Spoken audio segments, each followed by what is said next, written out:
And welcome everyone to the BCS 25-26 World Finals held here in the Ariake TFT Arena in Tokyo, Japan. I'm Randall, aka Shizukats. I'm Ben, also known as Zistral from Yellow Card TCG. And we are going to be your live commentators for the Weiß Schwarz that's going to be happening here at the World Finals. Are you excited about today's event? Absolutely. This is the ultimate spot in the Bushiroad competitive year. Everything leads up to this moment. All the players in this hall, they've been practicing all year, working really hard just for their chance at the world title. It's probably going to be one of the more exciting weekends, I want to say, in the year if you're a Bushiroad gamer, and especially this year of all years. We're in the 18th anniversary now of Weiß Schwarz, and I remember, 10 years ago when English Weiß first released, and everyone just called it, the Sword Art Online card game, and look how far we've come. We've got quite a diverse metagame here today. It's going to be introducing some brand new titles that we have not seen because they came out within the last year. Yep.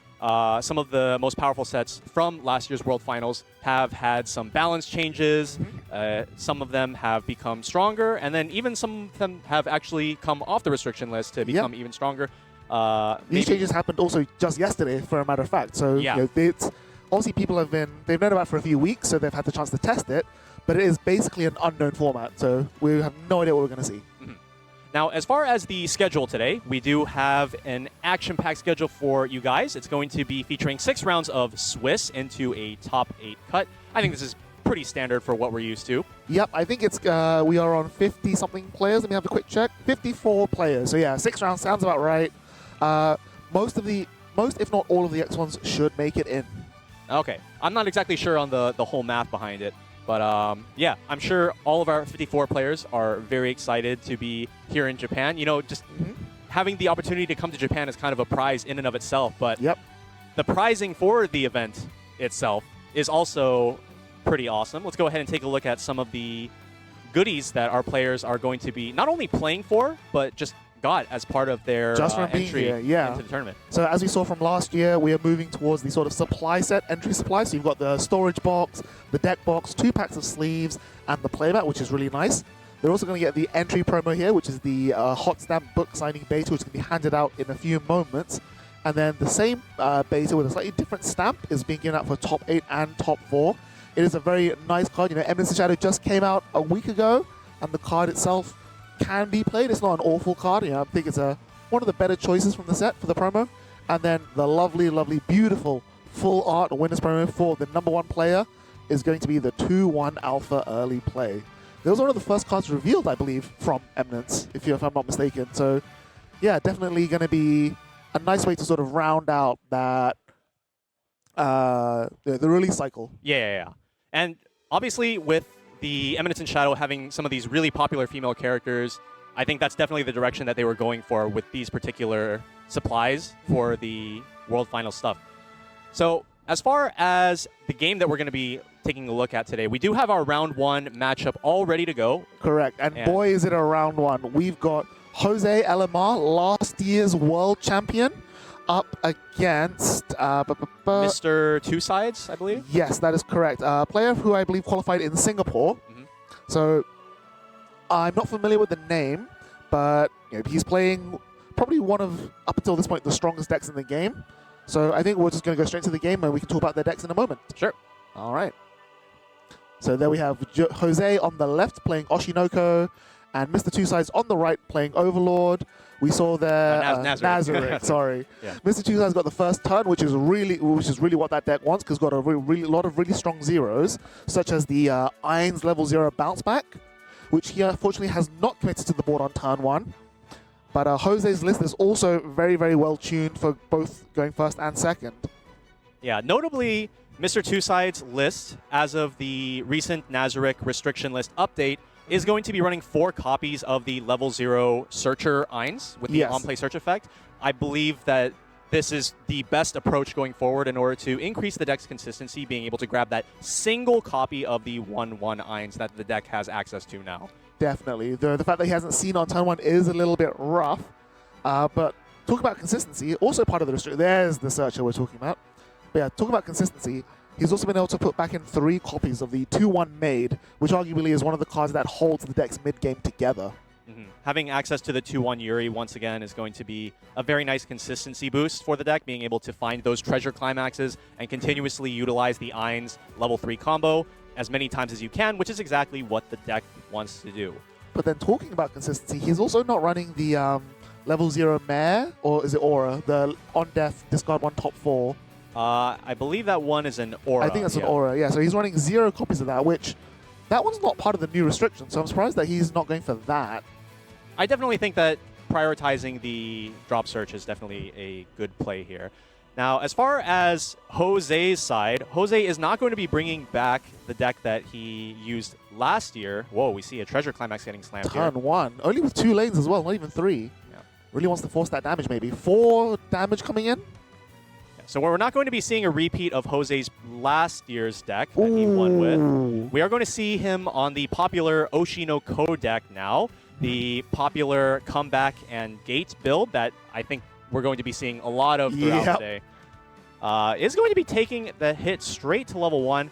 And Mr. Two Side's probably going to be side attacking here because he wants to keep that level 0 Ainz around in order to utilize its effect to bounce back 2 characters to the hand. Yep. And if he were to front attack into that level 0 I, which is a reverser, then obviously he would not be able to use the effect because the card is not there on the board anymore. So, although the I is when it hits the waiting room, not when it's reversed. So if Jose really wants to plow through his deck, he can just play over it and still use the effect. Yeah. Considering he did just take a chunk of damage, I am going to assume that plenty of climaxes are still left in his deck. He doesn't want to necessarily go through too much of that. Let's go ahead and see what his plan is here. Yeah. Well, while he's playing his turn, I want to take a look at his deck list because it's fairly standard as far as the build goes, but he's got a few one-off options that I think some people don't usually play. Like, for example, he's playing the 2-1 Canna that gets you a free stock if you have less stock than your opponent, and it's a big beat stick. He's also playing the set 1 Aqua Free Refresh, which I think is a very interesting choice. And he's also on 1 copy of the Ruby that's a climax swap, and when it reverses the opponent, you can rest one of your other characters and move it back. So a lot of silver bullets in this list here. Yeah. Well, thankfully, the deck does have a lot of access to just random utility level 0s in the waiting room, thanks to cards such as the level 1 Aqua, as well as the level 0 Akane that we do see on stage. Going to be using that Kana Brainstorm now. It is a Brainstorm 5, only hits those 2 specific climax names, the Kana Comeback Climax and the Akane Gate Climax. Yep. And we are going to see hitting 2 here, grabbing 2 copies of the level 1 combo, but considering that the 2 characters that were placed on the board the previous turn were not actually addressed, Jose does have free reign to just keep these level 0 characters on the board and use them as his attackers for his upcoming turn, and then save the climax for a future turn, and looks like that's exactly what he's going to be doing. Yeah, we even saw the door in his hand there. We got a glimpse of it, and he's just choosing not to commit at the moment because, again, Two Sides is only on level 0 with 6 damage and clock. Like, forcing a climax range to swing for like 3/3/3, especially the first deck on like turn 2, you can't expect that much damage to go through. So even though the plussing and the filtering would be nice, I think he's just like biding his time, waiting, and just trying to get as much value as he can, especially with the Akane, because again, if during the battle, the turn that Akane's battle, Jose cancels the damage, the Akane goes to stock, so he gets a +1 for there for free as well. So interestingly, Mr. Two Sides here is not going to be using that level 0 Ainz effect to bounce back those 2 characters to the hand. Maybe the idea here is to try to avoid taking a whole bunch of damage. That Ainz's effect does require you to deal a damage to yourself. Yeah. Or not this particular one, the green one. The green one, yeah. It's more like the red Ainz needs to itself to be reversed. I think he wants that plus more than the green plus. Maybe, yeah. And then also would save himself some damage in that case. So yeah, we're just double checking there, like what's happened. Yes. So the level 0 Akane. So notably for Oshinoko, the character that you place in the center is quite important. We did see Jose shuffling around the cards in his front row a bit, and the reason for that is because of that level 0 Kana Brainstorm. At the start of the opponent's turn, if you have a character in the front row center slot, you reveal the top card of your deck, and if it is a level 2 or higher, you get to bounce back that center slot character back to your hand. So because of that, I'm curious if we're going to see a side attack here on the center to try to maintain that body, since it is not currently stronger than the Ainz. They are both 500 power. Correct. So yeah, like he's going to side attack the red Ainz, which again denies Two Sides that plus. And as a result of that, Jose's gonna have the option to either say, okay, well, I can choose to bounce the Akane, or I think it'll survive, and then I'm gonna get the free stock anyway. Yeah, you have a chance to get a free stock or a free hand even. Yes. Because you have either the Kana's effect, bouncing it back to hand, or you have the potential to have Akane's attack, or when she gets attacked, have it get canceled, and then just have her go to stock instead. So 2 chances. We are going to see first, though, the level 0 Kana runner.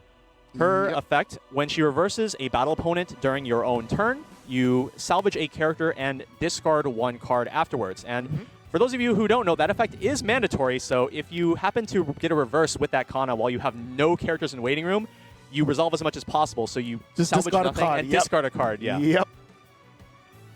I mean, the Kana itself is still really strong because, you know, it's oversized during your turn. It can move around so it can, like, stay advanced on the board. Oh, bounce back to hand. Free there plus. There you go. He takes the plus. Did go for the side attack there in that case.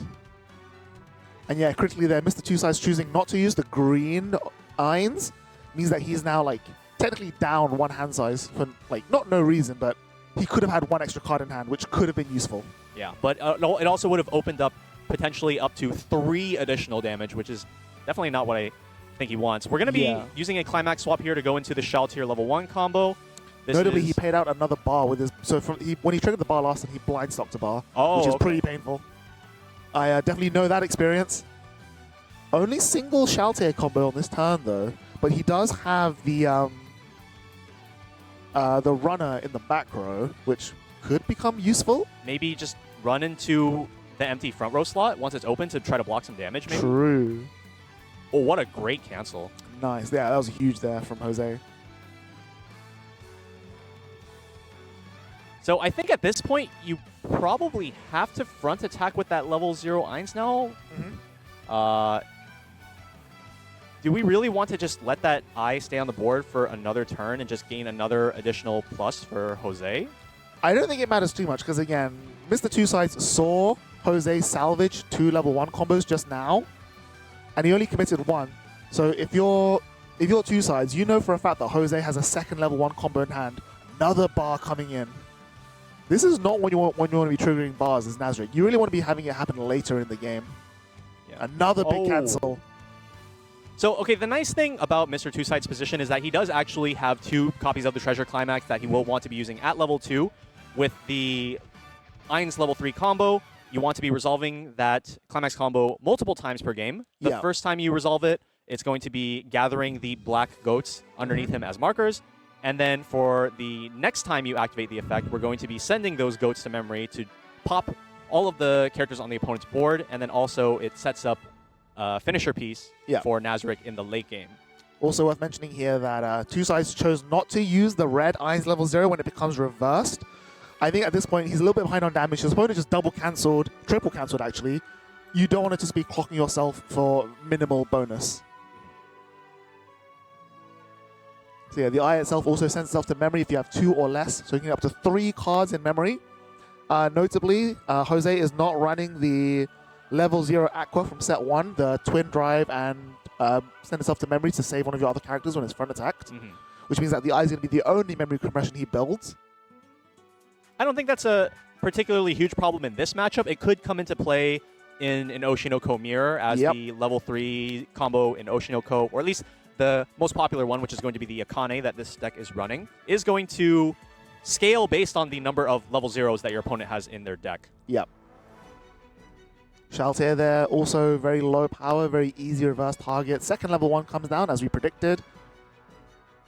And we are going to see the Aqua.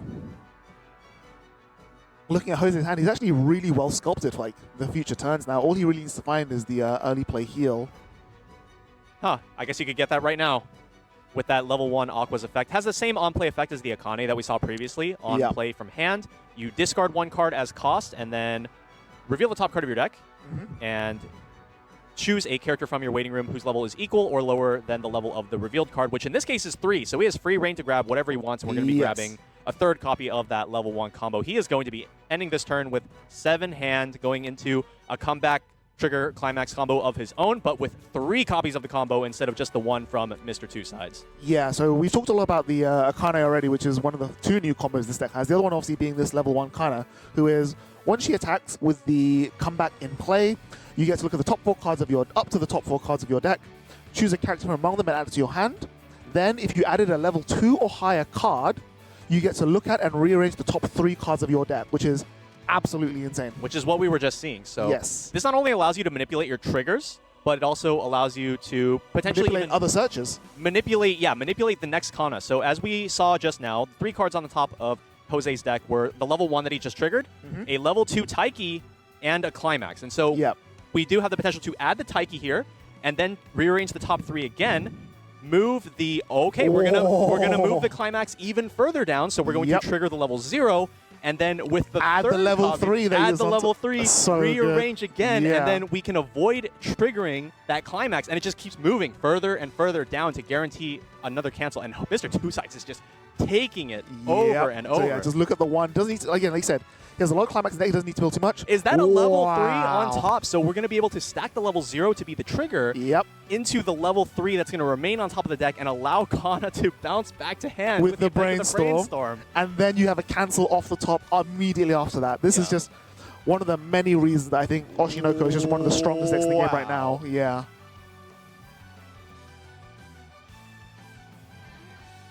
Okay, well, let's see what Mr. Two Sides can do. Honestly, for Nazarick standards, this is not the worst position you could be in. You're getting to the end of the deck, and we need to take a look at what the hand situation is to see if we have all the pieces to actually bring out the Ainz board. We do see the 1-1 coming into play. That was searched earlier this game. 0-0 Ainz going to be able to bring out that level 3, and we do have a copy of Little Black Goats in hand as well. Normally a 1-1 event, but is going to be a 1-0 event due to the continuous effect of the 1-1 Ainz. I will say, like, Mr. Two Sides, it would be nice to be on a slightly lower clock damage, especially because you know you're about to refresh, like, going into the next turn. And you really want to have, like, 2 to 3 turns of Ainz at level 2 before you really start to run away with the game. Whereas here, he's going to be able to commit a single copy of the 3-2 Ainz, but then he might level up the next turn. So, like, being on level 3 when you board up your opponent is not really ideal. And additionally, you kind of want you to board up your opponent's level 2s, not their level 1s. I will say, though, this next turn for Mr. Two Sides on the defense is going to be definitely the most crucial turn of the game. Absolutely. The difference between staying at level 2 as a Nazarick player versus going from 2 and then just getting sent straight to 3 is humongous.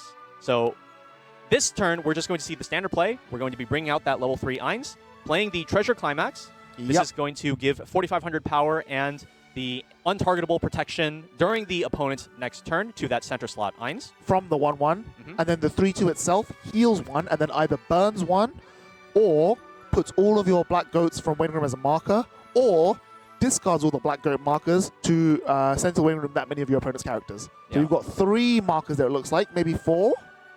Did he heal? He did heal, yeah. Okay. He was on 2-5. Trigger a door, that's not ideal. You really want to be refreshing as many as possible. But yeah, he's going to see what he's going to salvage. I think probably another copy of the Yuri would be ideal here, just so he can guarantee the second bar.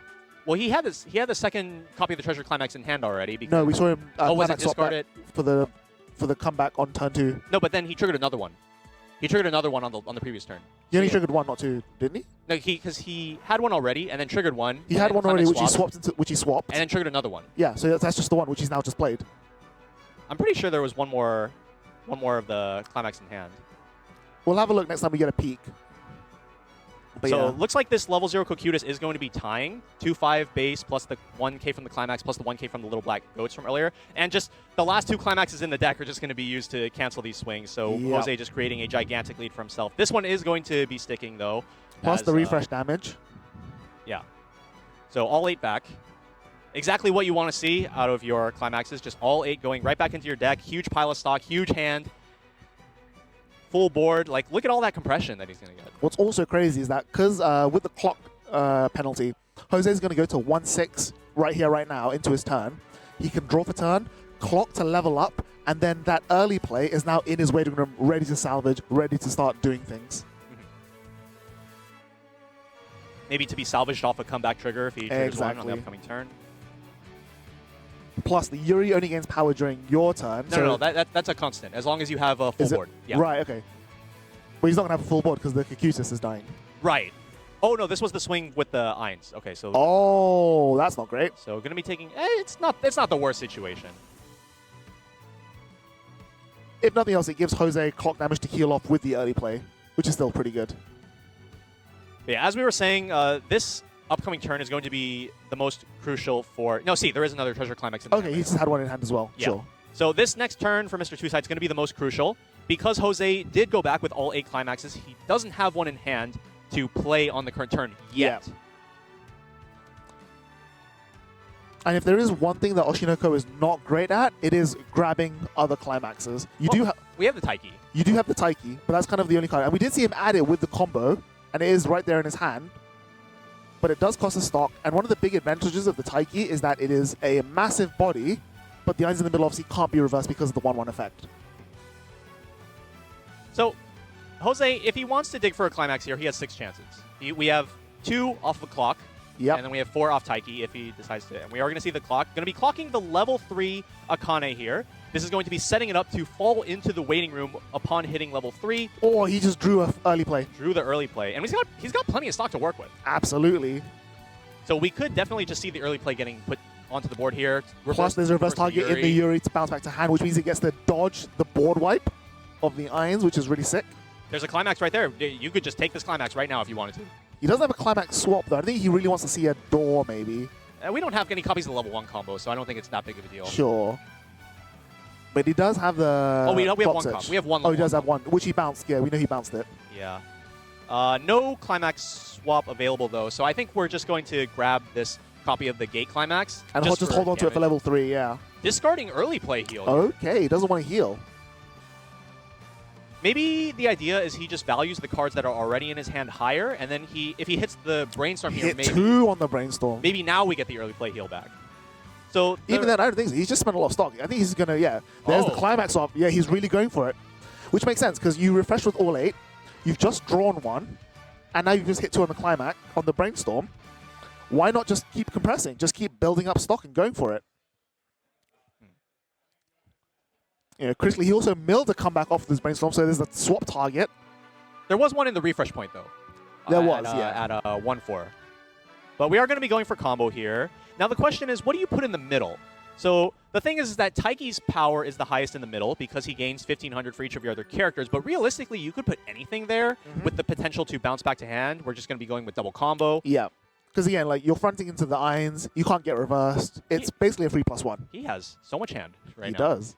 He's gonna discard for hand size, but he's also gonna refresh because mill 4 trigger, mill 4 trigger, trigger. Like, I think he's gonna go all 8 back, which is insane. 2 turns back to back. Well, we need to see some triggers first. True.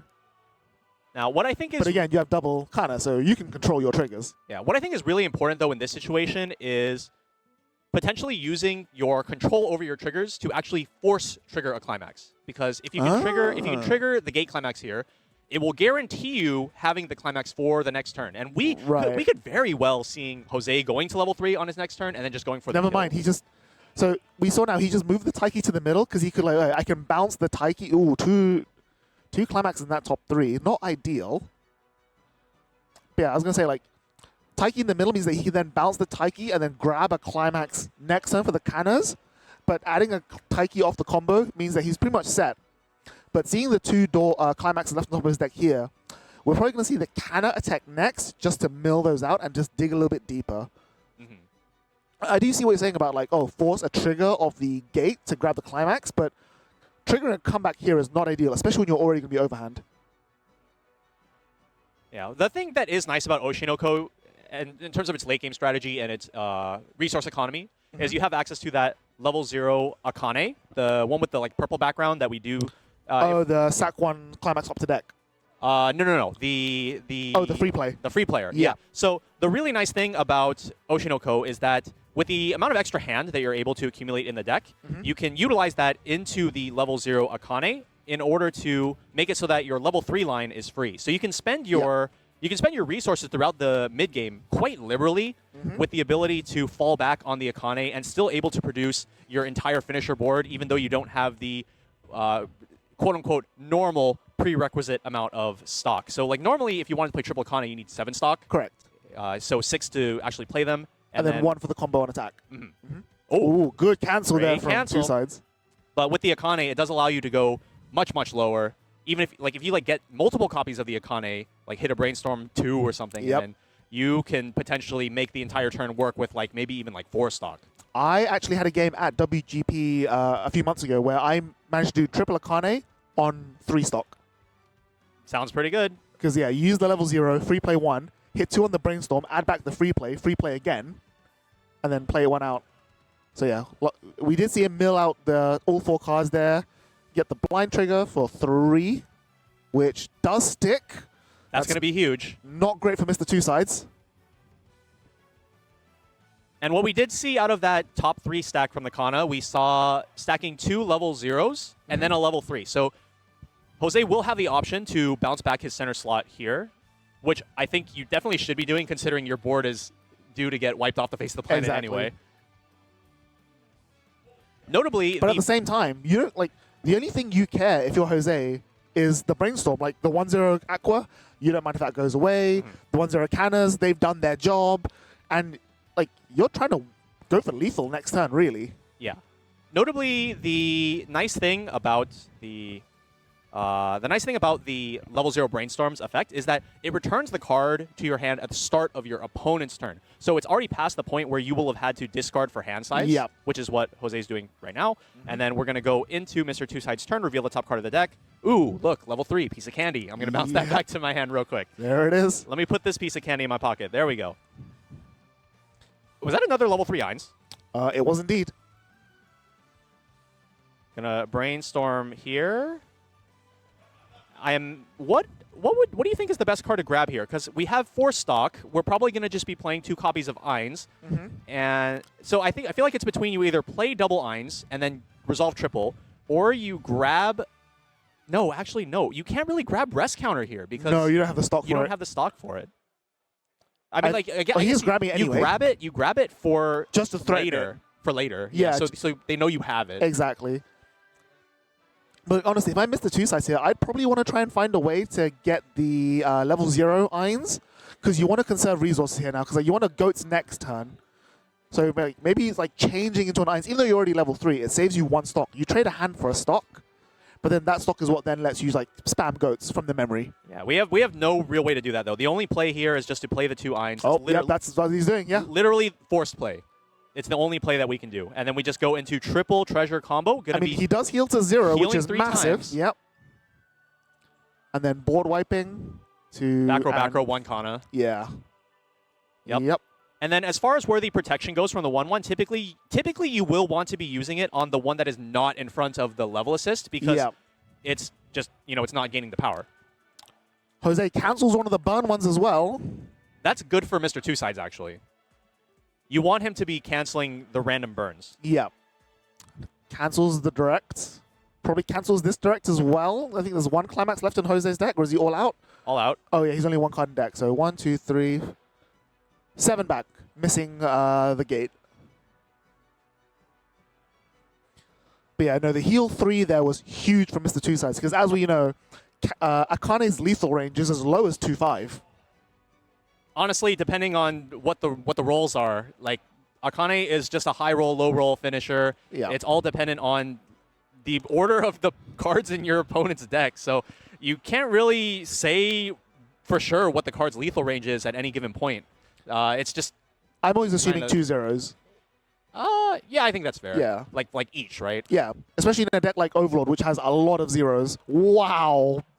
Refreshes a climax and then cancels anyway. I don't think Jose wants to cancel here. I think he wants to go up and he wants to try to end the game right now. Well, there it is. He just did. Like if I was in Jose's position and I canceled this last attack, I would honestly be upset. Yeah, that's also fair. I wouldn't be that upset though, because Two Sides doesn't have any goats more. Like he's used 3 goats, but he doesn't have 2 more goats in rotation. So it's not like you're going to get board wipe next turn. So stalling another turn is also not that bad. I think the thing is, though, is if Mr. Two Sides were able to get another copy of the Treasure Climax, if you like don't play a Climax and you just slam 3 attackers and you deal 3 damage, that 3 damage is going to get healed off immediately. So I think that this is the perfect opportunity for Jose. He just top decked the gate. What a good player. All right, going to be playing the 3-2 Akane. We have 1 or 2 copies already in the waiting room. So the 3-2 Akane finisher, it's actually a 2-part finisher. Going to be using the Akane level 0 that we just saw in order to save up on stock. The blue level 3 that we see on board gains 500 power for each other character on your stage, which isn't super important right now, but more importantly, the actual Climax combo is going to be on attack. If you have 5 or less hand and 2 or more other characters, you can pay 1, discard 1 to make your opponent mill the bottom 1 card of their deck 3 times. And if that card milled is a level 0 card, including Climaxes, you get to heal 1 and deal 1 damage to your opponent. Yeah. So it's potentially a heal 3, burn 1 3 times, which is insane. Absolutely crazy. And yeah, we see there the other half of the combo, the white background 3-2 Akane, which is on play, draw a card, choose one of your characters, give it 2k power, and then when you play the Gate Climax, it sacrifices itself to change into the blue 3-2 from Waiting Room, and then gives it the effect that your opponent cannot play events during this card's battle. And 1500 power. Yes. I mean, the event part is not relevant in this matchup because the rest counts as a character. But yeah, he's just pumping the middle one there just to guarantee a reverse. Okay, so importantly, Jose is going to want to put 1 more card onto the board because he has 7 cards in hand right now. Okay, all right, there we go. Yeah, because if he didn't play another card, he would meet the character condition, but after playing the Climax, he would have 6 cards in hand, would not be able to combo. You don't want that. That is absolutely not what you want. Oh, he's also got the 2-1 bouncer, which then denies rest counter as well. That's huge. How good is the bouncer here, actually? Because the thing is that you should be able to reliably swing over the 2 lines on the board. The third one, it doesn't matter because it's unreversible. Yeah. We're just going to be grabbing a counter, probably to just maintain a body if the game goes to another turn. Yep. Okay, he's actually discarded it for the 1-0 Aqua, not salvaging it. Oh, is that what it... Wait, so what's being... No, he salvaged the counter instead. Oh, okay. Yep. Yeah. But it's more that, obviously, Two Sides doesn't have the stock needed to rest counter. He's too short. But it's more, playing into an open lane just also gives you a little bit of extra reach, which is still really good.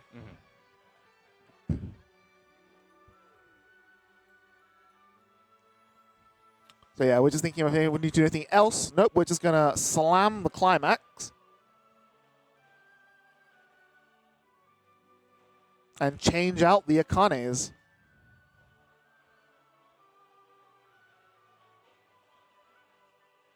And so these Akanes coming in are going to have additional power. Going to be relevant on whichever lanes that the 1-1 buff was not given to. Yep.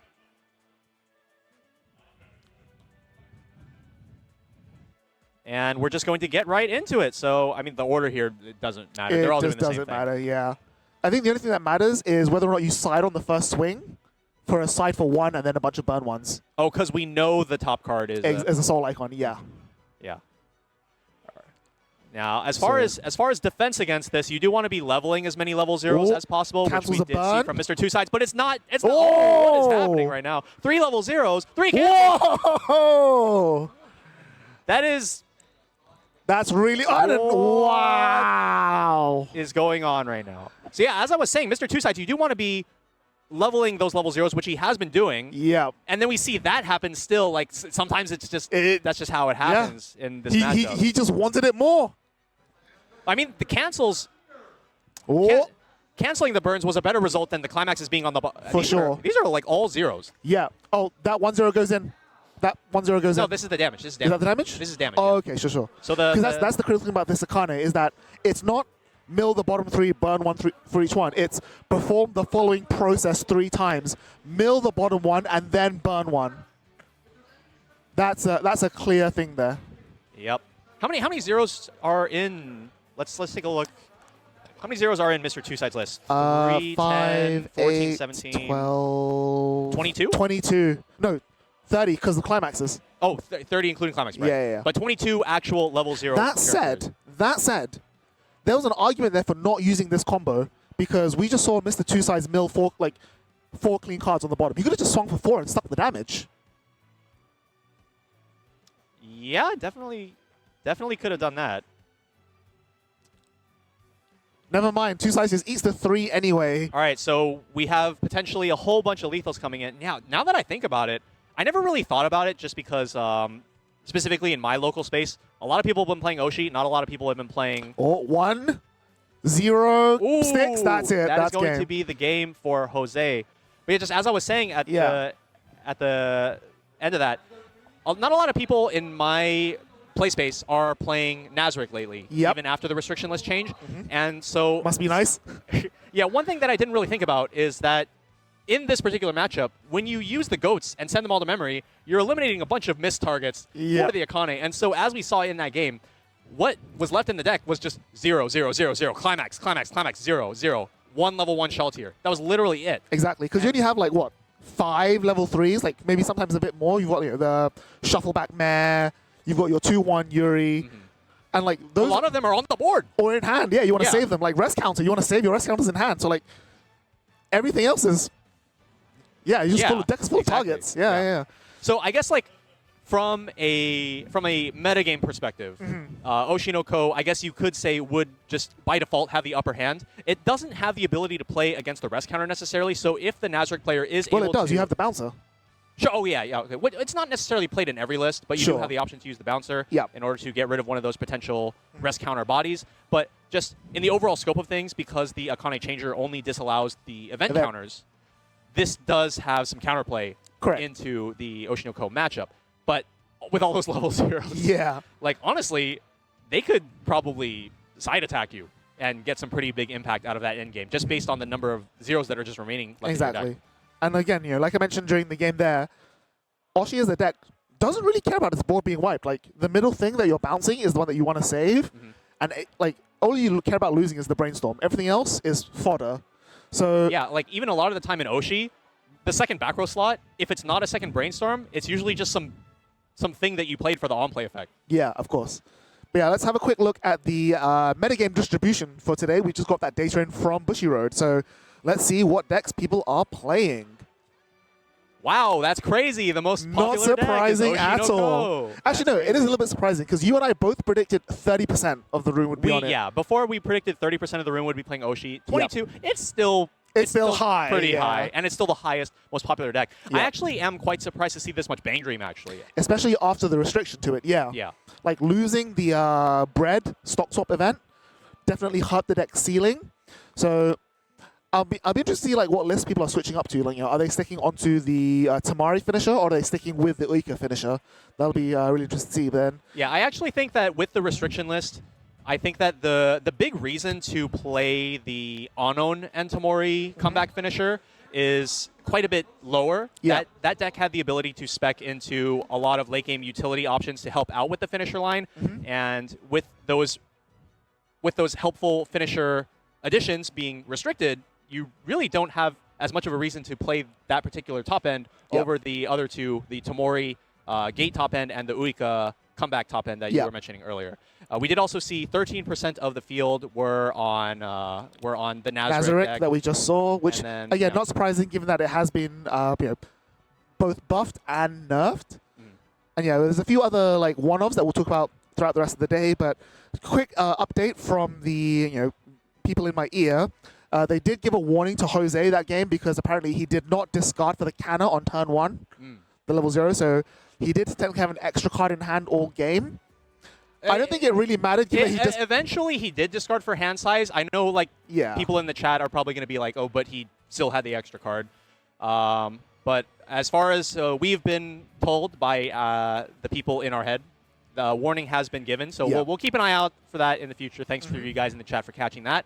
But speaking of chat interaction, we do have something special for you this year. So this year, we now are introducing, getting you guys involved. So with Twitch channel points, you guys can now bet on the action and determine, win some extra prizes. So as you can see, we love a bit of extra gamba. Absolutely. Right? That's what we're here for. It's card games. So every 10 minutes you watch the stream, you'll be awarded 10 channel points. And then at the start of each match, you'll be able to bet your points by typing in !bet, number of points, and who you think is going to win. And then once the game is over, we'll then award the winners their respective points. And then at the end of the stream, at the end of the day, whoever has the most channel points will earn a special playmat and a booster box. So definitely stay tuned to the stream. Absolutely. Accumulate those channel points so you actually have stuff to bet with. Yep. And I know that some of you guys are going to be betting your life savings on every game like people usually do. As far as what we're going to be getting to next, though, we do have a bit of a break coming up. But just like we did last year, we are going to have some trivia for you guys. That's going to be also utilized for the betting system, I believe. No, it's separate. So this is separate? Yeah, betting is for people who love to gamble. This is going to be for people who love to have knowledge. Okay. Yeah. So there's something for everyone here. So let's take a look at this trivia question.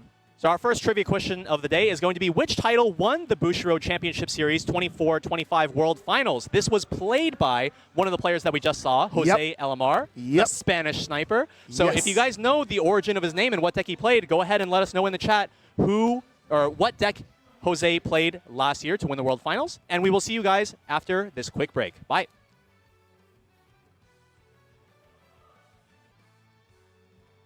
All right, welcome back everyone to BCS 25-26 Weiß Schwarz stream here in Japan. We just finished round 1 and we left you with a very interesting trivia question, which was, what title won the Bushiroad Championship Series 24-25 World Finals? As we saw, it was our round 1 player, Jose Elamar, also known as the Spanish sniper, playing 7 Deadly Sins, sniping all those climaxes off the top. Oh my god. When you look at the top card of the deck and you see the climax and you just throw it in the opponent's waiting room and then stick the burn forward. So good. I don't know about so good. I've been on the receiving end of that a little too many times. There are a lot of 7 Deadly Sins players in my area. We just want to make a quick clarification about how these Twitch point things are going to work. So the trivia questions, from what we understand, are not supposed to be like a big channel points thing. No, so the trivia questions, you can either respond in the chat or on Twitter with hashtag BCS2025. And I think we choose a random person who got the right answer to win like a booster pack. But then for the Twitch channel points, as we mentioned, you're betting on the outcome of the game, or like what the game being shown on stream. Yeah, so we should have, for the upcoming games, we should have predictions coming from our Twitch mods or like whoever's working on all of that. And they should be throwing up predictions that you will be using your channel points to bet on. And that is going to be what's contributing towards that end of the day total to try to win these extra goodies. Yes, the playmat specifically. So yeah, we're about to start round 2 very soon. So we've already got our match ready to go. We've got Egg Boy from Singapore playing Fairy Tale versus Fresh Cabbage from the US playing Bang Dream.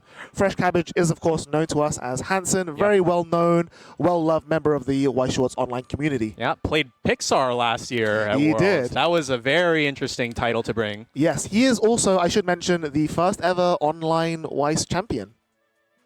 I don't think I actually knew Hansen yet at the time. Oh, so, really? Yeah. Okay, so yeah. So that wouldn't have stuck so far into my memory, but yeah.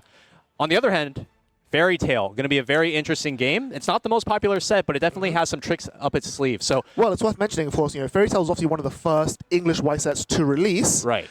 But then earlier this year, like, I think it was January, we got 100 Year War. Or 100 Years Quest. 100 Years Quest. Yeah. So speaking of new stuff coming out that we've never seen before, Fairy Tale is definitely on that list. But we'll talk about his deck list in just a moment. But for now, let's just jump into the game. All right. Who do we have going first? We have Fresh Cabbages going to be first, it seems. Yep. And we are good to go. So yeah, Bang Dream with the restriction update. We are looking at his deck list. He is indeed running the Tomori finisher, which I'm a big fan of. The gate finisher, where you don't even actually have to climax combo to use your finisher. The climax combo just searches cards out of your deck. Yeah. Our first turn play is going to be the level 0 Soyo. Not the most ideal turn 1 attacker, but we are going to be triggering a gate and getting a +1 back into our hand. Not the worst start, all things considered. Yeah, I mean, the ideal turn 1 play here would have been something like, say, the Lock, which is a twin drive, which actually is a card that we don't see a lot of people use. Like, I'd say Fresh Cabbage's list is actually very, very far from the norm. Like, he's running the Mashiro Icy Tail, the bottom 3 discard. He's also running the Rui level swap, like changer. Not a level swap. The changer, yeah. Again, like, there's a lot of tech options here that you wouldn't normally see, like, instead of running the Nyamu with the sunglasses, he's just not playing that at all. But yeah, Egg Boy here, coming with Fairy Tail, 100 Years War. I'll be honest, I don't know a lot of these cards. I have a lot of people at my locals who bought into the original Fairy Tail, and they said, oh, hey, Ben, like, I have the old Fairy Tail set, and there's a new set coming out. What old cards do I still need? What new cards do I need? And I just had to tell them, like, you need none of the old cards, and you need all of the new cards. Yeah. So as far as the cards that we are going to be seeing here from Egg Boy, we're going to be starting off with the level 0 Lucy. This one gains up to 4,000 additional power on attack. 2,000 per character you milled, so she was very big on that attacking turn. Yep. And then when she gets reversed, you can use her effect to send her to memory, part of Fairy Tail's memory strategy, in order to reveal up to 2 cards from the top of your deck and add up to 2 characters or the specific level 1 event from among them to your hand. So you can get up to 2 cards for the price of pay 1 stock and 1 clock. Which is actually a really good profile, because normally when we see that effect on cards, it only adds characters. So being able to add events is really, really special. Yeah, well, specifically that event. We do see that Egg Boy is also playing that 2-0 event, which is just a free salvage. So won't be able to add that. Thankfully, did not reveal it.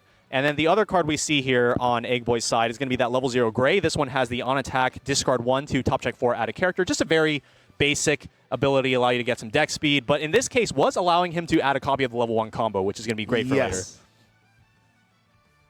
So Fresh Cabbage here would really like to play a copy of the level 0 Yukina, whose on-playability would allow him to go +1, but instead we're going to be playing the level 0 Taki instead. A 3 of in the list, which I would say it's a little bit unusual, but this is a Tomori top-end deck where you want to be running cards in pretty high numbers. And you want to be like filtering aggressively as well for that very reason, so it makes a lot of sense. And we're going to be grabbing, because we don't have the Yukina here in order to get that +1, with the Taki effect, Fresh Cabbage is going to be grabbing that level 0, what is her stage name again? Amoris. Amoris, yeah. Just had slight brain fart, but yeah. So the level 0 Amoris, which is going to potentially allow him to convert into a +1 using her on attack effect, sacrifice one of your other characters and reveal the top card of the deck, and if it is a character, add it to hand. So it'll basically allow you to take a card on board that you already attacked with, that's probably going to just die on your opponent's next turn anyways, and then turn it into a fresh card in hand. Yes. And we also see the second Sawyer Brainstorm come in, so he did have a second one ready to go. Lucy there going to memory and adds 2, and the event is hit. Yes, sir. Really nice that it's able to add that event, especially with the events, the deck's overall memory strategy. Being able to grab that event that can go to memory and convert into other cards is really, really strong. Yeah, the memory is, of course, relevant for the level 1 Lucy Climax combo that gets additional power if there's a card in memory. And then it's also going to be used at level 3 for the level 3 Natsu. You need to have 3 unique names in memory, which honestly is not that hard, and the card is quite powerful. Yeah. We will see it appear later throughout the game, but the level 3 Natsu combo, for those who, like me, are not very familiar with Fairy Tail, is on attack, you can discard a card if you have 2 or more other characters and your memory has 3 unique names. If you do, burn 2, then stack 1 from your opponent's waiting room, and then during this card's battle, until the next turn, you can't take autos damage from this card's battle. So it's burns and anti-burn, which is crazy on one card. Yeah, it's a really strong card actually for going to level 3 first, because it allows you to push some damage while also remaining potentially safe from your opponent's finishers. If you're able to tri-field Natsu, it can just really put yourself into a good position where you can go to level 3 first, heal down to 3-0, and then just be fairly safe from what your opponent has in store. Yeah. Here we are going to see another card from Egg Boy that has the potential to go to memory in the level 0 Natsu. This is actually basically an upgrade of a card from the original Fairy Tail set, where when he gets reversed, you can pay 1, discard 1, and go to memory in order to search. But he also allows you to give a nice big chunky power boost on attack to any of your characters. Yeah. Especially relevant there for the Lucy, so that it can then, oh, he didn't actually give power to the Lucy. I was going to say, like, the Lucy would then be able to survive the Amoris, but... Now, he gave power to itself, so it could swing over the top. Right, that makes sense. But yeah, we're saying how, like, the anti-burn is really relevant here, especially because Tomori is an auto-damage finisher, but Tomori also does have crazy high reach, which means that if Fresh Cabbage does reach level 3 first, he could just win the game before Egg Boy has a chance to play those Natsus. It's a very interesting push and pull when it comes to Fairy Tail, because Fairy Tail does actually have the ability to level themselves up pretty easily on command with a very special card in Fairy Tail that this is pretty much the only set that has access to it, which is the level 1 Lucy in this case, which is also known as Aquarius. And this particular Lucy, when it's placed on stage from hand, you deal 1 damage to both players. So in those cases where you want to be leveling yourself up, it's really good because it allows you to not only deal damage to your opponent, but also accomplish that mission of leveling yourself up. Normally, when you want to like level yourself up, you have to like brainstorm to refresh, or you have to like play your Ricky and like clock search for a clock search for a clock search. Spend extra stock, and you have to do all this nonsense. But it's like, no, what if I went to level 3, but I got to hurt you in the process? Yeah. I think like the only other card in the game that does that is the in the Japanese version, the 1/1 Haruka from Idolmaster. From Idolmaster. But that one's also, it also requires her to be rested. When she's rested, yeah. It's not really super spammable. On demand, yeah. Yeah, we see here Fresh Cabbage does go to level 1 first, which is exactly what he wants. You know, just slamming down those Oblivionuses. There it is, and he's probably got the bar to boot. 2 treasures in hand, so one for there now, you go, one for later. And we could definitely see later happening as one of Bang Dream's flagship cards. One of the cards that is on the restriction list is going to be. Oh, hey, look! Whoa! Wait, hold on. We want more of those in our hands. Yeah. We don't want all of those going out the window right now. But we did see that level 1 changer, which is going to be able to, on the follow-up turn, change back into the level 1 combo and give it 1k power for some reason. I don't know why that card does that. This is part of what makes the Abamushka deck so strong, is that normally for like, if you want to loop your level 1 combo, you have to use your level 1 combo to grab either other level 1 combos or something that salvages it. Whereas here, you can use your level 1 combo to grab a card that you don't mind getting rid of, or eat a 4. That's not great. But yeah, like, by grabbing that 1/0, you can either ditch that 1/0 later on for other things, or you can just go back into your combo again without having to hurt your consistency or filtering. Or you just use it for on-play mill 3 because it does that. That too, yeah. So it looks like Fresh Cabbage is out 7 climaxes right now. 5 in the waiting room, 1 in hand, 1 currently in that top check 3. It's going to be for the last swing for 2, which does go through. So does that mean unless I might have missed it earlier, maybe the last climax is in stock? No, it's in his hand, right? Because he's got 7 out and 1 in hand. No, I was counting the 1 in hand. Okay.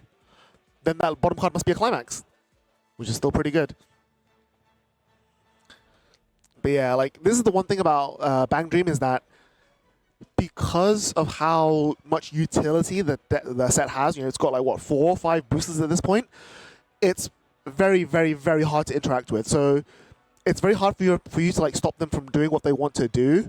And your only real recourse as like the Fairy Tail player here is to just do what you want to do faster and better. Mm-hmm. All right, so let's see. We're going into the level 1 turn. We do already have the Treasure Climax in hand, ready to go for the Lucy combo, but I think we only have the 1 copy of Lucy. It looks like it, but we do have there's 2. But we do have the event, so...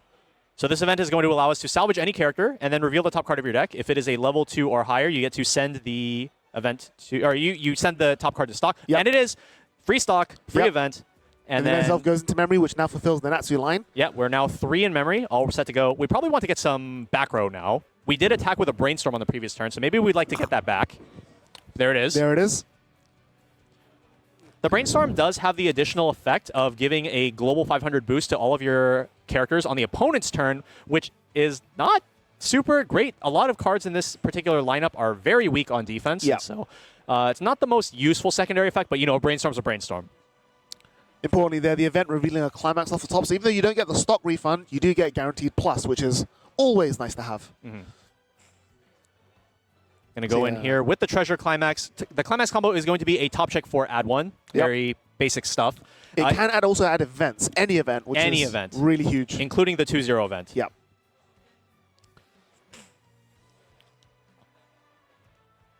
He's going to stop there and re-add the Lucy. And then swing for 2. So maybe it was blind stock somewhere? Possibly. I might have missed it. Apologies if I did.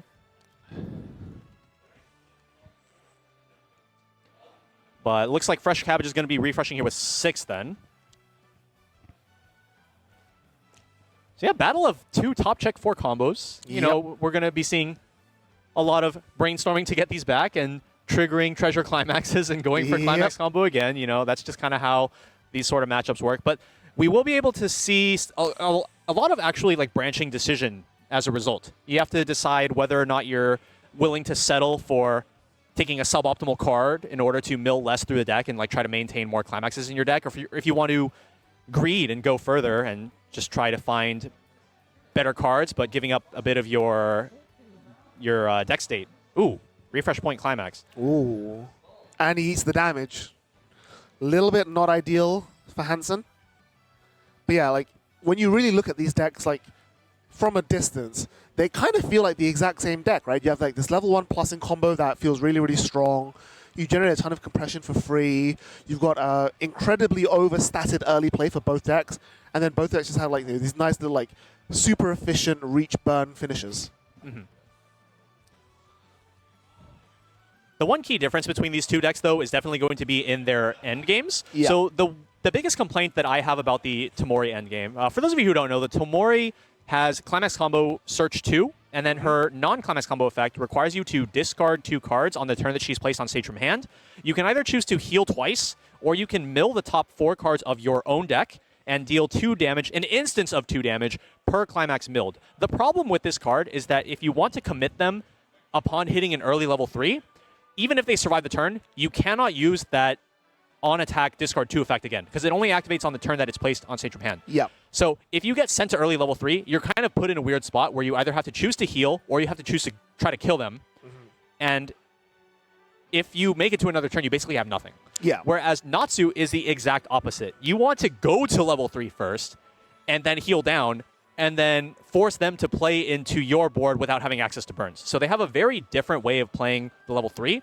And for that reason, we're probably going to see Fresh Cabbage crutching super hard on the Mortis early plays just to try to do all the healing at level 2, keep himself in a really healthy spot, and then just try to kill Egg Boy probably from like 2-5. Yeah. It is going to be difficult though, because the lower, if Fresh Cabbage just spends his time playing the Mortis, which as we said, is probably one of the most overpowered cards ever printed in the history of Weiß, that gives Egg Boy the chance to play those 1-0 Lucy's, burn them both, level up first, and then go for the Natsu kill. Right. But yeah, for those of you who don't know the Mortis, it is a 3/2, 9/5/2 soul that doesn't have a soul trigger, but instead can be played without color requirements, has -1 level if you have a full board, and then when placed, you can heal 1, but if you do have a full board, it heals the stock instead for free, which is... I still... Even when I'm reading it now for like the 100th time, I still can't believe this card exists. It's definitely a card of all time. Me personally, it was one of my candidates for one of the cards that I would have liked to see go on the restriction list. Absolutely, for Bang Green. yeah. It's both this one and also the... Now that I think about it, we're not running the level 0 Umidi in this deck, the Chiri. Yeah, the one with the sunglasses, yep. No, the Chiri effect. Oh, the on-tap, yeah. I think that's fine. I would rather see the Amoris get hit, but yeah. We just saw there Fresh Cabbage whiffing a second Brainstorm, which is... It's not that he's in a bad position. He does have one of the 1-0 changes of the combo, and we know he has a second bar, so he's in a decent position, but he's not going to wipe Egg Boy's board. He's going to pull ahead on damage, but as far as Egg Boy's concerned, he's still in a pretty happy spot here, just building the resources, 2 ships passing each other in the night. It is going to be all coming down to the damage. Both of these decks are pretty much able to do their thing. It's basically just going to be damage, I think, at this point. Can you cancel? Can you maintain good deck state? Well, damage as far as who hits level 3 first, right? Right. Because, like we said, if Fresh Cabbage hits level 3 first, he's got a little bit of like work to do, a little bit of decision-making to do. Whereas if Egg Boy reaches level 3 first, it's just bish, bash, bosh. I'm going to do my thing. All right, but at the same time, I think there needs to be a distinction made between if I go to level 3 first versus if I go to level 3 in 20 seconds. Like True, yeah. You do not want to be going to level 3 when your opponent is still at 1-5. You want them to be at like 2-4, probably, around there. Probably even more for the Natsu, because I don't think, like, Burn 2 is not that great a kill range. Big cancel there from Egg Boy. Can we get one more? One more would be great. Going to be milling. Oh, Ooh, there two goes some climaxes come out. climaxes. That's the other thing as well about cancelling is that if Fresh Cabbage cancels a lot, he can just rebuild his board basically for no effort, keep going, try again, and just have an early play, Mortis as well to go on top of it. But he's always playing the same turns every turn, no matter what. Basically, it's like Bob's your uncle, Fanny's your aunt. There we go. Whereas Egg Boy, like he's 3 out of 4 Lucy's on the board. If those all go away, he has to work really hard to try again. Mm-hmm. I have no idea what you just said, by the way. I have no clue. So right now we're going to be using the effects granted by the back row level 0 Soyo Brainstorms. Yep. Allows you to give a character, when you play a climax, you get to give a character on attack. You get to look at up to 2 cards from the top, and then you leave one of them on top and put the remainder into waiting room. And so what we're doing there is trying to control the remaining cards of the deck after milling through them with the combo in order to make sure that if there's a climax still left in the deck, we leave it there. And then if we see a top card, then we can mill the rest of the deck further to make sure. Once you mill out the climaxes with a combo, you can then see whether or not you're going to trigger a climax so that you can dump it for the refresh, because he's down to 2 cards in deck. He wants to be 8 in. Hit 2 on the Brainstorm. Beautiful.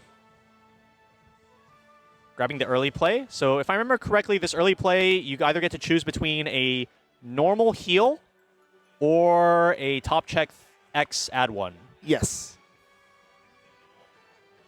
So not as strong as the Mortis, unfortunately. It's got flexibility, and then the Mortis doesn't have flexibility. It's just an absurd card. Yeah. The closest thing we have is the other early play heal in Fairy Tail, which is a discard 1 heal to hand. Mm-hmm. But yeah, we do see Egg Boy with 2 copies of the event in his hand, so those are locked, loaded, and ready to go. Going to play a 1/1 event first. We're getting really compressed here with these cards going to memory. But we're also spending that stock, and yeah, we're not refund. That's the second one that hasn't refunded itself. So Hansen there on 5 stock versus Egg Boy's 2, and it's not like Natsu's an inefficient finisher, but Tamori is much more resource effective.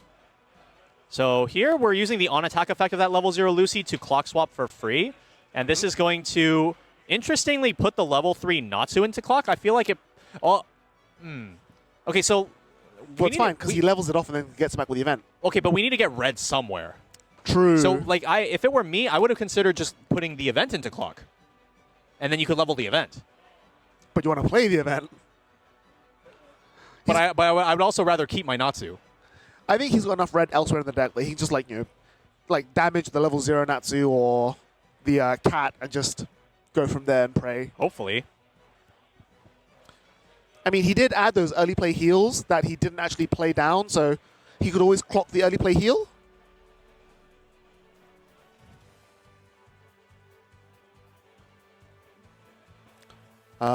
And also, critically here, even though he has a board of Lucy's, he doesn't have a bar in play. Yeah, I mean, he just grabbed attack. Wow. Oh, good cancels there. You know, now that I'm thinking about it, we did see with 2 cards left in Fresh Cabbage's deck, Egg Boy decided to go for a swing for 2 instead of a front for 1. And the front for 1 would have made Fresh Cabbage level up to level 2. Oh. All those extra cards would have gone back into the deck, and maybe he wouldn't have gotten those 2 cancels on these attacks. Yeah, clock compression would have been pretty big there. Plus hitting the Brainstorm. What are we getting back here? Wow, Mortis early play. What a surprise. What a surprise. That's crazy. You know what's insane? Because the Mortis is basically a free heal to stock, if Fresh Cabbage can fill a board right now, he could play 3 Mortises this turn. Yeah, you could. Notably, one of the cards that has the best synergy with Mortis in this particular deck, which is the level 0 Rui, is in the clock. That card would allow you to bring a Mortis out into the stage for just 1 stock and then refund it, so it comes into play literally for free. Well, 1 hand. Oh, yeah, it comes into play for the cost of the Rui herself. But, the idea is that this allows you to play multiple Mortis early plays in the same turn. Normally, you would have to, play over something and pay full price, but this allows you to, quote-unquote, play over the Rui. Yeah. And then you only pay 1 stock instead, which ends up netting to be a ±0. So we did not have the Rui, but instead we do have the Lock. And this is a card that I don't see in a lot of lists, but I do really like. It is a discard 1 to gain Twin Drive. And that would allow you to just basically convert one card in hand into one card in stock. Yep. But it also gives you extra chances to trigger a climax if that's your goal. Yeah, exactly. So maybe we're going to try to see trigger a gate. No, that's the wrong one. Maybe we're going to try seeing a... How about this one? A gate. No. Nope. The soul icons do get cancelled, but critically, when the damage that it deals, it cancels, it bounces back to hand. So it's +1 as well. Yeah. I wonder if that was the idea with this play, to get that back into hand, or if you would rather use Amorous' effect To to sack it off. sacrifice it, Yeah. and maybe try to grab a new card off the top. I mean, it's a win-win either way, I think. A card's a card sort Yep. of thing. Because again, Tomori doesn't care about what you're discarding, just as long as you're discarding 2. And he's already filtering to like selection for the level zone for the experience part of that anyway. All right, so Egg Boy now at a difficult decision. He's at 2-6. Yep. Do I clock or do I go for it? Looks like no. I do definitely think that even though Fresh Cabbage is at 2-1 only, Yeah. I think that you could have... Well, actually, no. He doesn't have the climax in his hand. Right? Yeah, it's a little bit far. Even then, it's like, I think it's just too far out of Natsu range. And then also not enough stock to play triple. Yeah, you definitely want to be doing triple Natsu into the Tomori line here. I think probably what Egg Boy's goal is for this turn is to early play heal, Yep. go down to 2-5, Yep. and then not hit Fresh Cabbage to 3. Yes. You want to hit him to like 2-4. I definitely agree. There's even an argument. Oh, he actually is going to clock himself. Wait, he went up. He played the Lucy the Aquarius. Aquarius, yeah. So What? both players take the damage.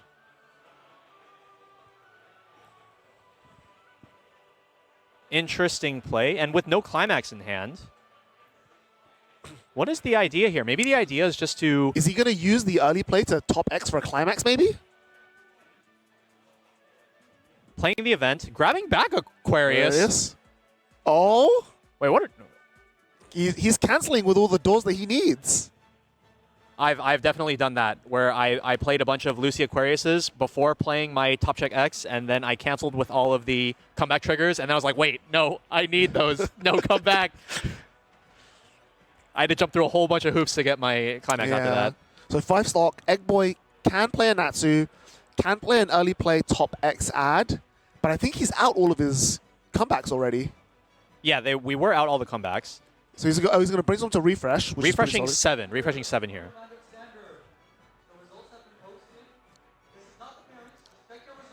So there might even be a line where he plays the top X over the Aquarius, top X's, finds the comeback hopefully, and then Aquarius again just for reach.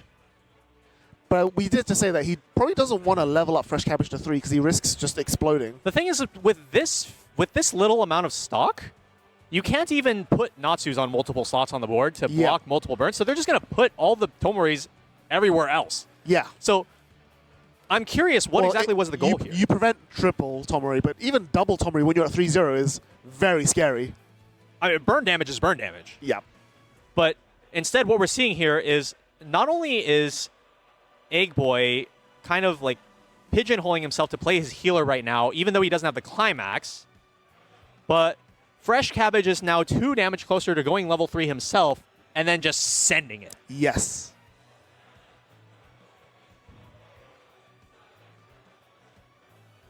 They're just checking there what the clock was. So yeah, he did refresh through the brainstorm. Which is Oh, we still had a brainstorm to resolve. Okay, right. Oh, no, that is not what you want to see. No, it is. They're not comebacks. They're also not in your deck. Yeah, well, yeah. well, you know. Yeah? Well, there goes a comeback. Okay. We're grabbing the level 0 gray. Going to be using that to get the heck out of here now that we milled 4 climaxes. I think it's a little too late here. That is, yeah. Uh-huh. I feel like there's, honestly, like I don't want to be disparaging, but I just swing and not even do anything else. I mean, what else is there to do? Okay. Honestly, you want him to cancel that. Okay, cancel this 2. Cancel this 2. Oh, God. Nope, that's not what you want to see. Cancel this 2. Cancel. Uh-oh. Nope, that's bad. Pass? Side? Side what? It's a level 0. It's still gonna. Oh boy. It's still gonna represent damage, but he Yeah. needs the mill. He does need the mill. Do we see anything good here? Okay, we see No climax. No climax. That's, I mean, we'll take those. that's as much as you could ask for. It just, Okay. it feels like Eggboy just has like 2 devils on his shoulders, kind of. Okay. So It was going so well up until this point. okay. So let's see the situation here. I believe Eggboy's out 5. Yep. 5 climax in waiting room. 3 left in deck. Fresh Cabbage is 2-6. Can clock to 3-0 right now, but notably does have 2 Tomoris in clock. Yep. We could very well see clocking to 3-0 here and then try to brainstorm to fish them out. And then... Well, the problem is that if he clocks the 3-0, they'll go into the waiting room, and then he'll refresh them in. Oh, I didn't realize his deck was so low, actually. Yeah, yeah. So actually, there's no way So to you not just- you just clocking and just brainstorm. You just brainstorm to refresh. Exactly. Yeah. Hit Oh. the brainstorm. Oh. Whoa! Guys, I think we're getting... Salvage 2 Tomori. I think we're getting 2 Tomoris. I mean, 1, 2, 3, 4, 5. maybe 5 not. going Maybe back. not. Like, you know, some would say that Eggboy just threw the game that turn. Maybe Fresh Cabbage is like, I'll also throw. Gentleman's agreement. No, Maybe. no. He has the gate climax in his hand already, I'm pretty He sure. does, yeah, because he got it back last time. Yeah. Eggboy there, regretting a lot of decisions, I think. And we have 6 stock. We have 6 stock as well. Yep, which is exactly enough. Refresh point. We just want that to not be a climax because we need the remaining climaxes in Fresh Cabbage's deck, which there should be 5 of, Yep. to be... Oh my goodness. Oh! We don't want that either. What is happening this No, game? we do. Because now he gets a salvage 4, which is the discard fodder for 3 Tomori. Yeah, but you just lost 3 climaxes in your deck that you could be milling with your own effect to do burn 2s. True. So he's only got 3 climaxes left in his deck to even use burns on now. So, like, what is the play here? Do we just drop search? No, we don't have enough stock. We don't have enough stock. I think it's double... Oh, no. Drop search to get Rui. Oh, Rui allows you to bring out one of the Tomoris for just 1 stock. Sure. And it allows you to thin the deck. It's only 1 card, but you know, 1 card can make the difference. You never know. Yeah. Taki, climax swap. Wait, did we not have the climax? No, you triggered a bar, not a gate. He has treasure. Okay, so we need to use this to climax swap then. But also, like, I think he can do... If it wasn't for the climax swap, he'd be able to do double Tomori into the Mashiro Icy Tail as well. That also would have been an option. Icy Tail, of course, not very good when your opponent has no climax left in the deck, but... Yep, so we're going to be playing the Taki climax swap here. Yep, sack, swap the treasure into a gate. And... Do we have the Rui? I don't think we have the Rui. I don't see it in hand. There's one Tomori. We're going to find out in a sec. There's the Rui. It's in stock. Oh, yeah, there it is. He paid out. Whoa! We see an Anon instead. Okay, you know what? No. I like this because the thing is that Anon Yeah. represents a guaranteed instance of damage. Sure. Because Anon, going to use the on-play effect here to salvage a character. You can either salvage a character for free or you can pay 1 to salvage a climax. We didn't need a climax, so we're just going to salvage a character. Milled through the deck. We saw another climax milled. So maybe the Tomori isn't actually doing anything this time. I mean, you still do it. Yeah. Like, the thing is that if you mill the climax, you get an instance of burn. If you don't mill the climax, you just have a climax in your deck. True. That you're then going to trigger. Well, okay, we do have Rui. We have Rui. Oh, okay, so we do see double Tomori. It's not all over.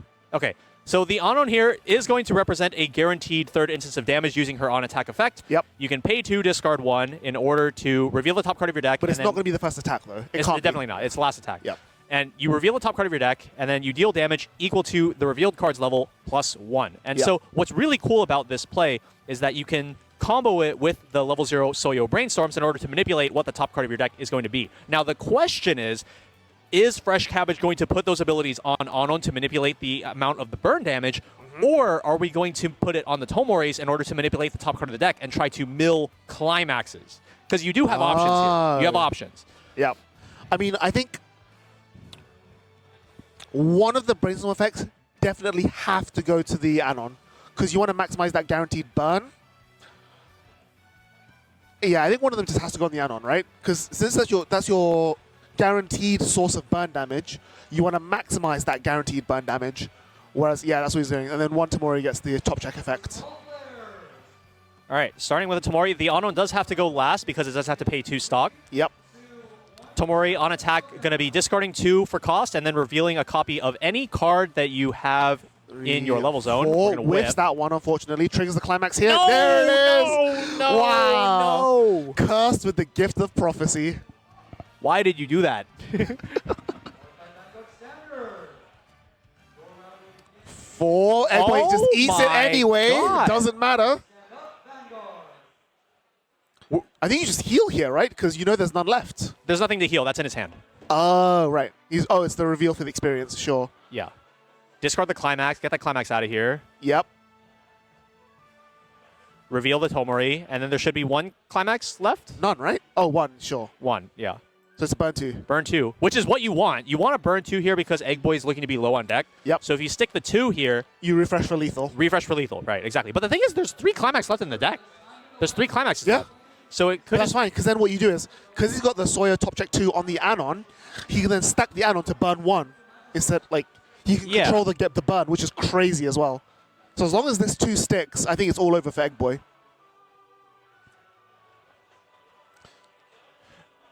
You know, I would have also... You probably also side for 2 here, right, with the Tomori? No. In the middle. No, you just bash. No, in the middle. In the middle, surely right, you side right, for sure. 2, right? Well, it doesn't really matter, because this is pretty much lethal Yeah, anyway. see, side for 2. Side Right, for 2. okay.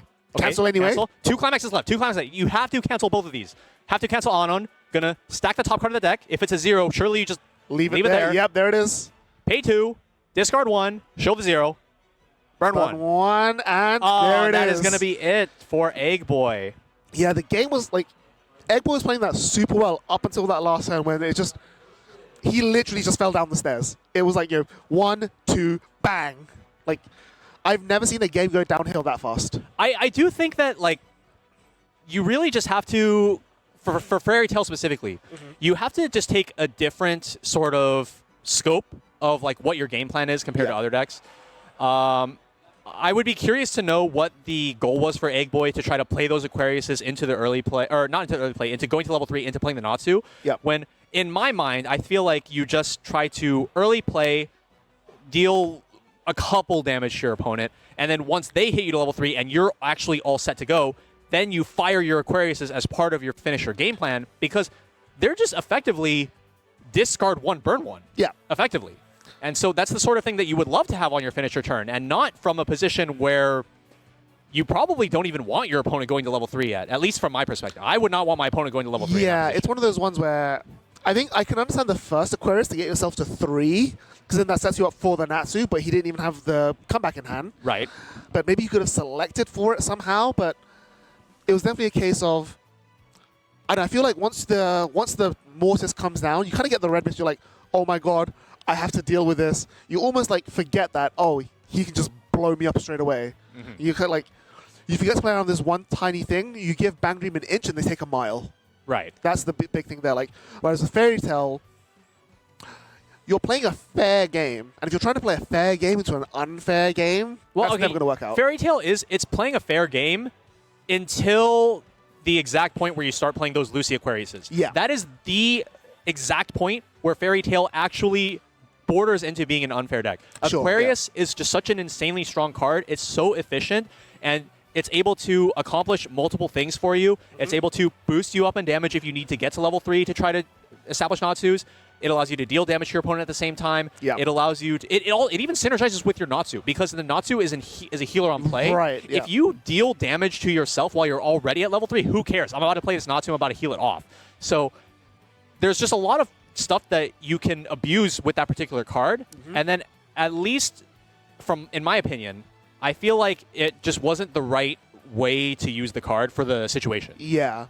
Obviously then compounded by the fact that Bang Dream as it is, even with the restriction, is still just so strong. Like, it has all the tools it wants. You know, we saw there that he whiffed a Brainstorm and still discarded for hand size. We saw there that he didn't have finisher. Like, he started that turn with no finishers and then went double finisher add-on. Like, it's just crazy how much reach and versatility that deck has. But yeah, we are going to be moving on to another break. And at the end of this round, we have another trivia question for you. But instead of being just a question, it's a guess the rarity. So we're about to show you a card on stream right about now. So it is. I'm sure everyone knows who this character is. She's from a very, very popular series. It is from Fujimi Bunko. Yes. Yeah, I get my Bunkos mixed up, man. Yeah, Fujimi Bunko Volume 2 just recently released last week. And so one thing that you are going to want to note about this card is there are certain details that are on most Weiß Schwarz cards. Yep. And this particular picture of this card that we have is missing one of those features. That might be a little bit of a hint as to determining the rarity of this particular card. But yeah, so that pretty much is going to just take us out. Yep, so there are the options on the screen. Remember, hashtag BCS2526 or in the chat. And don't spend your channel points. That too. Unless you want to bet. And yeah, we'll see you all very soon. Take care.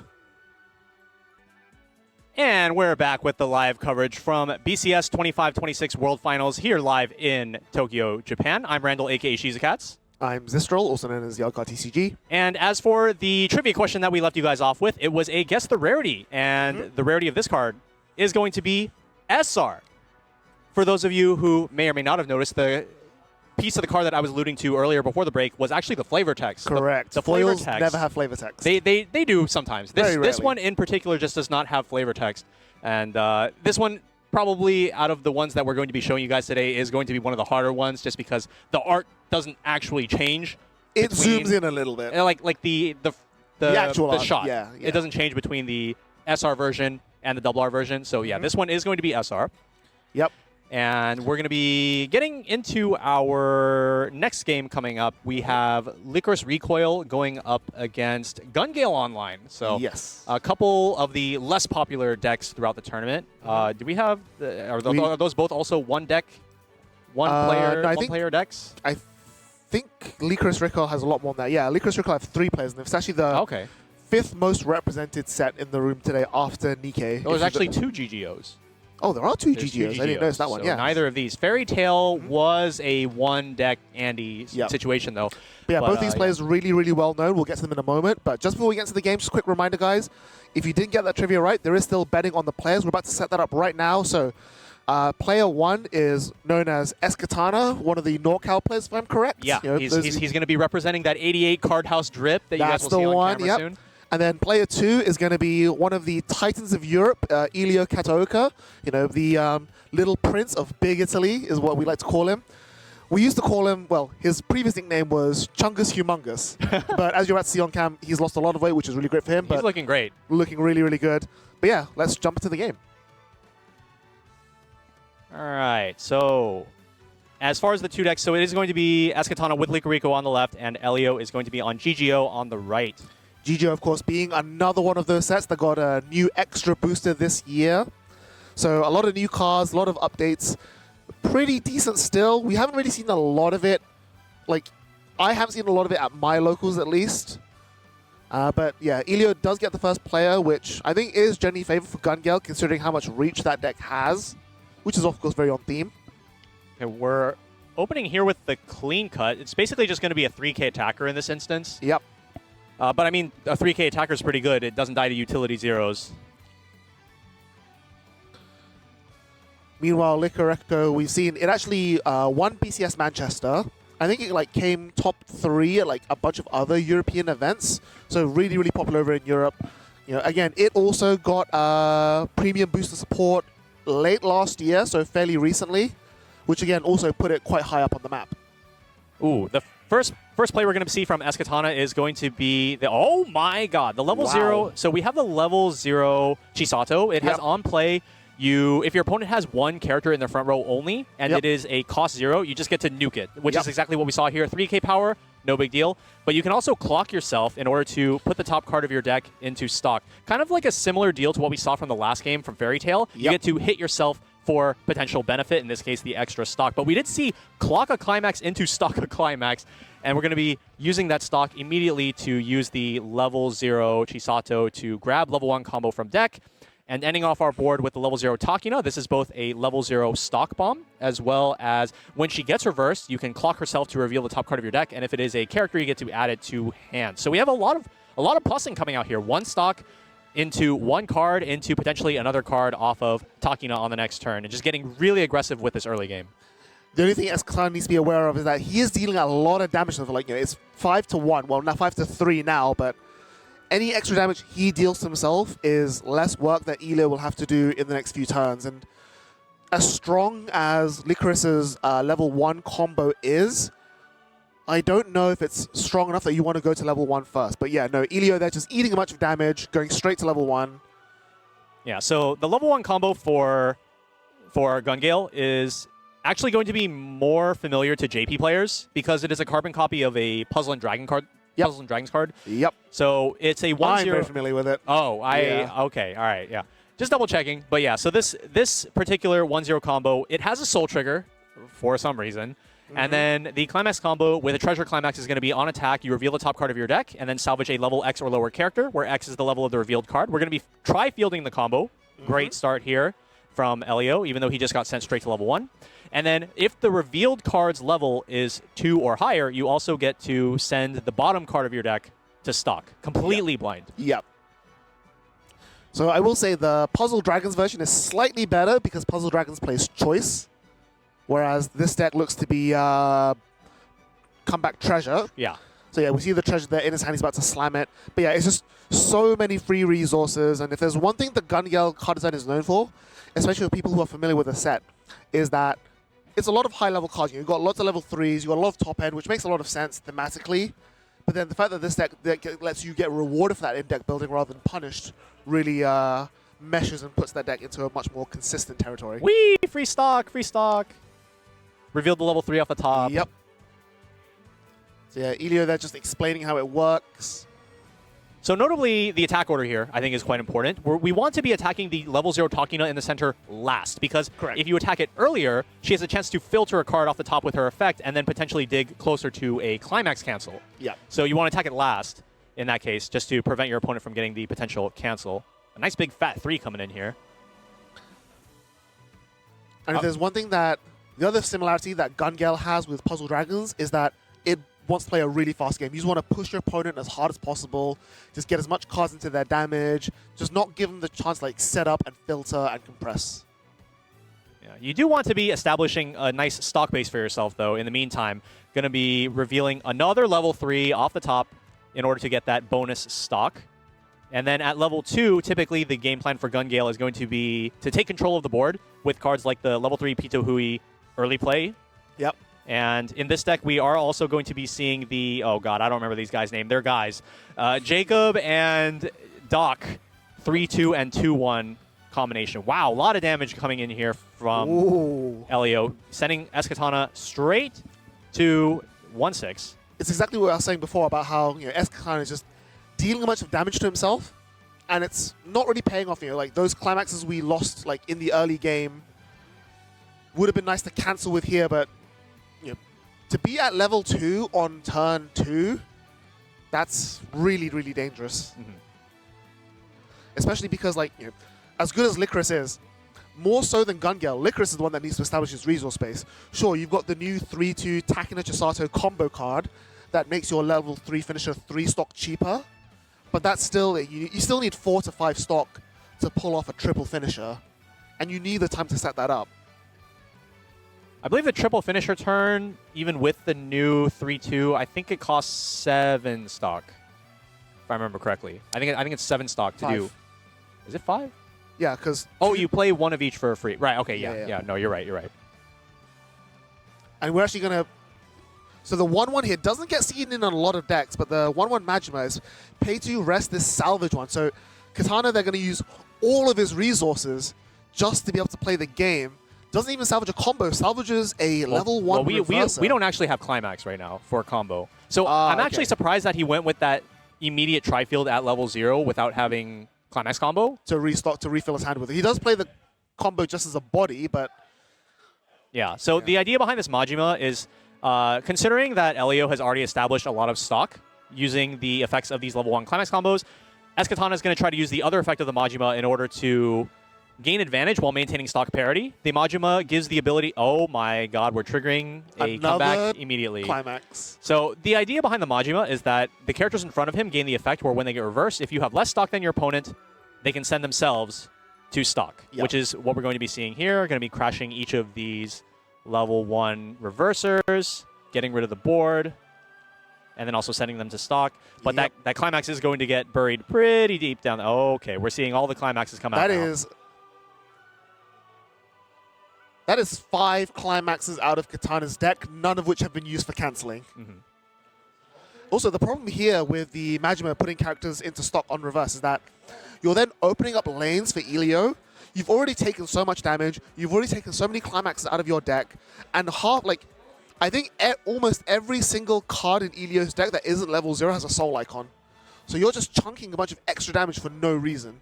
Like, if Elio has another climax next turn, these are going to be swings for 3s and 4s that might stick.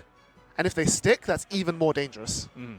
I do think that from this position, though, you do kind of have to play a bit risky. Yeah. You just have to, like, play to your outs, right? Yeah, sure. Like, you got to get back as soon as you can. But I'm just looking through Elio's deck now, and yeah, so he's got, not including the 8 climaxes. I mean, there's a still trigger counter on the on top of the page. So he's got 22 trigger icons in his deck, which is definitely a lot more than the average deck. So yeah, you can definitely expect some swings for 3s and 4s from Elio's side coming in here. Yeah, a notable, in terms of the deck list for Escatana, one thing that we can take a look at in his list is the number of copies of the level 1 Mizuki Reverser that he's playing. So we just saw 2 go to stock, and then a third one was salvaged off of the comeback trigger that was just triggered. So this is something that I've talked about with some of my friends that have topped with Licorice Recoil. They have also made the adaptation of previously running only 2 copies of that card going to 3, because the idea is that if you send them to stock with the Majima, which, like we just saw, you still want to have copies of it in rotation to use its utility because it has a helmet style effect. Yes. Because again, you don't want to be spending too much stock if you can help it in Licorice Recoil, because as explosive as the top end is, it does take a little bit more work to get it set up. But one benefit for Escatana about triggering all those climaxes is that his hand size, despite tri-fielding 2 turns in a row, is still pretty healthy. He's got 7 cards in hand. And if there's one thing about Licorice Recoil is that even though the finisher is now stock effective, you're still very much hand intensive, because you've still got a marker from hand and then discard to restand. So it is still a little bit rough. I mean, the new level 3, the blue one, it does get you a bonus card when you use its effect, and it gets you the climax. It does get you the climax, which is huge. God, that card is card of all time. Yeah. But again, interestingly about Katana's list, he's only running 1 of it. Most lists usually run 2 or 3, just because you want to guarantee that you see it at some point. Let's just take a look at the damage situation. Okay. Oh, the first cancel comes in. Needed that. Really needed that. Really, really well appreciated. Ideally would have been on the direct swing, not the front swing, but yeah. Okay. Okay, we're good, we're good. Thankfully was able to cancel twice. I think that if you go to level 3 here, then that's just like probably the worst possible thing you can imagine. Yeah. And as good as the reach on the Chisato attacking the finisher is, 1-4 is not finishing position. So there's still 1 left in the deck somewhere then. Which is great. I don't know about great. That's a pretty big deck. It is, but if there's one thing that Elio's deck doesn't do very well, it's filter and compress on his own side. So, you've got the blind stuff from the bottom with the Len combos. Wait, are we talking about the same deck? I was talking about Escatana's deck. Oh, sorry. No. Yeah, because Escatana, he has 3 in waiting room, 5 in waiting room now that he canceled twice, and then 2 in stock. Right. So there's still 1 left, and a pretty large deck. We don't have a... Do we have a Brainstorm? It looks like we do, yeah. Oh, no, that's not the Brainstorm. That's the... We have Clean Cut. We have the Fuki level 0 Takina. Yep. The one that sends itself to clock to top 4. Yeah, they both have a white background, which is what I got confused by. I don't see... Yeah, no, I don't see the Brainstorm in his hand. So it's going to be a little bit rough here.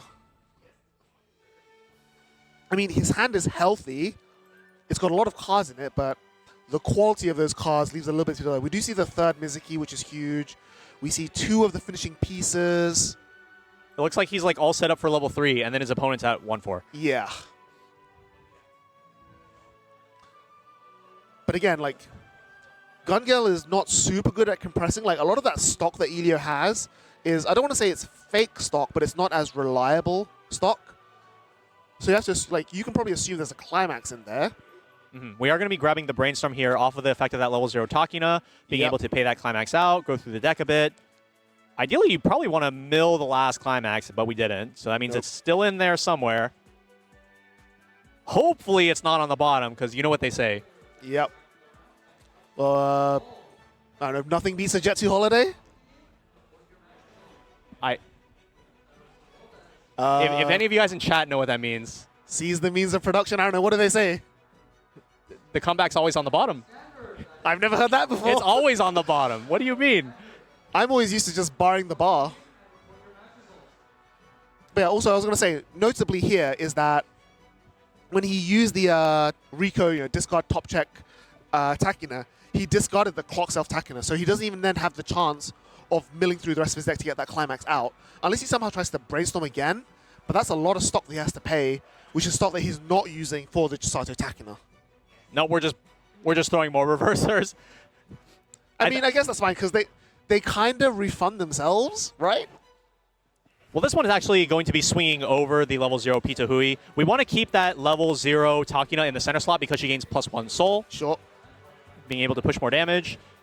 And from this spot, Escatana is going to be refreshing with 6 climaxes because there's going to be 2 in stock and the remaining 6 are going to be in the waiting room.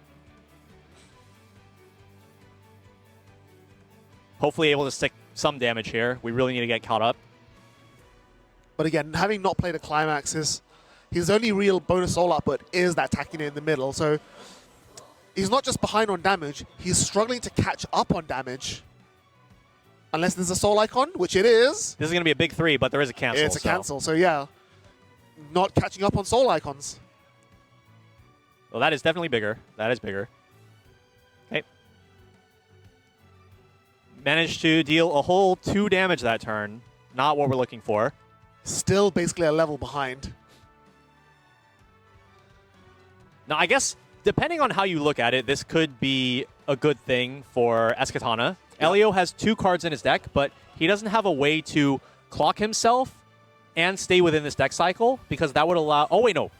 Pita Hui's early play condition is not... I'm thinking of a different card. So, Pita Hui's early play condition is you need to have a copy of the level 0 Pita Hui in your clock, I believe. No, it's 5 or less cards. Oh, it is 5 or less cards. No, it's just the D side. I was thinking of the right card the first time. Yeah. So, he doesn't have a way to stay in this deck cycle and go to level 2. Because if he were, that would allow him to play the Pita Hui early play and free refresh, and then go from there. Yeah. However, what he can do is he can just draw, clock to refresh, and then he can go for the dude's early play, so the 2-1 and the 3-2. Yeah. And that I think that would be really strong right now, because he probably has a climax stuck in his stock, so paying 3 stock for the guys would get them out, and it would also help him really, really establish that board presence. Which I think is what we're about to know. We just main phase, move it up, and what are we going to do? Well, we don't want to clock here. That would cause us to level up before right before. Hold on one second. Yeah, we don't want to clock ourselves right here. That would cause us to level up right before refresh. So I guess he just wants to brainstorm first, maybe. Nope. Down comes the other Pita Hui.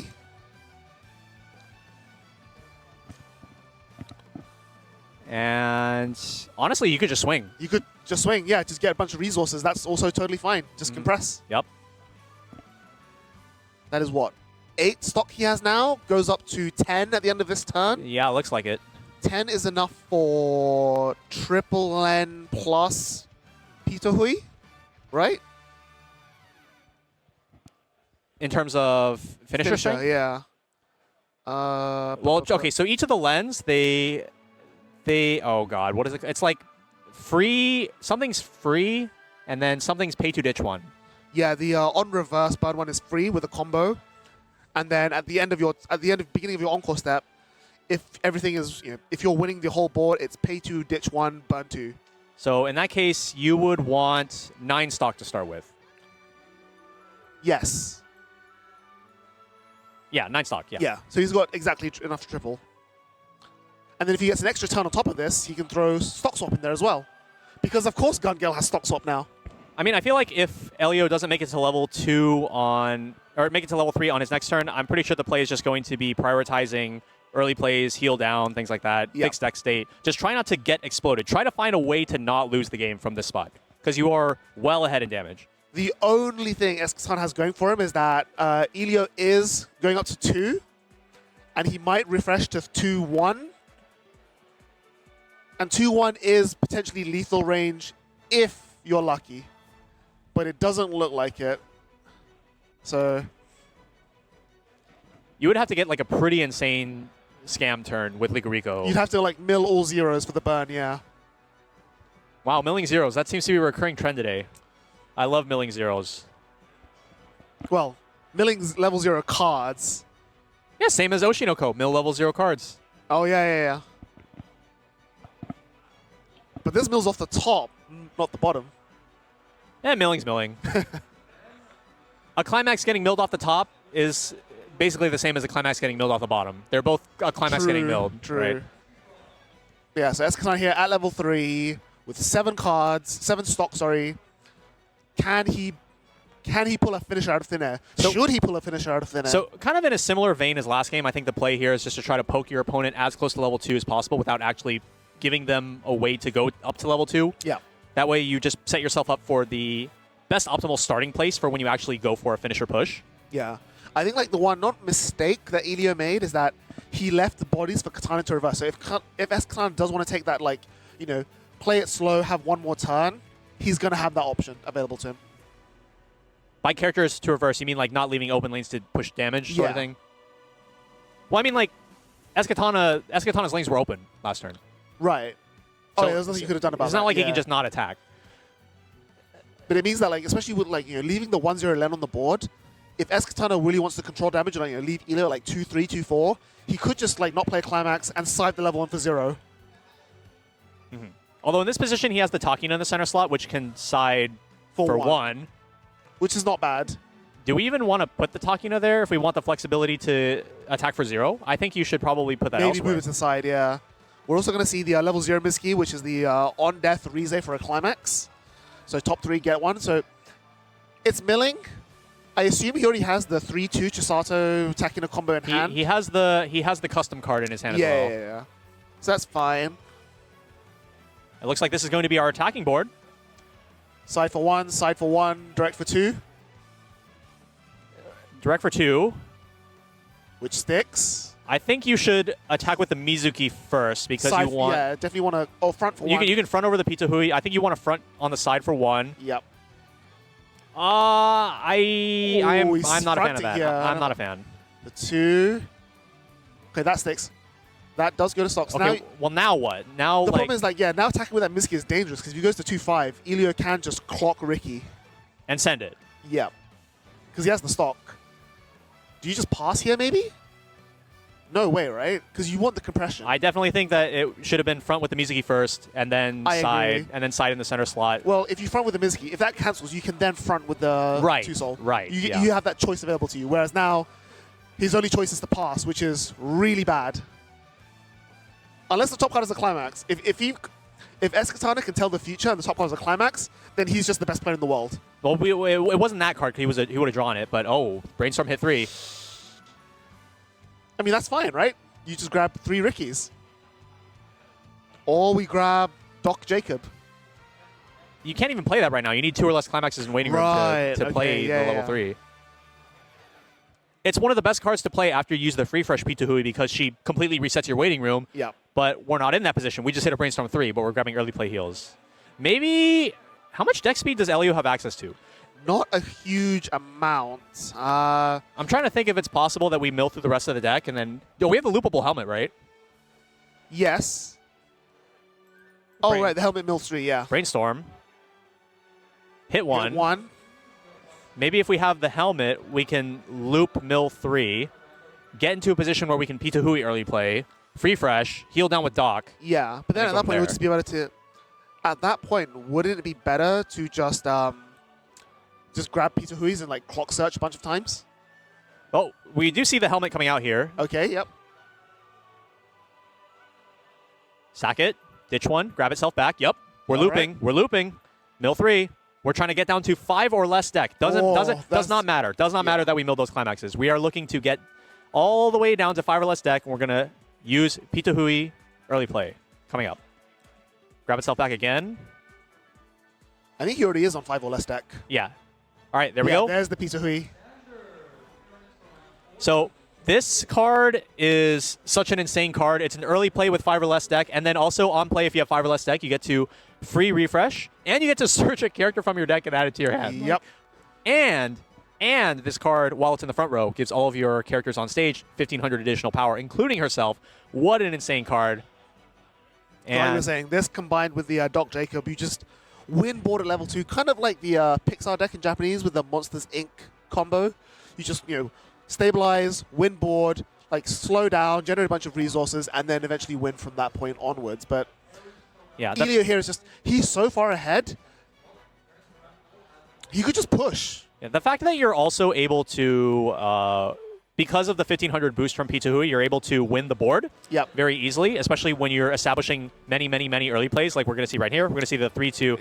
Is this Doc or Jacob? One of them. We're going to see the Doc and Jacob combo probably come down. 2 or less early play healer. This one's Jacob. Yeah. And also has the effect to discard 1 to search the deck for the 2-1 Doc, which is probably going to join Jacob on stage and be a big boost to both himself and Jacob. Yep.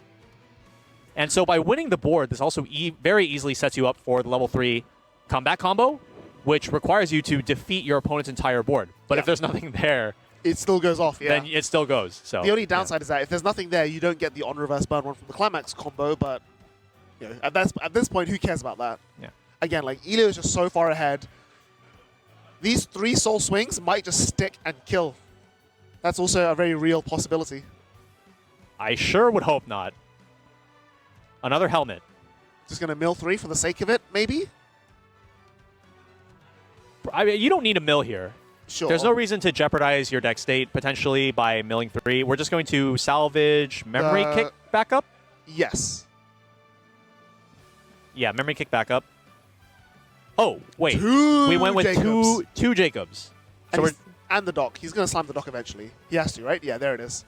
Does work in the back row. Very similar to the Choo Choo and Pareo infamous Bang Dream combination from around like the 2021-ish era. Yep. The extra booster, Razor Suilan and Roselia. Yes. Again, I like to call it the Mike and Sully combo from Pixar because that's the one I use the most often. But yeah, basically, while the Doc is in play, all your other Jacobs get 1,500 power, can't be chosen, and encore. And then Doc himself becomes an 11k encore if Jacob is in play. So actually, it is exactly like the Choo Choo and slightly worse than the Sully because the Mike and Sully also gets Twin Drive. Well, Choo Choo gets Twin Drive from Pareo. Right. I think the difference is does oh no, Mike Sully has does Mike and Sully have? Oh, it's okay. When you take damage, you get to top check. Top card of your deck, yeah, which is even better. Yeah. All right, so Escatana is at 3-5 now to 2-2. Yeah, just taking a bunch of damage there. Like a triple cancel would have been ideal, but I just wasn't on the cards, unfortunately. And now Escatana has to really, really think about how he wants to navigate this turn. Well, look on the bright side. He's not dead.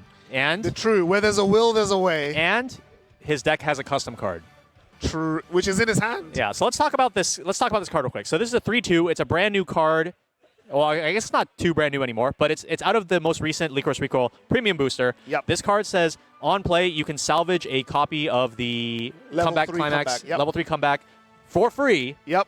For free. And then at the start of your Climax phase, on the turn that this card was placed on stage from hand, you can pay 1 and then send it to Waiting Room to search your deck for up to 1 character, and then add it to your hand. And then you can choose one of each of the Swimsuit Chisato and Swimsuit Takino from your hand, place them on stage in separate slots, also activating their on-play abilities. Yep. And it also gives them anti-event for the turn. Yep. Crazy card. Yep. It's just when you think you finished reading the card, it keeps going. It's like, wait, you get the Climax? Wait, you get a search? Wait, you get to play them for free? You get to play them for free? And use their on-play effects? And event stop? Yeah. It's just so much. And then, of course, the Chisato Takina having the, burn 1, restand, burn 1, burn 1, restand, burn 1. Yeah, the thing is, though, is that we did see Elio heads up getting the memory kick counter. Yep. The Chisato's restand Climax combo activates at the end of her attack, but if you memory kick her with the backup, she's no longer on stage to actually be able to use that that Climax combo. Normally, when you have an end of attack ability, like an end attack restand, even if you get reversed, you are still able to resolve that restand. You go straight from reverse to stand, but not if Elio can put a memory kick counter in the way. Yeah, so the only real target Katana has for the restand is going to be the 11k Pituhui in the middle. The Jacobs on the sides are 12-5? 12-5. I think so. 9.5 printed. Yes, 12.5. So 15-5 after a memory kick backup. Yeah.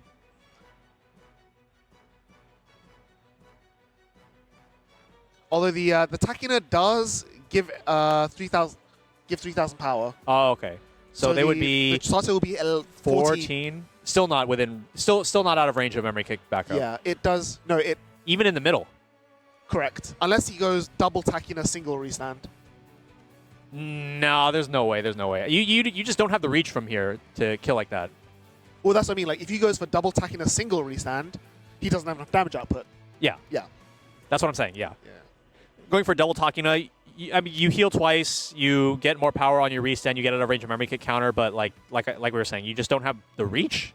Yeah, because double Takina single restand is burn 1 3 soul, burn 1 3 soul, burn 1 twice 3 soul, burn 1 twice 3 soul. Maybe burn 1. Yeah. All of these are maybe sure, burn maybe ones. burn ones.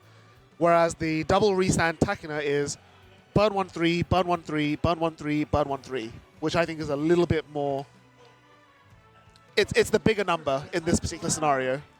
Oh, we're bouncing. We're playing the 2-1 Mizuki. This is on play. You can pay 1 discard to bounce an opponent's character, and you can also on play, you can discard 1 or level down. Yeah. But we're just going to see it hand on court back. Yeah.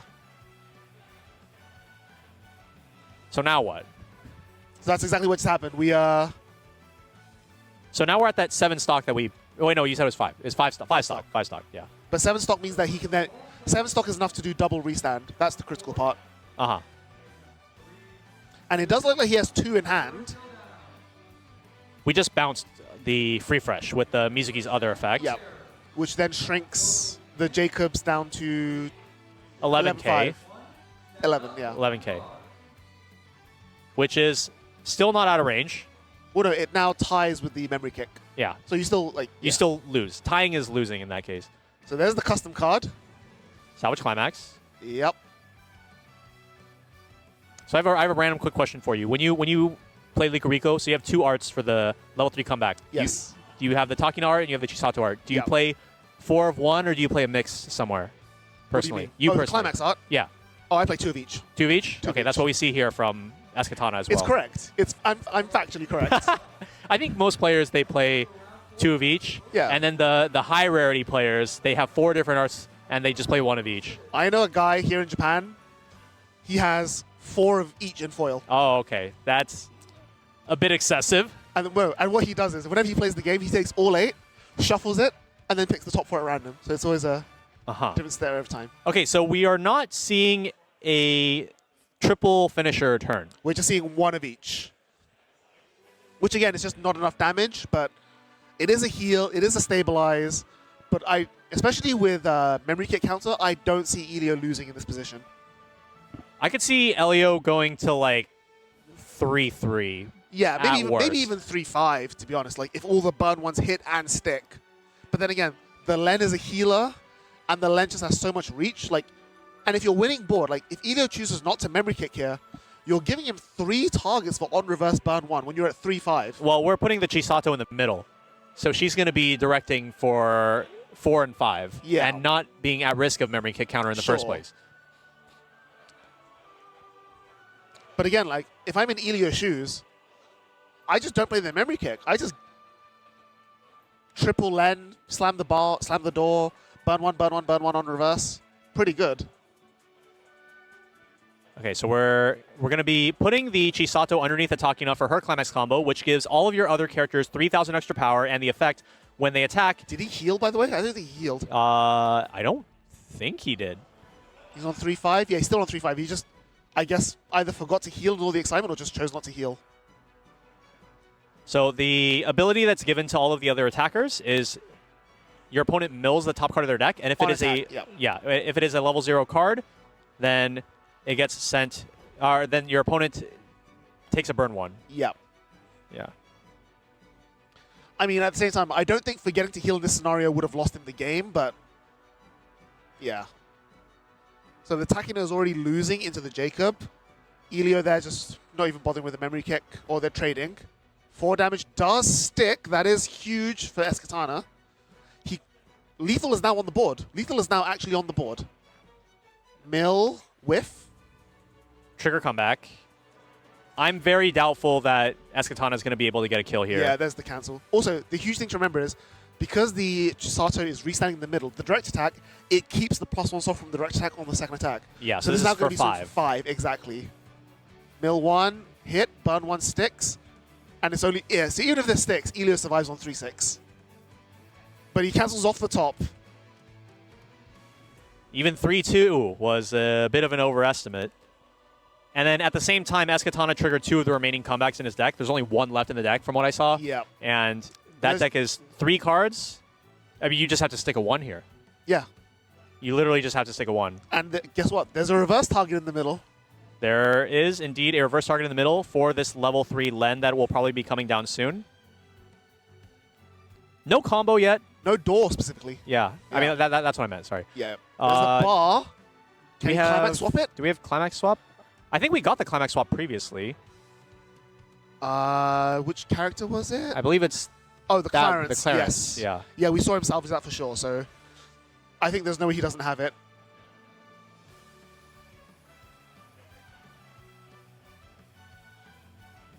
What card is this coming down? We had this level 0 Len. This card says when this is placed on stage from hand, all players put the top card of their deck into their waiting room. If the level of the card put into your waiting room is higher than the opponent's, you can blind stock one. Oh, it's the Watame. This is Watame. Yes. The Tsunomaki Janken. Hell yeah. And then... Which he hits, by the way. He did get the stock. He hit, There's got the stock, and then another free refresh. The free refresh grabbing pretty much anything. Yep. And then climax swap, going to be swapping. Here comes Len. Here she comes. Yep. On play heal. And then just... Do you have another? The climax actually has to be bottom card this time. Because if it's top card, you're going to cancel the swing for 1 and then eat the burn 1. So you have to cancel on the bottom. Yeah. In order to even have a chance. Okay. Okay, good. Step 1. Step 1. So now you have to refresh, hope the burn 1 cancels, and then cancel the rest. So there's the burn 1, and the and that's burn going to 1 be is game. It's a lot of it's a lot to ask for. You would have to cancel the on reverse burn 1, cancel the remaining 2 swings, and then cancel the burn 2. Yeah. So you have 4 instances, even just getting past that first 50-50. Exactly. Yeah. So a lot to ask for. Unfortunately, we just saw Escatana getting forced into a really awkward game state. Actually, it's 5 packets because you also have the burn 2 encore phase as well. I was counting that. Oh, you're counting that. Yeah. Because if we say the swing is already canceled, not counting the on reverse burn 1. not counting the swing, you have the on reverse burn 1, 2 remaining swings, and a burn. Yeah. Right. Yeah. So 4 instances. So Escatana, honestly, I think that going on the aggressive that early, like I think maybe the idea was I need to try to deal as much damage as I can now since I don't have combo. Yeah. But it also put him into a position where the opponent got forced to level 1 and was able to really push back a lot of damage onto him and put him in a really awkward spot where he didn't have combo and it's like, now what do I do? I mean, you can argue that the game was kind of lost from the first turn. You're like, okay, Takeriki, clock a climax, stock a climax. That was definitely didn't help. Yeah. I think that kind of like, even though like at this high level, especially with so much pressure on the line, you do kind of get in your own mindset. You're like, oh my god, like, I'm like 3 feet behind. I need to like work extra hard to catch up again. I think that he can maybe like sort of again get in his own head, be like, okay, I just need to do this, this, and this without really like calming down, like without really playing around. Like, okay, this is my out. This is how I need to do it, and then like following that plan.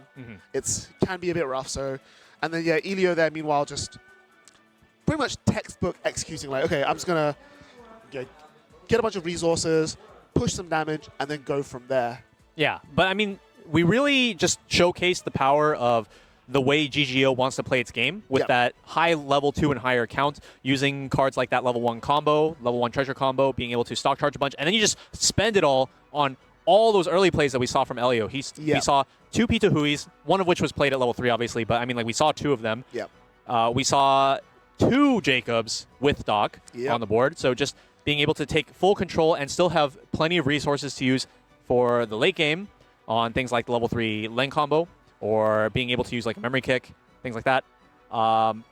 We pretty much just saw I think, everything that GGO had to offer from that game. Pretty much minus stock swap, pretty much, yeah. It was just a case of like, I'm in the driver's seat, I'm making these decisions, I'm playing these cards, you have to react to me, which is such a good position to be in. Yeah. But yeah, so before we go into the next trivia question this time, just a reminder for everyone, so to bet on the channel points, you have to wait until the start of the round when we'll open it on the Twitch interface. Keep an eye on that, and then you'll be able to do it through either chat or Twitch. So just right here on the screen how to do that. Yeah, just keep an eye out on the Twitch chat. We'll let you know as and when that's happening.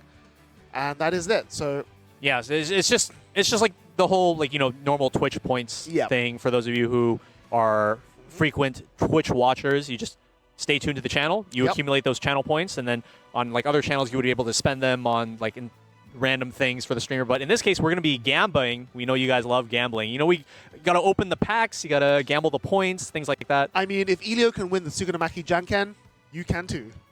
Yeah. All right. So with that, we're going to leave you guys off with our next trivia question. This one's not going to be a guess the rarity. We're going to be going back to our multiple choice trivia question.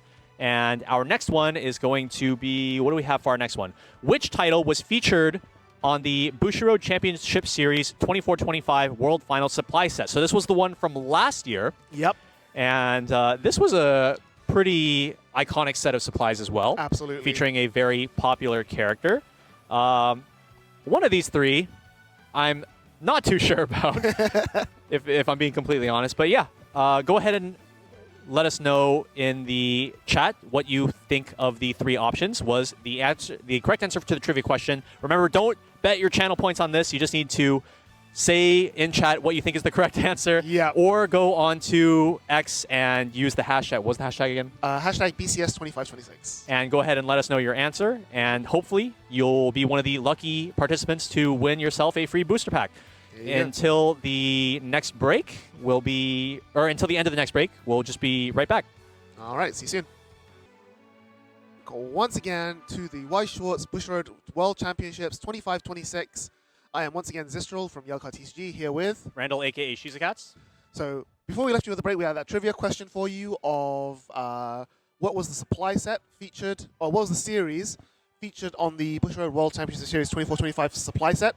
The answer was, of course, Frieren Beyond Journey's End. We had that lovely fern all over the sleeves, deck box, and supply set and playmat. Really, really nice art. I'm a big fan of it. I'm sure a lot of people are as well. What about you? Did you like that? I haven't personally watched Frieren. Some of my friends, they've been hounding me to watch Frieren for You're missing out. for like years. I still haven't watched it. I need to watch it, but I will eventually get to it so I can appreciate the quote-unquote masterpiece that, as they have described it, of Frieren. Definitely. Just a reminder to you guys, though, in the chat, don't spend your channel points on guessing for the trivia questions. Use those channel points for voting for who is going to be winning our upcoming games. Speaking of our upcoming games, you know both of these players. I do. We actually have a German locals showdown. So we've got player A is Tobias Young, also known as Yug on his handle, versus Vinhu, also known as Voodoo.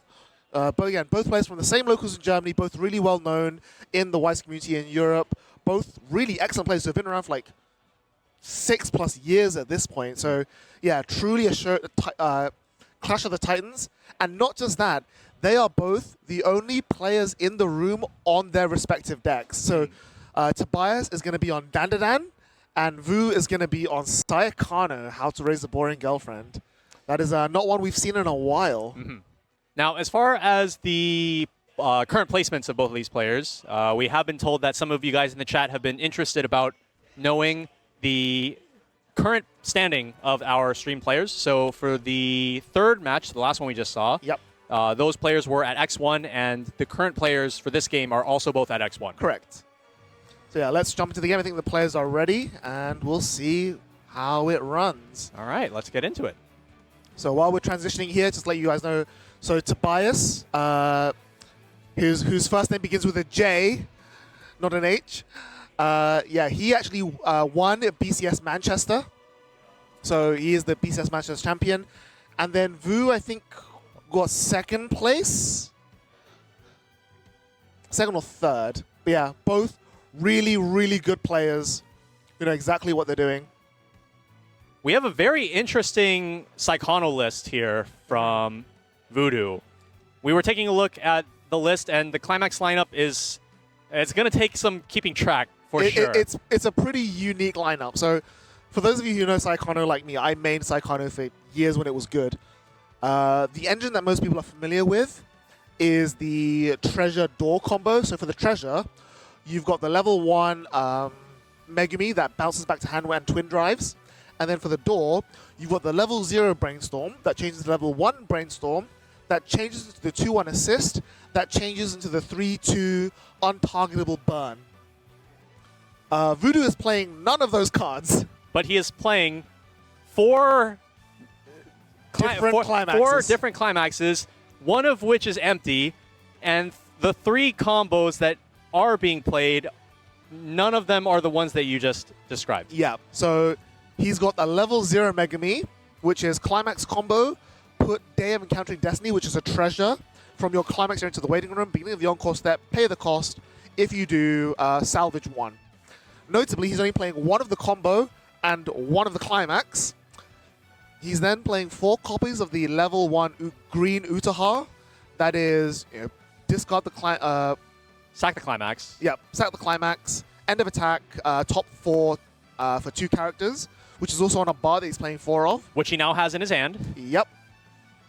And then he's got 4 copies of the level 3 Megami, which is the on attack, pay 1, discard 2, basically deal 3 uncancelable damage. Basically. I don't know if I would call it that. It's like... So the full text is, deal 3 damage to your opponent.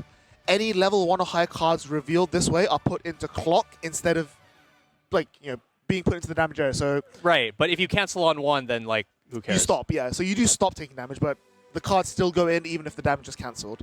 And then he's also playing 1 blank comeback just because. Yeah. So on the Dandadan side, we are seeing for the turn 1 play that iconic level 0 Okarun, definitely one of their strongest turn 1 plays. 3,500 power for fun, and then when he gets reversed in battle, if you have 4 or more cards in hand, you reveal the top card of your deck. And if it is a level 1 or higher, he gets to go back to your hand for free. Free cards. We love free cards. But in this case, Voodoo not even being able to swing over them, so it's just going to live naturally off that 3/5 body. And just be a plus anyway, yeah. So, and here they come.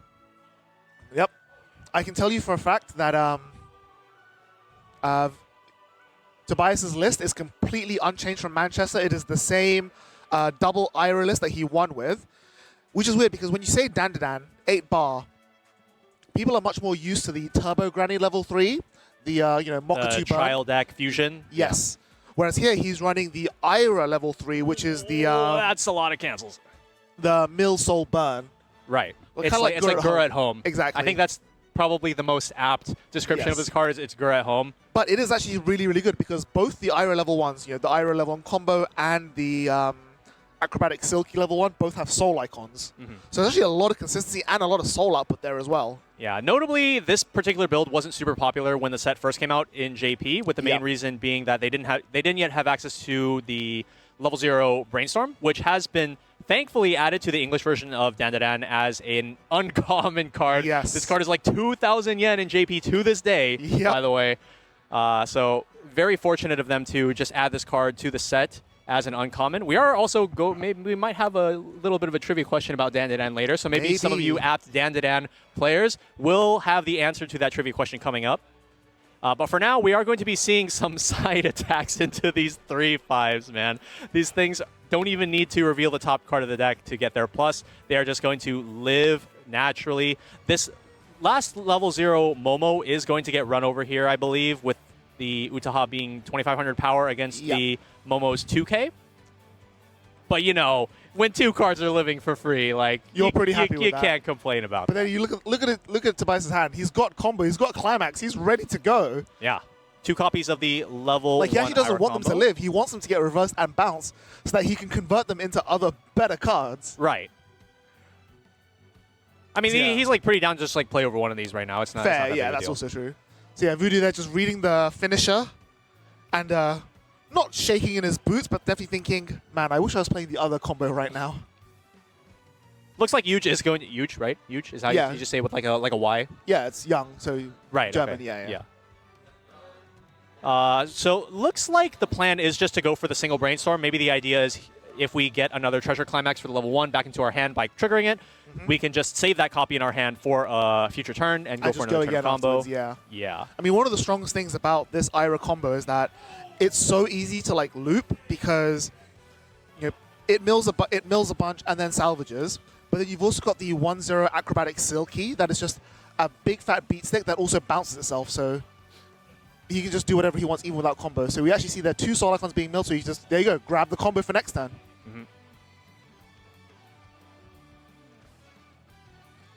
And there's the bar we were talking about. Wow, so that's crazy. definitely ready to go again. It's almost like he saw it on the top with the brainstorm and left it there. So next turn is going to be a very easy... How many cancels are we getting here? We are still here. If Voodoo throws his hands up, he's like, yeah, man, I don't know what's going on. I don't know what's going on here. But looks like Yuge is all set to go for a triple combo the next turn with the 1 copy that he had in his hand, the 1 copy that he grabbed off the combo, and also has the ability to use that back row acrobatic silky, which can save the combo that is currently on the board. And then maybe we'll see these 2 Okaruns also going back to hand, and he just has way too many cards in hand. So yeah, there's finally like the soul icons that this tech has coming in. Vu taking now a crazy amount of damage. Well, I say crazy, like he finally stopped canceling for the first time this game. These cancels have been pretty crazy so far. Voodoo definitely wants a copy of that Utaha level 1 treasure in his hand so that he can actually combo. But again, like loads of canceling is not what you want for this build of Sayakano. You want to like go through your deck really quickly so you can refresh with the Utaha combo each time.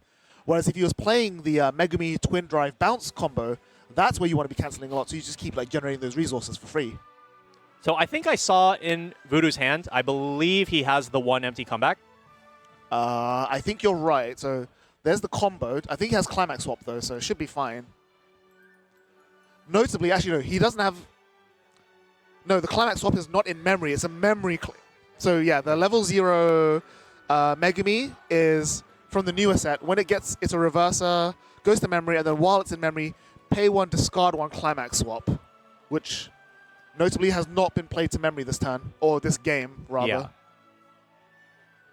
I'm just now realizing, shouldn't Voodoo have a memory? Didn't we use the effect of one of the Utahas earlier in the game? No, it just got reversed naturally. When there were 2 of them.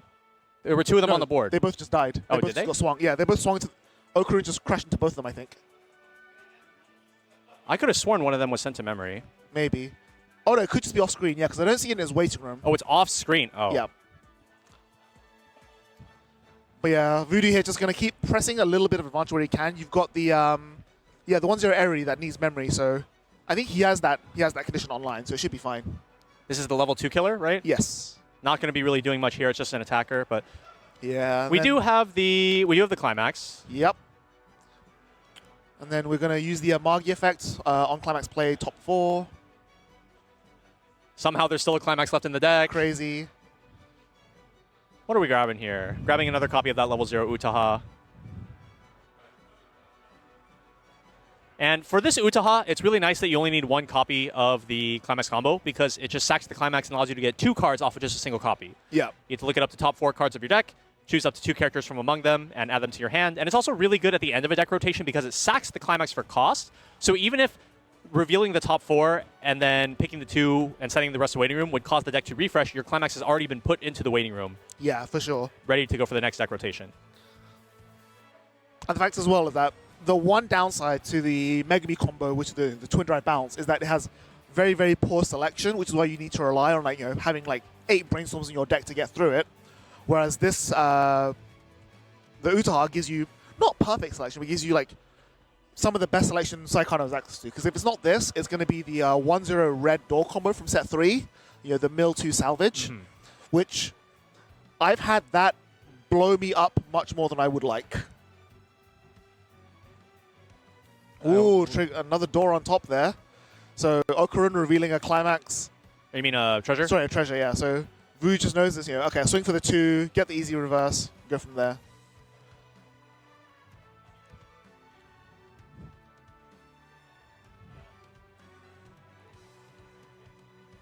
Yeah, the game speed is now starting to pick up a bit. Both players taking a bit more damage, which is actually really good for Tobias because he's got the accelerate at level 2, or not at level 2. the early play, the 2-1 fusion. He can pull out Ira as soon as level 2 and just start burning. And because the combo is on a treasure climax, as long as he keeps checking them, he can just keep slamming climaxes and pushing damage no matter what. Meanwhile, Vu's Saikano deck, he doesn't have that many early plays. He doesn't have that much healing. He's got like 3 of the Utaha early play. This card is really good though. It is. Fresh out of Fujimi 2. Yeah. Definitely a really strong card. But it's not one that you can like loop, the way you can like say loop Mortis in Bang Dream. I mean, okay, she does have the effect to, on play, you discard 1, heal 1, salvage 1, which would allow you to get another copy. It's just not as efficient as Mortis. Yeah, you're not slamming 3 in one turn unless you're high rolling, basically, which it looks like he's not. So yeah, once again, double combo from Tobias, just coming down, slamming, ready to go. Vu here really, really wants to cancel a bunch just to stabilize. And I think he did refresh all 8, unless he blind stocked a treasure, which I don't know if we kept track of.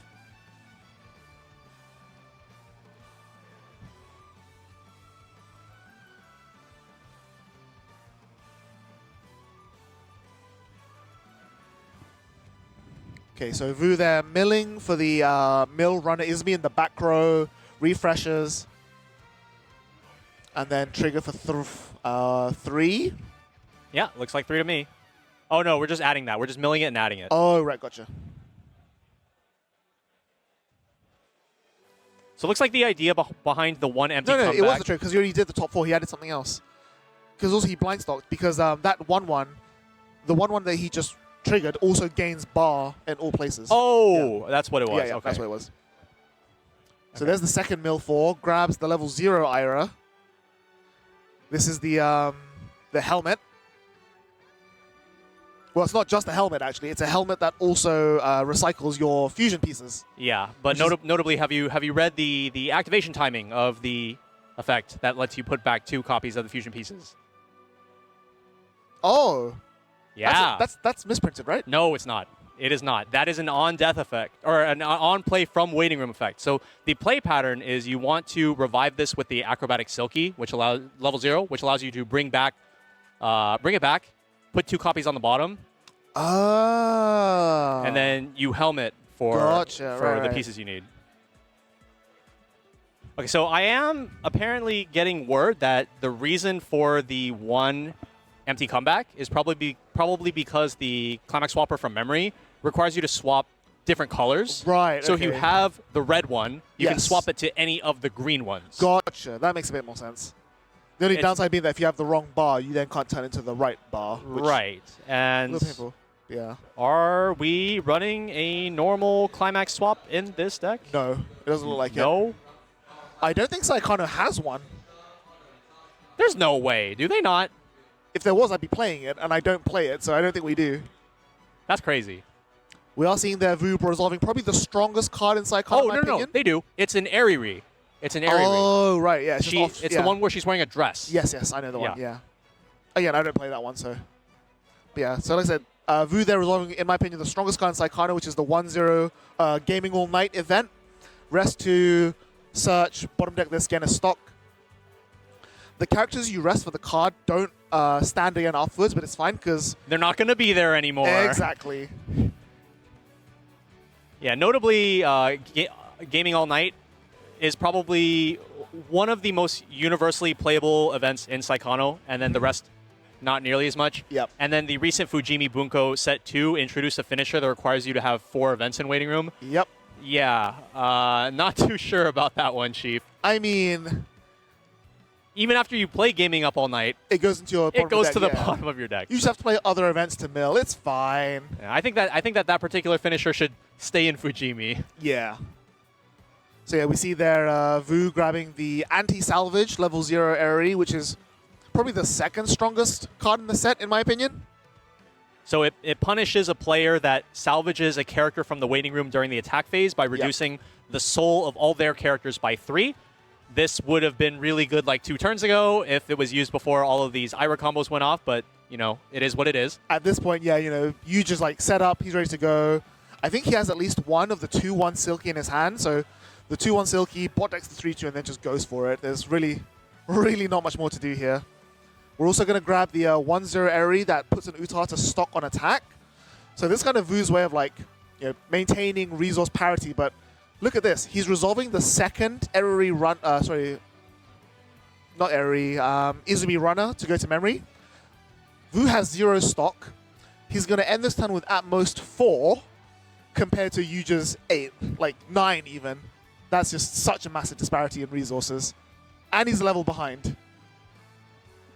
It's honestly not looking good for either of for Vu here. Yeah, we're triggering, I believe that was the level 3 treasure. And we're still canceling. And we're still canceling.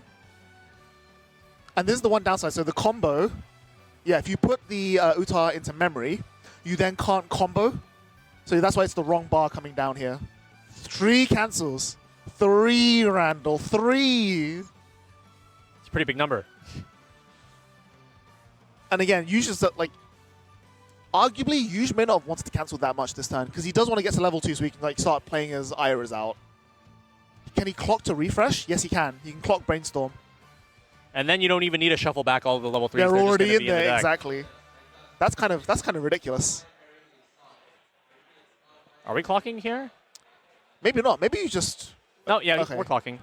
I was going to say, there would be an argument to just playing the Momo Riki and just doing it that way. Wow, draws the other Ira as well. That is the 2-1. Oh, looks like we're just chilling here. Oh, he's just going to play turns. That's fine as well. Yeah, this 2-1, this is the one where if it's in your waiting room at the start of your first turn... salvage discard. Search discard, sorry, yeah. Okay. But it's also just a level 3 killer, so more bodies, utility is always good.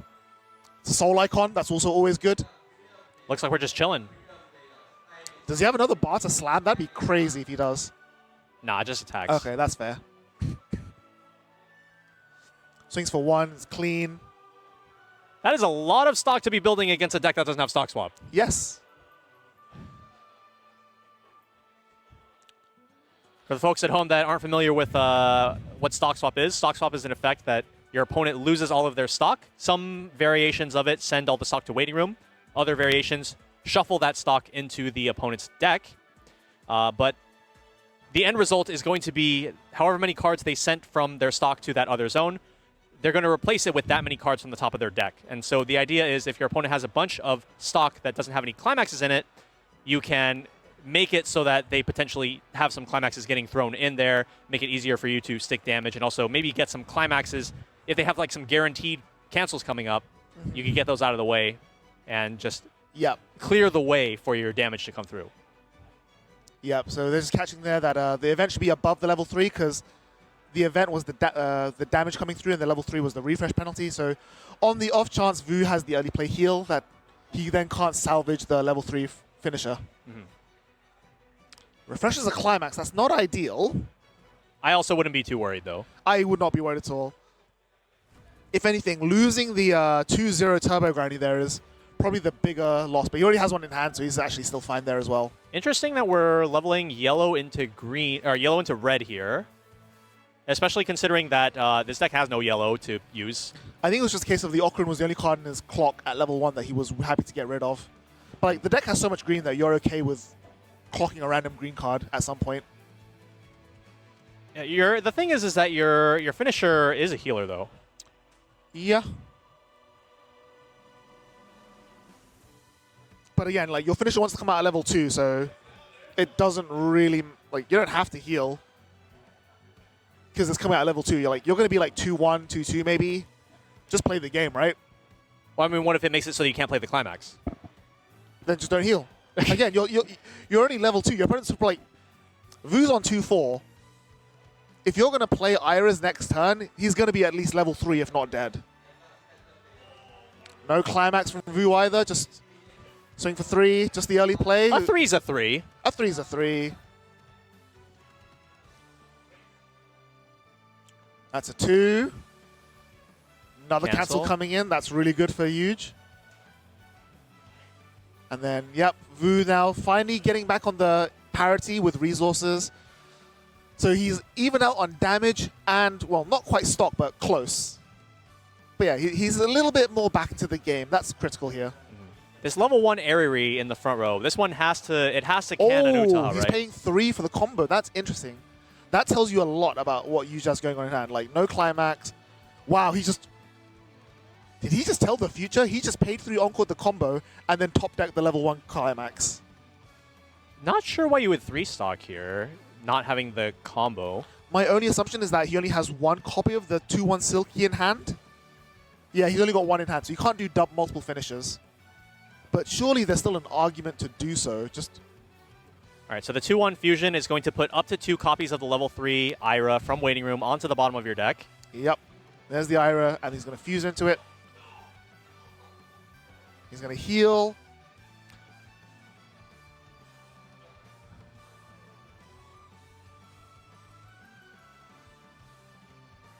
But again, he's got the wrong climax in his hand.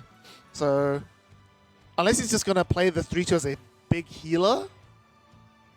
Is that climax swap in his hand? I couldn't quite see. I'm not sure if that's climax swap or the acrobatic silky in his hand, the blue card there. Let's take a look. I think that's the climax swap. We're going to brainstorm here first. Hit the brainstorm. There's the climax to swap into. We can grab another copy of the 2-1. Okay, maybe we might see the play that I was talking about come into play here. So what you do is you salvage this level 0. Yep. Nope, never mind. We're not doing that. But what you would do is you would play the level 0, yep. Sacrifice it for the helmet effect. Sure. Grab the 2-1 from your Waiting Room. Bring it back by sacrificing the acrobatic silky level 0 in the back row. Which procs play from Waiting Room. On play from Waiting Room, you put 2 triggers back into your deck so that you can mill them off of your combo. Yep. And then you fuse. Yep. So that's the play. That's the reason why the card is on play from Waiting Room. It's a little bit. Yeah. It's a little bit of a roundabout. Oh, he had the right climax in hand anyway. Actually, no, that's the wrong. This is level 1. He's just keeping the level 1 climax and okay. just gonna. Oh, there's the right climax though. And we're going to be using the effect of the acrobatic silky level 0 in the back row. Yep. Actually, no, so he does have the level 1 combo on board. He just wants to get the hand back resource advantage. I think that's also totally reasonable. And again, the 2-1 is still a level 3 killer. So just taking that Utaha off the board, just presses that advantage. Yeah, just attack with the level 1 combo last because you can modulate your deck size. Exactly. Ooh, that's not great. That's 3 climaxes in his hand now? Oh, well. 2, okay. Just 2. Oh, he's just, yeah, and then you can discard the climax itself to draw. That is going to force the refresh without letting this climax go back. That's in play. Yeah. And you also then don't, well, it's you choose up to mill up to 0, right? Yeah, you can mill 0. You can mill 0. And just salvage a 0, yeah. Yeah. Is he going to mill that? Okay, yeah. No combo? Hello? Oh, I think he's comboing at the moment, but he's triggered first for some weird reason.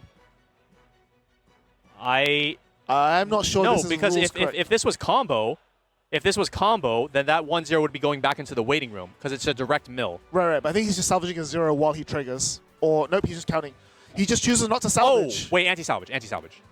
Wait, then why would you keep the combo then? I guess he just didn't have climax swap in hand then. So the other blue card in his hand must have been another silky instead of a climax swap. I guess.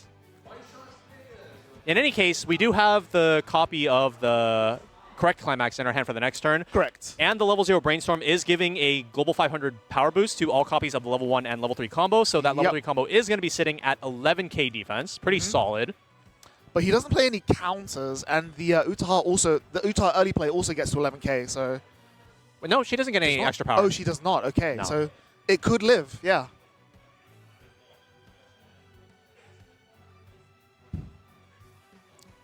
So I think that, like, if you take into consideration that, is that an anti-early play that I see? Is this the one that goes to memory and lets you look at the top card of your deck for the rest of the game? At the beginning of your draw phase, yeah. But you have to have 2 or less cards in memory in order to put this into memory, and he already has, like 4. So that's not happening. So it's just going to be an anti-over-level memory kick? Yes, and that's huge because even though the markers don't go to memory, the 3-2 itself still does go to memory, which takes that completely out of rotation. So there's no more like, you can't play the 2 and then bot deck it again afterwards. Right. Early play comes back down again. Ditch 1, heal that, salvage. Probably a finisher or another early play. Yep, there we go. We're on 3 stock now. If we attack 3 times here, we're going to 6. Which is enough for a 2 finisher.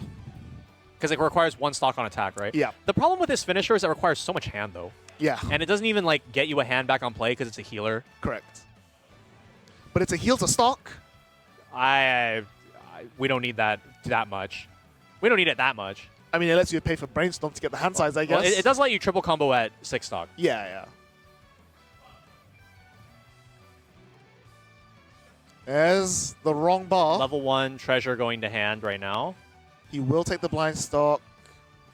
Big cancel from Huge. Actually, yeah, no, even if Huge levels up, he's got 2 Iras in hand already. And the Ira itself doesn't need to have markers for its combo. It doesn't need to have anything. You just need a swing. It just needs to swing, yeah.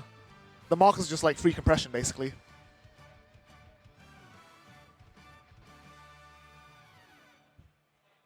Debating about front or side. A front here would mean that Huge potentially gets the easy way to go to level 3 by taking 1 damage and then clocking himself. So side is definitely on the table. I don't know, like, Voodoo just feels, even though the damage is about even, he feels so far behind. Yeah, we're just going to crash for 1. Like, yeah, Voodoo feels so far behind. I think it's like last game where he's like sort of being pressured to just be more active. All right, here's the moment of truth. Are we going in? I feel like there's no reason not to. You've got Turbo Granny in hand. You've got 2 finishers in hand. You know, you've got the kitchen sink in your hand. Okay, level green, just making sure. He does it the right way, yep. All right, what are we doing? We got 2 Iras. He can afford to do triple Ira and Turbo Granny stock swap shuffle as well, which is crazy. What is in our waiting room? We have a 2-0, or we have a 2-1 in waiting room. So if the last copy of the 3-2 Ira is not in stock and it's in the deck, yep. then we could fusion into it right now. Okay. Is it time for the play? Level 3 Ira, ordinarily, as we saw earlier, on play from hand or via fusion, lets you heal to bottom deck. But he has nothing to heal, so he's good. Yeah, potentially would let you like manipulate what your mills would be if you put a Soul Trigger on the bottom of the deck for her Climax combo. I feel like there's no reason not to play the Turbo Granny, though. Or Brainstorm first and then Turbo Granny. Oh, we hit. I think that's the third combo we might be going for. Well, it was guaranteed anyway because he has the helmet in hand. Right. But now, yeah, now we just get the 2-1 instead and just doesn't even need to go that far. In fact, I'm not even sure if this saves a card because you have to... Oh, we're just going for it. Okay, never mind. That's fine as well. Because I was going to say, like, you would have to like play over a card anyway in order to have 2 slots to fusion. Yeah. You have to play over 2 cards. So we're going to check first. Just milling the non-trigger. And then check, burn. Doesn't have a soul icon. But if it's a treasure, it still counts. Oh, yeah, it does count that as well. So that's going to be a second burn 1. Which sticks. And 5. Wow. Cancel the 5. Okay, that's fine. Yeah, the soul icon's here doing a lot of work again. On attack, check top. Leave it there. It's got a soul icon. That level 0 Brainstorm putting in a lot of work, giving these top checks to both the level 1 and the level 3 combos. Even the level 1 combo, even though you don't have the Climax in play, is still going to get access to that top check. Yeah, definitely. Wow, these cancels. Good cancels. And the last swing is for 3. Mill. 4. Which is lethal. It's off by 1, isn't it? It is off by 1. But that means that Voodoo now can't clock. He has to draw and just go for it. Ooh, it is tight. Oh. Oops. That is not correct. But even then, I don't know if Voodoo wins from this position. He's got an early play, sure, but he only got like, what, 2 finishes max? And I think the wrong Climax? We need to do 6 damage here to secure victory. Yeah. Because of the refresh point. The refresh point is basically putting Huge already at 3-1 effectively. Sure.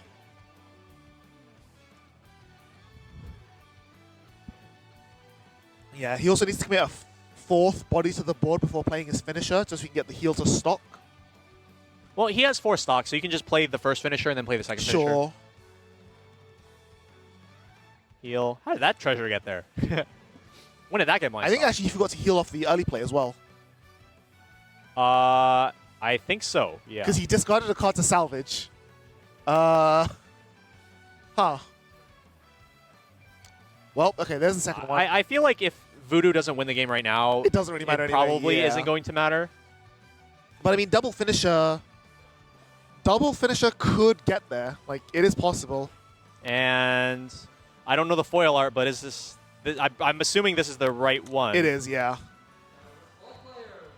Oh, cancel on one, like you said. There you go. So the first combo does nothing. Oh, wait. No, we were wrong when we talked about the deck list earlier. Oh? So it's not 4 different climaxes. It's 2 non-foil and 1 foil of the level 3 climax, and that level 0 climax is not even in the deck. Oh. It's just there to make your back row hexproof. Okay. That's a bit less... That's a bit less spicy. It's, yeah. I was going to use a different word, but that's probably the better word to use. But yeah, so... I'll ask you about your word choice off screen. Yeah. Yeah. Like I said, the level 3 finisher there revealed a climax off top, so you... No, wow! Oh, no. And then swing for 3, which 4, which sticks. Okay, it's suddenly looking really bad for Yuge all of a sudden. Oh, no. It doesn't get any extra power on combo, so it's only 10-5, I think. Yeah 10-5. Side for 2. Side for 2. Oh, there it is. There's one. Top. Okay, all right, we need okay. if he shows 2 1s, it's game over. It's game over. Yeah. It has to be 2 1s before the climax. There's a 0. There's a 2.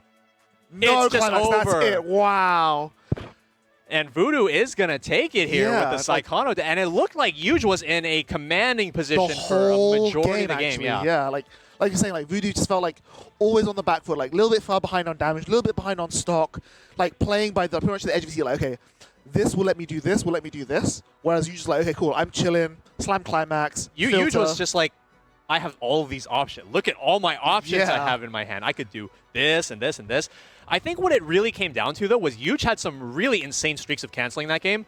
Both the opening level 0 cancels allowed Yuge, or not Yuge, allowed Voodoo to just kind of like remain calm and not have to panic about how much damage he was taking. Exactly. But then also at level 2, there were some pretty good streaks of cancels there as well. So I think pretty much what put Voodoo over the top here is that if you look at his deck list, like it's full of one-offs and like these silver bullets. Like sure, some of them are like alt foils and whatever, but you know he's got one of the early play Utaha, that's the climax, that's the restander. Yeah. One of the level 2 killer, one of the memory kicker, one of the anti-salvage, one of the memory swap, one of Margi, like all these one-offs. And it's not that they came up, it's more that because his deck is built towards that, he doesn't mind low rolling a bit to then high roll later. Whereas with Yuge's deck, you want to hit that consistency. You want to hit that, okay, double Ira, salvage, go into the 2-1, go into the fusion, and just like whittle your opponent down. But then if you don't get there at the end, there's not a lot else you can do. Whereas, you know, it came down to if Voodoo survives, he wins, basically. And that's exactly what we saw. Yeah, I really think the highlight card for Voodoo in this particular match is going to be that level 1 Ariri, the one that just puts Utaha in the can. A lot of my friends like to tease me about this card because Utaha is my favorite character, and they just love dunking on Utaha using this card. But yeah, definitely showed up a lot in this game. It combines really well with the level 1 combo because once you resolve combo, you just get rid of the climax anyway. Yeah. And then that happens on reverse. Yes. So you can just resolve your combo. Or is end of battle? End of battle? Okay. So at the end of that card's attack, you get rid of the climax, you get your cards, and you don't need the climax anymore. You don't need the Utaha anymore either, as if it were like an encore step ability or something like that. Exactly. So you can immediately just follow up with using the Ariri to just send the Utaha, and it also gives you room for damage modulation because, you know, Utaha sacks the climax, and then Ariri sacks the Utaha. The Ariri swing for 1 instead of 2 if you want to control your damage. If you want it. Yeah. The thing is, though, that if you do want the Ariri to send specifically this Utaha, you are forced to give up the climax first. So it can be a little bit of a downside in that regard. But then you have other Utahs to put in, like, you know, the JC or the Amagi, so it's not the end of the world. Like, I think it just shows that despite Saikano, I really shouldn't talk about Saikano as a choice because when it came out last year, set 3... Was that only last year in English? Set 3 was only last year, yeah. Oh my god. Well, start of last year, but still. Everyone was like, this does nothing. Like, the meta just moved too far. You know, we've got HoloLive, we've got 7 Deadly Sins, we've got Avatar, we've got all these things that just do more. And yet Voodoo here proved that actually no, like, even if it's older, it does still work. I mean, that's kind of like how Schwarz is. Yeah. You can take a deck that, like, even as dated as Saikano is, it still has tools. Yes. And you can still do things. You just don't have as much freedom necessarily. And as we saw in that game, even though Yuge had a lot of freedom with what he was able to do in that game, ultimately what it comes down to is, do you take damage? How are you able to react to taking damage in certain spots or like not taking damage in certain spots? So yeah, it all just kind of lined up at the end for Voodoo to have a good game. Definitely. So we're about to get ready into the next round, but we're going to go for a quick break. And once again, we have another trivia question for you, and it's going to be another Guess the Card. Yeah, so what do we have for this one? So this one's one of my personal favorites from Azur Lane. People who know me know that I've maxed Azur Lane in all forms. This is Golden Hind? Golden Hind, yes. One of the Tempesta ships. This is the red alternative to Washington. Correct. Right? So this card, yeah, it's I mean, mostly being played for that on-play effect. Yes. To decompress your opponent. But yeah, go ahead and let us know in the chat if this card is a rare, double rare, or triple rare. And remember, this is for the trivia. Don't use your channel points. Don't bet your channel points. Just say what is the correct answer in the chat or on Twitter/X using the hashtag BCS2526. Is that right? Yep, that's the one. All right. And have a chance to win yourself a free booster pack. All right, we'll see you guys in just a few minutes. And we're back with our live coverage from Tokyo, Japan for the BCS 2526 World Finals for Weiß Schwarz. I'm Randall, a.k.a. Shizakats. I'm Ben, also known as Zistro from Yellow Card TCG. And we're going to be coming right back to our trivia question that we just looked at in the last break. So this is the Azur Lane card known as Golden Hind from the Tempesta Nation. And this is a card that I think definitely throws you off at first glance because you read the profile and the effect almost feels like it should be a double rare, right? Like, it's definitely a card that you've seen at top ends before, but Azur Lane is known for a lot of strong effects at level 3 as a whole set. So the correct answer is indeed A. It is only a rare. Yeah, one of many strong rares in the set. I personally think, just because I'm not an Azur Lane player myself, I feel like if it was a double rare, I think I probably would have remembered it being a double rare. So I had the idea. If I saw this card just like out in the wild, I would have probably assumed it was like a rare. Fair, yeah. I mean, a lot of red level 3s in the set are rare with really good effects. Like your Nexol is a rare. The one that I remember the most from the red double Rs is the 2/2 Hindenburg. It's Hindenburg, right? The one that requires red and green only. And then the clock top 3. Yeah. The one that you need to like cancel it twice. Basically, you basically need to cancel it twice. Yeah. I have that deck actually. I have it on me. It's definitely a deck. It's very fun. We have the leaderboards going into round 5. So let's go ahead and take a look at our current standings, who are our top players. Any names that you recognize from our top players? Almost all of them. So Ryu, also known as Dylan van Amsterdam, is a Dutch player. He's going to be on, I'm pretty sure he's on Nikkei. Okay. Jack, I'm not sure of. Steve L, Steve Long, previously Steve Walt, UK player who has moved to America. He's on Oshinoko, I know that for a fact. Gem, another strong UK player, is on Ruby. Medallia, another strong UK player. I believe he's also on Oshinoko. Fresh Cabbage Hansen, we saw earlier on Bang Dream. And Beanwolf, who I'm sure everybody knows as Carmen. Mr. All Caps. Mr. All Caps. He's also on Oshinoko. So, yeah, a lot of Oshinoko winning makes sense. And I think, actually, we're about to look at Gem into the next round. Yeah, so our next game that we're going to be taking a look at is going to be Gem, who is on Ruby. You have told me she's a huge fan of yours. She's been watching your content for 7 years. That's not what I was going to say. I was going to say you've told me that she's a very strong UK player. That too. She also happens to, in my opinion, be within the top 3 players in the UK. I mean, she was the European WGP representative for 2 years in a row from 23 and 24. So that's got to mean something. Yeah, for like the JP circuit. Yes. Yeah. And then Gem is going to be up against Jack, who is a Singaporean player. I think he actually won BCS Singapore, if I remember correctly. Awesome. I'll have to double check that, but I do recognize the name. And the matchup for this game is going to be Ruby up against another Bang Dream deck. This Bang Dream is going to be on the Tomori level 3 gate finisher, just like Hansen, who we saw in round 2. Yep. Yeah.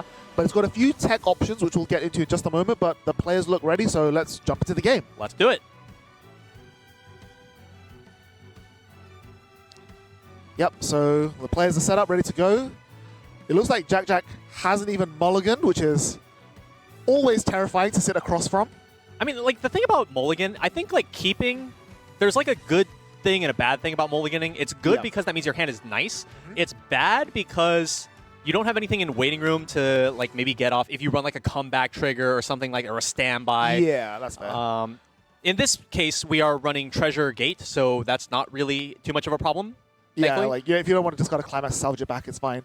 Notably, speaking of standby, so Gem's deck is 8 standby.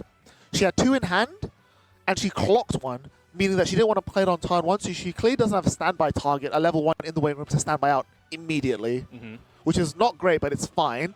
But Ruby does have, especially for set 2, a really, really good standby target, being the 1/1 Tyrion that can't be reversed by cost 0s. So just like a really good meta call card. If there's a lot Exactly. of cost 0 game plans running around, not a lot of standby in the metagame, then that's a really good card. It just maintains as a body on the board turn after turn after turn. Exactly. So let's talk about Jack Jack's Bang. Like you said, it's going to be different to Hansen's list. Immediately, we see the big card that's different, which is the Level 0 Timoris. So when it dies, discard 1 top 4, add a level 1 or higher, no, add a music character to hand. Yeah, that's not limited to, to level, But it has extra text, which is, if within those top 4 cards, you discard another copy of itself, you can add it back to your bottom deck, the copy. Bottom stock the copy. Bottom stock the copy, so it's a +1 in all regards. Yeah, so real quick before we get back to the Timoris, I want to talk about this level 0 Oblivionist that is on the board for Jack Jack. So this card is 2,500 power, and then if all of your characters are music trait, she gains 2 abilities. One of them is when she reverses her battle opponent, you can choose one of your other characters on stage, rest it, and move it to an empty slot in the back row, allowing you to preserve extra attackers. But in this case, more importantly, we are going to be able to clock kick the Pyrrha. And this is going to prevent her from going to memory, which is eventually going to be part of the finisher condition for the level 3 Ruby. Yeah, well, the level 3 Ruby needs to have 2 Pyrrhas in memory. Right. So denying 1 is already huge. Like, it is easier to get them into memory now. There are cards that put them into memory other than itself with set 2. But it's a little bit of extra work that Gem has to do compared to before. And yeah, the other big difference there that with this list is what I was talking about before, the Sunglasses Nyamu. I really like this card in this Bang Dream list, especially now that you don't have the Bread Stock Top event. It's the pay 1, clock 1, top 2, add both. Oh, you're just saying this because you have like less misses because there's no events, right? Yeah. But like this card is like one of the biggest issues I think Bang Dream had at level 0 is the plussing. Like all of Bang Dream's uses level 0s are basically utility and they go neutral. This is the only one that actually goes plus. Well, I mean, like, it goes... I'm like, the other ones go plus in the respect that, like, you have an attacker, and then you have the card in hand. Yeah. So this one has the potential to go +2 if we're going by that math. Right, sure.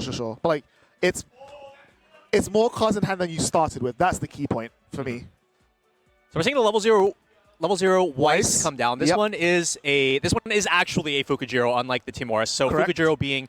It has, like, the same kind of effect as the Timoris, where it grabs a card from the top 4, but this one is a level 1 or higher card, so it can include events, rather than a traded character, which can hit level 0s. So that is the distinction between those two. Specifically the 2/3 counter event, which is it's basically anti-damage. Full board anti-damage. Correct. Still very strong. This is not able to clear the whole board because James Ironwood is only 500. The 1k boost from Weiß is going to be going to the Pyrrha so that she can swing 3k over the 2/5. Yeah, we're just going to leave that Nyamu there. But interestingly, she reverses the Oblivionist with the Pyrrha, but there was a risk that if she crashes into the Oblivionist, it's active on both turns, so the clock kick would still apply. But thankfully, she's over thanks to the effect of the Weiß. So there's the standby, pulling out the 1/1 that can't be reversed. Like I said, a really, really strong profile to have in this day and age. Notably, she doesn't stand by... To the front? Yeah, which I think could have been relevant here, but I guess you don't care about these zeros dying because you're going up to level 1 anyway. So, going back... That's the other reason why you don't want to stand back to the back. Oh, yeah. And that level 0 Amorous, just using that secondary effect to lock down an opponent's character, just coming in super clutch here. Yes. Like, that card is, in the JP format, often seen as a 4 of, but I feel like a lot of Western players typically don't like to run the card at 4, usually seeing it at like maybe 2 copies. But we are seeing here in Jack Jack's list a full 4 copies, and it's going to be really, really instrumental in this particular matchup against Standby. Yes. Keeping that stuff locked down in the back row. Ooh, Jack Jack, they're slamming the bar, like, still only on level 0. Just wants to get it out of his hand. and just push some damage through. I think it's probably okay to slam an extra climax if you have a treasure in hand already. Yeah. The reason I think that is because the Nyamu level 0 lived, allowing him to gain an extra attacker, and then when it does eventually die, you still have the opportunity to get 2 more attackers. So I think you are just far enough ahead on potential resources that you have the agency to slam that climax and get that additional damage out. And it's also a treasure beyond anything else, so like it's much easier to get them back into hand afterwards. Yeah. Another really nice thing that is going to happen here with slamming the treasure is that you have the ability to use the Soyo Brainstorm's back row on the Amorous to combo with its effect, sacrificing a character on stage to add the top card of your deck to your hand. You have the ability to top check 2 first, decide which of those 2 cards you want to be left on top, and then add that one to your hand. Yep.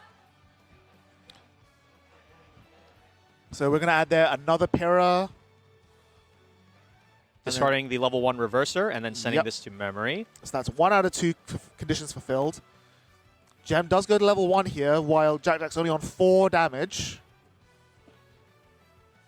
So it is going to be up to Gem to sort of even out the damage race, which again is going to be difficult because one thing standby decks are notoriously known for is having a really low damage output, because obviously your standby climaxes don't give your bodies a soul. Right.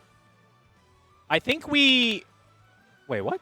Oh, I think he crashed the Okay, Morris, yeah, there we go. And we're going to be sacrificing the Nyamu, using the effect, clocking yourself, adding top 2. Would have liked to have been out at that combo, but Tim Morris is never sad to add a Mortis to hand.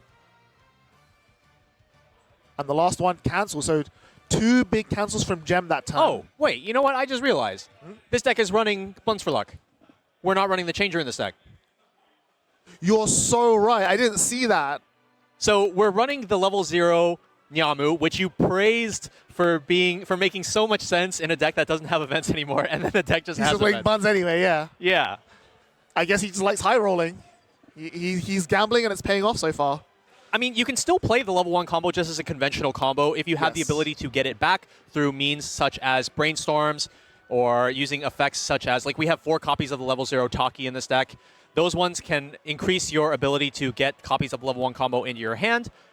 Then you can just play it like a normal deck. The downside is that even if you're not playing it like as repeating the combo, it's still access to your combo. Like for example here, Jack clocked the 1-0 combo with his Nyamu. So you wouldn't be able to like change into it. Exactly. So like now he has to hit a Brainstorm to get that combo back.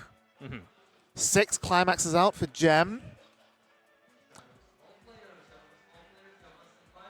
So yeah, the 1-0 reverse is not really useful. You want to save that to destroy the Oblivionises. Like, the moment you see Buns for Luck come out of Jack's deck, you know that he doesn't have changes, which means you know that if you can wipe his board, he's going to have a really struggle to repeat it again. Although I think the Pyro does actually clear the Amoris anyway. And the Pier is like 2,500 power. Yeah, so it sticks around, which means that Jack has to play into it. I definitely think the easy plays here for Gem. It depends on which climax that is in hand, and I think it is a Crow climax. If it's a Crow climax, then you don't have to commit 2 attackers. You just play one attacker and then standby out Crow and then stand it. And she does have a Crow in the waiting room. There's also one on top of the deck, so it's not going to be the end of the world. We're just going to commit the Adam first. Is there a Crow in waiting room?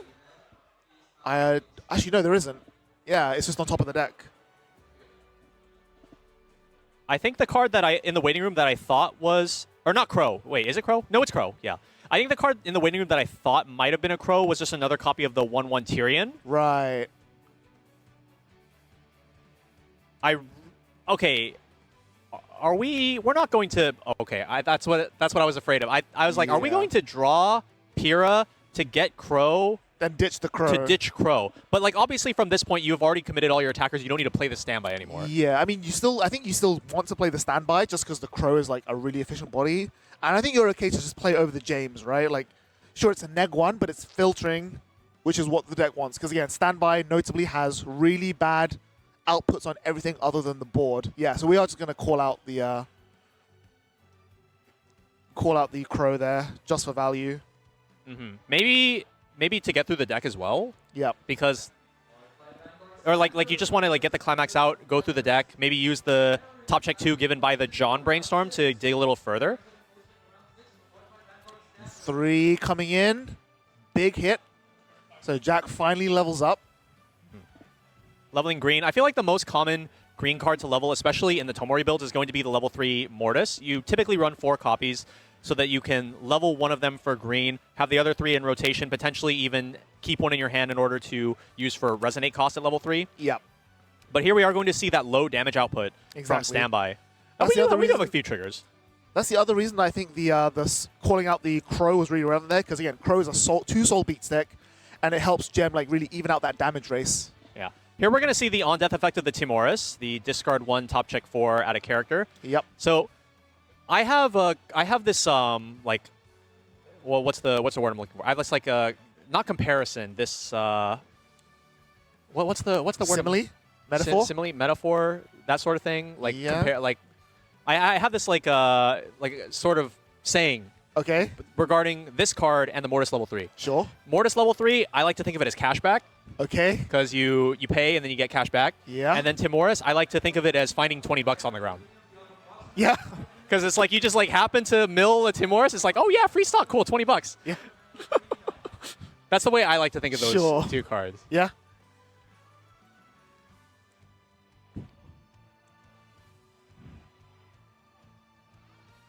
It's gonna bug me for the rest of the day. I can't think of the word I'm like thinking of. Like I guess metaphor is like metaphor works. Yeah. Yeah.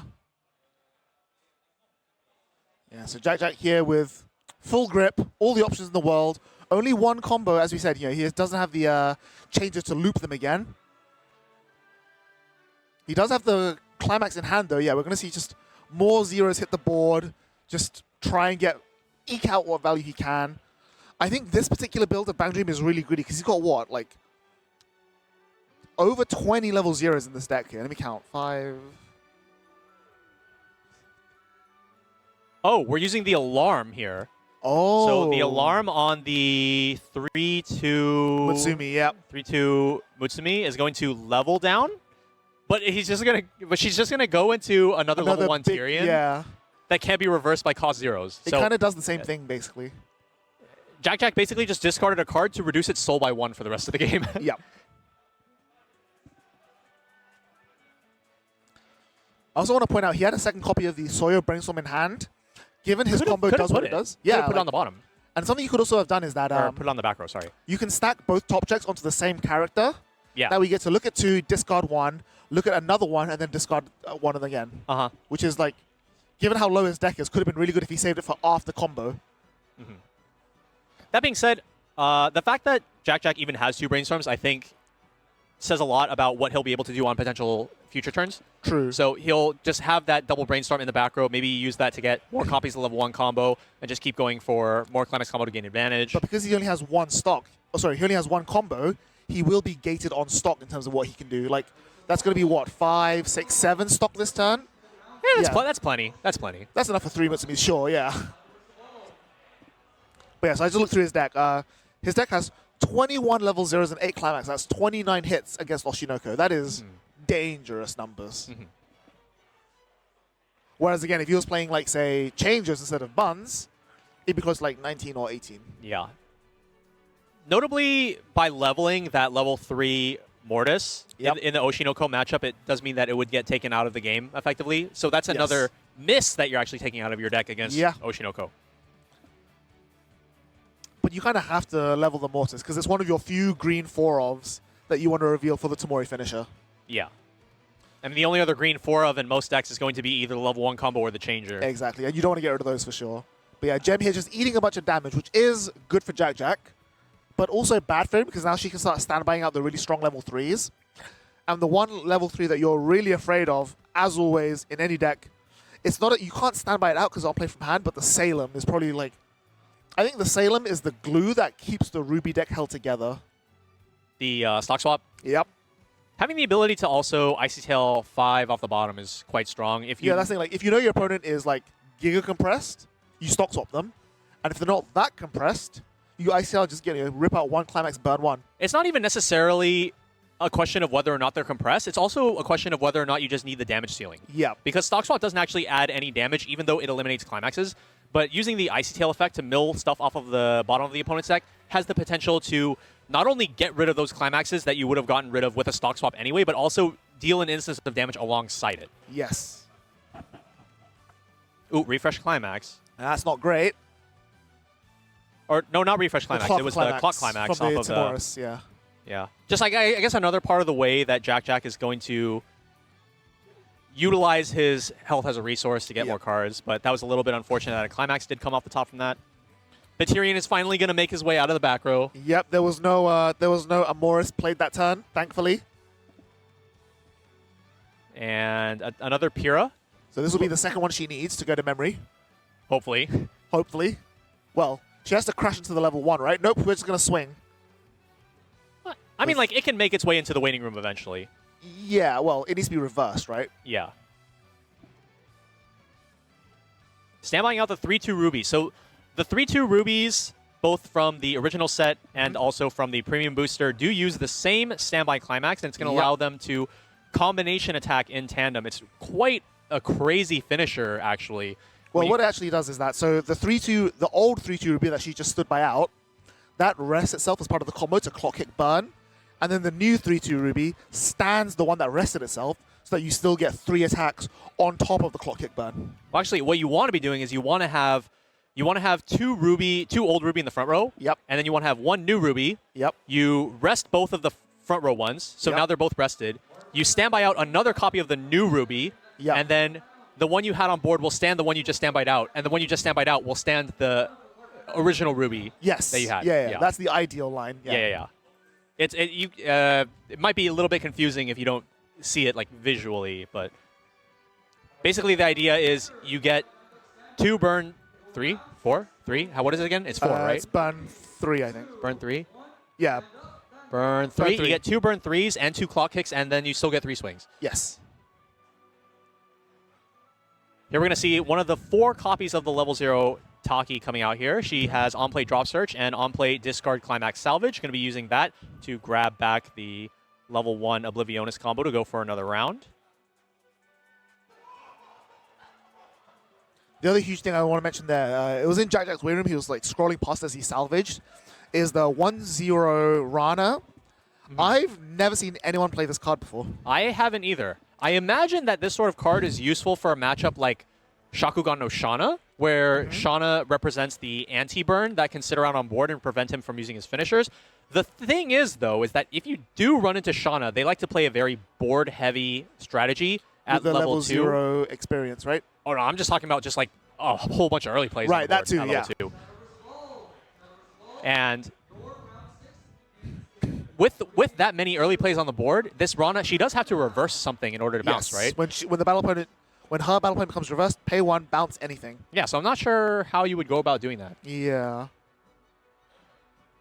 And even in this matchup, like, you know, Gem has 2 giant standby targets that can't be reversed. Like, sure, if you can reverse the Pyrrha, you can bounce the 3-2 Ruby, which is really strong. Ones for luck. Already at this stage, and that's crazy.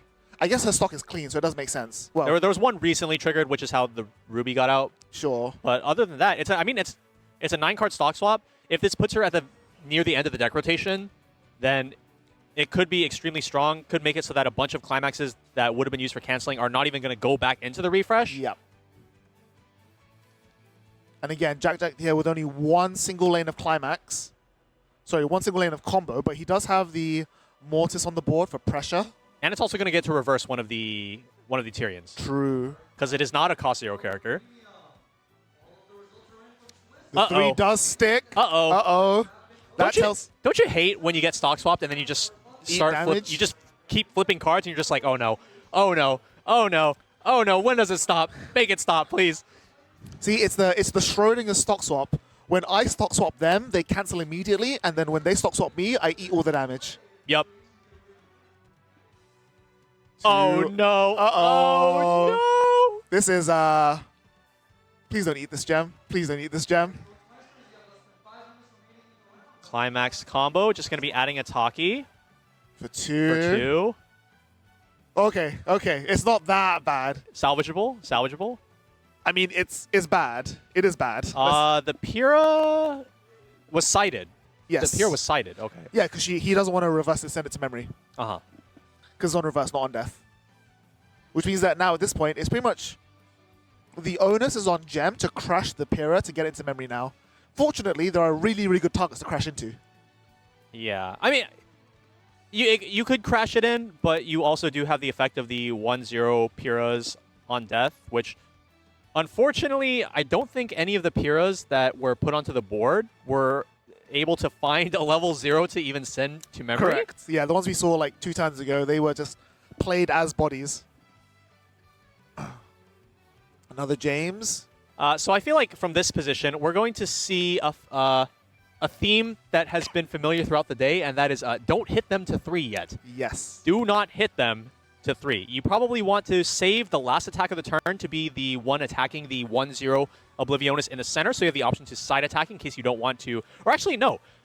You should probably save the attack into the Mortis for last. Yes. Because that one is guaranteed to be no damage. Yeah, I think the correct line here is to crash the Pyrrha into the Oblivionis in the middle. No, first. Oh, first. Okay, yeah, sure. And then James into the Mortis last. And you just side it. Yeah.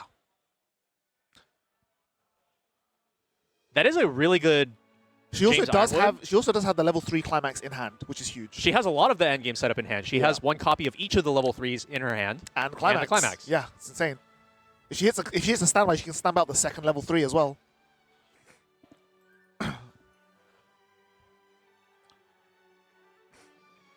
So what we agreed on? We agreed on what? Crash Pyrrha middle first, save the side for Mortis for last, right? Yeah, you definitely don't want to put Pyrrha in front of the Mortis, I think.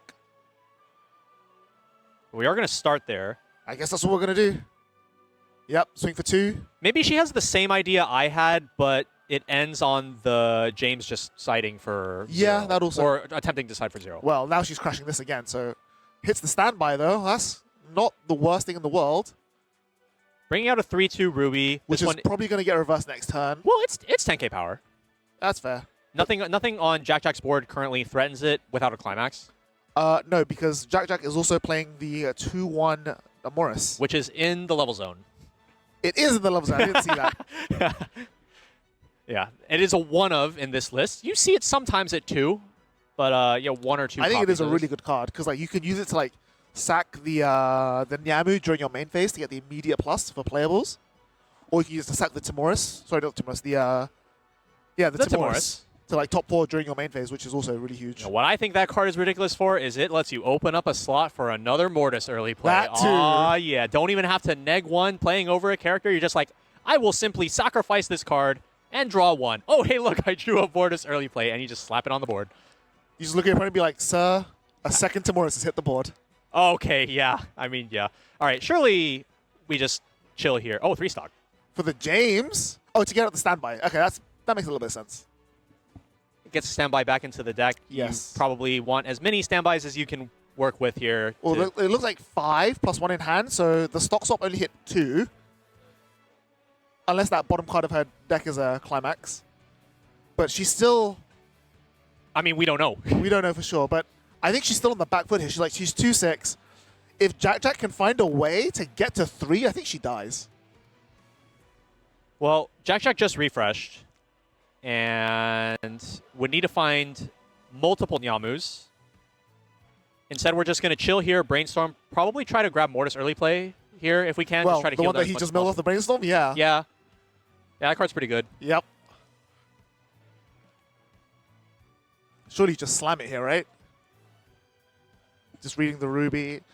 So the Ruby does clock kick. You do have good reason to crash your board here. Yes. If you can. Well, I don't think she can. Mihi? Oh, so he can't, yeah. Oh, no, especially if he goes for the second Timoris. Like, one of them is definitely surviving.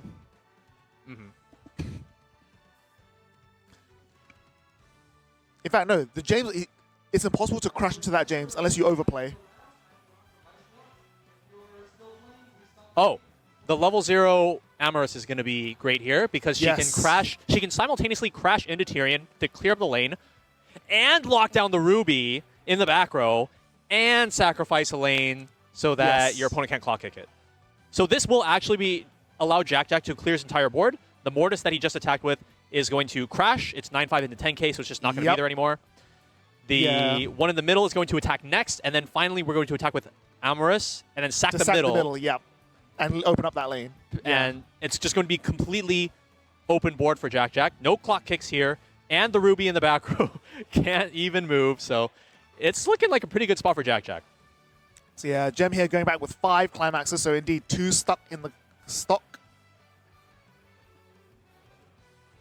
And she also could just eat all of this and die. That would be very on brand for Gem. No, you can't. I don't think you can. Yeah, because it's 2-2-1 plus if there's a soul icon plus the refresh. Oh, yeah. There's no way. There's no way. Okay, actually, there's actually no way now. But oh my God, She's just eating all of this. This is a crazy damage deficit. Yep, sack the middle, reveal top. It's a bar, so no soul icon, but I mean, that treasure can be discarded off the Taki yes, in order to search for a new or salvage a new character, like if you just need to get your Tamori finisher.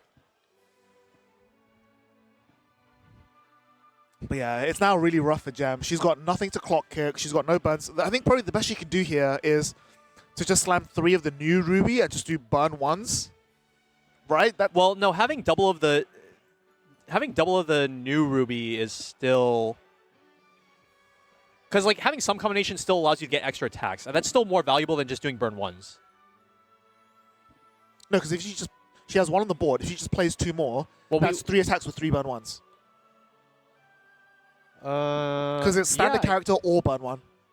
So each one of them just chooses to burn 1. Okay, right? Well we're gonna play this new Ruby because it still represents the old Ruby still represents a swing, quote unquote, for 3. Yep. And then if you had a second copy of new Ruby, you could stand the center, and then instead of getting a burn 1, you get a swing for 3. But you know, it's a start of attack phase. Yeah. So you're still only getting 3 swings for 3 anyway. But you're basically trading a burn 1 for a swing for 3 because you get to use the clock. You get to use the clock kick. Burn. There's nothing to clock kick. No, you still get to burn though. Sure. That's what you mean. Yeah.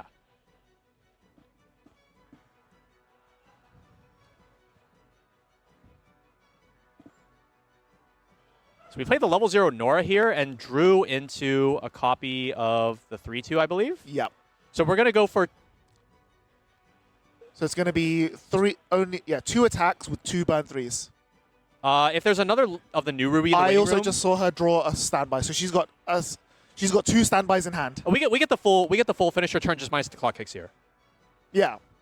So it's gonna be 3-3 and then 3 swings. Yes. Which unfortunately I don't think is enough to kill from 2-4. Or 2-3. 2-3. Oh, yeah, 2-3. Yeah. Are we counting like refresh or? No. Yeah, 2-3. You're right. So yes, on climax play, rest, and burn 3. Yep. 3 does stick, which is really good. 1, 2, cancel. Cancels. Now we're going to see the standby climax activate. This is all on climax placement. So Yep. we're going to use the standby climax to bring new Ruby out to the front row over one of the old Rubies. Yep. Assigning the John top check to The one that was already in play. the new Ruby. Yep.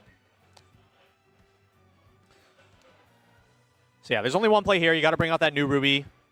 I don't think it particularly matters which slot you put it in. No, not really. Just as long as it's over one of the old ones. Yep. So that's going to go there. The one that has the green chip on it is going to stand the one that just came out. Yep. And then the one that just came out is going to stand the old Ruby. Yep, which is exactly what we're seeing here. Now, do you pump Soul? You want to make these 4s probably, right? Is the Soul optional? Yeah, you can assign them to. I mean, you can assign them to your back row. Sure, that's what you mean. I think you want to make all the swings 4, because each time you stand something, it lets you give Soul to 2 characters. So I think you make everything 4 here, so that everything, if you land 2 swings, you win. Yes. As opposed to, because she needs to do 8 damage. If they stay on 3s, you have to stick all 3 swings, which is much harder. This way, you go 4, 4, 4, swing any 2 stick, you win the game. Yes, correct.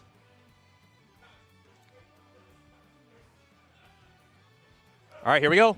Time for a Weiß moment.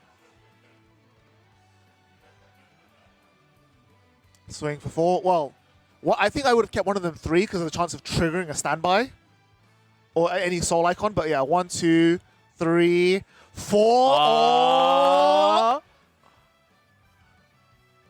What's going on here? What is happening? Oh, did Jack boy. blind stock off the treasure from last turn? Yes, he did. So he could have blind stocked the climax. Oh my! Oh, it's both triggers anyway. Yep. Okay, so that doesn't matter. So 5. 5. Probably cancels. Okay. Yep. Okay, there's and then the cancel. here comes the 4. And then there's the last 4. 4. 4. 1, 2, 3. Whoa! Oh my God! Wow. What? 2 climaxes on the bottom. Oh my goodness! Like, Oh my God! I can't believe that. Like, in every scenario, like, that was such a bad matchup for her. Like, every single piece of Jack's deck was made him favored into gem, and yet she still put out the very last minute, like, this gets stunned, that gets stunned, you don't have this, you don't have that, I'm denying your Pyrrhus, I'm doing this, I'm doing that, like, I'm using Mortis to, like, wreck your board, kill your standby targets, and still with... This is why she is one of the 3 best players in the UK. Do you believe me now? I just wish he showed the blind. I wish I saw what the blind stock was. I really wish I saw what the blind stock was. From the treasure. Yeah. Oh, right. From the treasure. I really wish I saw, because I looked away. I was yeah. That was insane. All right, well. Okay. I think we definitely need a break now, if nothing else. But before then, as always, we still have some trivia for you. All right. So our next trivia question is actually going to be relating to one of the sets that we saw earlier today. Dan. How many SSP rarity cards are there in the Dan set? Now remember, guys, this is not your normal rarity. SSP is, this will be a hint for you guys. SSP is a brand new rarity. Yep. Only for English. Yes. So just think about which cards got a new rarity bump only in English, and that should lead you on the path to victory for this trivia question. Yep. Or, you can just read chat and see what everybody else is spamming, That always works. But with that, that is going to be our trivia question for this break. Yep. And that's going to do it for round 5. And we'll be right back with our final Swiss round, round 6, which we should be seeing, assuming that if we have the undefeated players back, we should see Gem back again against one of the other undefeated. Or we might see the X ones, because I think we should be proud of ourselves. We've gone 5 rounds without a single Oshi mirror. Yeah. I'm pretty excited to see. Which may or may not raise the flag. So if there is an Oshi mirror next round, I apologize. I mean, like, I'm kind of excited to see Oshi mirror, because I think that there is a lot of push and pull in that deck. And especially with certain cards that some players are putting into their deck lists, there might be some dynamics that even in normal Oshi mirrors are not very familiar. So. Yeah, true. Right, yeah. So I'm excited for that. We'll be right back with our final match after this next break. So we'll see you guys in a bit. Bye. To the BCS 25-26 World Championships for Weiß Schwarz. We are here at the beginning of round 6, which is the final round of Swiss. I'm Ben, also known as Zistral from Yellowcard TCG. And I'm Randall, a.k.a. Shizukats. Yeah, so the last round, and we managed to dodge, not only in round 6, but throughout the whole day, until top cut at least, we've dodged Oshi mirrors, which is great. I mean, like, I still think that is something that we would like to see at some point, maybe in the top cut. Maybe in top cut, yeah. It is definitely like one of the more high-skill mirrors, I think, because there's a lot of deck building options that Oshi has available to it, some of which are, you can tech for the mirror for sure. It's not always going to be a 50-50 matchup. Yeah. But, yeah, for now we're going to go into round 6. We will see some familiar faces. Voodoo from, I think it was round 3 or 4, playing Saikano. He's going to be back on stream against one of our favorite people of the world, Carmen, also known as Beanwolf. Mr. All Caps on Twitter. Yeah. The guy who pioneered rotating apples. We love rotating apples in our head. Yep. Unfortunately, his deck this time is a little bit more complicated than that. Maybe more like rotating a pineapple. But still, yeah. Okay. So we have Nazarick. We have Nazarick. Nazarick is going to be making a return using the same Climax combos as before, which are going to be the level 1 Shell tier on comeback. And then, of course, Sorcerer King Ainz using that new post-restriction list ratios of 1 Ainz. Yep. And then are we going to see 4 copies of the Drop Search? We are. Oh, indeed, yes. Surprisingly, though, this list did make room for 4 copies of the level 0 Albedo. The clean cut, yeah. The clean cut. What did we have in the last list that made it the so much? Cocutus runner. Oh, it was just, he just swapped out 4 for 4. Okay. Yeah. That makes Otherwise, sense. it looks pretty simple. Like, he's got the one aura on Death Top 4 that the other guy didn't have. But beyond that, it's... Let's be honest, there's not really much room for innovation when it comes to comeback treasure Nazarick. But yeah, before we get into the game, we once again have the answer to the trivia question we had last time, which was, how many SSP rarity cards are there in the TV anime Dandadan? And once again, SSP is a new rarity to English. JP players will be familiar with it, but Dandadan was the first time we've had it in English. And the answer is... Well, no. Dandadan JP did not have SSP. Did not have it at all, yeah. At all, yeah. This is the first time that English has something that JP didn't have, I think. Yeah. If not one of the first. But If not one of the first. anyways, the answer. The answer is indeed B, 2 different SSPs, which were, I believe, the 3-2... The level 1 Ira combo Level and one the Ira, level 0 Ira. Ira. That's So it, yep. the reason it's those 2 cards specifically is because They in were JP, promos. they were promo cards in the promo pack for, I believe it was called the Occultic Summer promo Yes, pack, or which was- the Occultic Summer Tournament Series. I think that was technically it's kind of like a shop tournament, but a little bit more. Yeah, they had 4 new promos. Those were the ones that got ported to uncommons. Yep. And then there were also 2 signature cards, which Dandadan did not have originally. The Ayane Sakura signatures on Yep. the level 1 Ira and level 0 Ira. Those were randomly inserted into the Occultic Summer promo pack as potential hits, and they were added into the English version as SSP rarity cards. Yep. I'm really glad those exist because I remember like when Dandadan reveals first started happening, and we got the 1-1 Ira event, and like the regular event in Uncommon was full of just a normal artwork. Yeah. But then the 1-1 SR had like this really ugly black letterboxing all around it, and it was like, no, like please don't be the whole set like this. And then the set actually turned out pretty nice. So yeah, it's quite good to see. But yeah, so going into round 6, I think the players are about ready to begin. So let's jump straight into it. All right, who do we have going first here? Let's see. Are we good? Yep. All right, so yeah, Beanwolf on the left with Nazarick, and then Voodoo once again on the right with Saikano. Remember to bet those channel points on who you think is going to win. Try to get Yep. onto the leaderboard for that playmat. We do have second and third prizes as well. Yes. Voodoo is going to be going first. Let's see what we've got going on here for turn 1. What is the optimal turn 1 anyway? Probably the Mill Runner? No, I think probably the Climax Swapper, right? I mean, the Mill Runner represents a +1. The Climax Swapper does not, right? This one just... It runs away from stuff. Oh, it's Yeah. also runner. Okay. I think either of them is fine. You have a Yeah. runner. It just... Yeah, there's the Mill runs away from Runner. stuff. There's also the JC, which is also really good. So if he fails the mill, he can then just bounce it back while also generating memory. Not awful. Let's see what we have here on the side of Beanwolf. Going to be playing 1 copy of the level 0 Shaltier Brainstorm in the front row, accompanied by that level 0 Eins. Both of them 500 power. Neither going to be able to clear over the runner. So the runner is actually going to be attempting to run in front of them, which it will succeed in. He's deciding which one he wants to force the side. It kind of will the same either way. Yeah, but it just lessens the damage by 1. Interestingly enough, that Carmen's only running 1 copy of the Neg 500 Shaltier Brainstorm. Whereas if you had like, I think the list that my teammate that we won Springfest with was playing 3-2. And he actually had a play where he played 2 in 1 turn, -1 Kate, and then just swung 3 lanes into an empty board, which is pretty funny.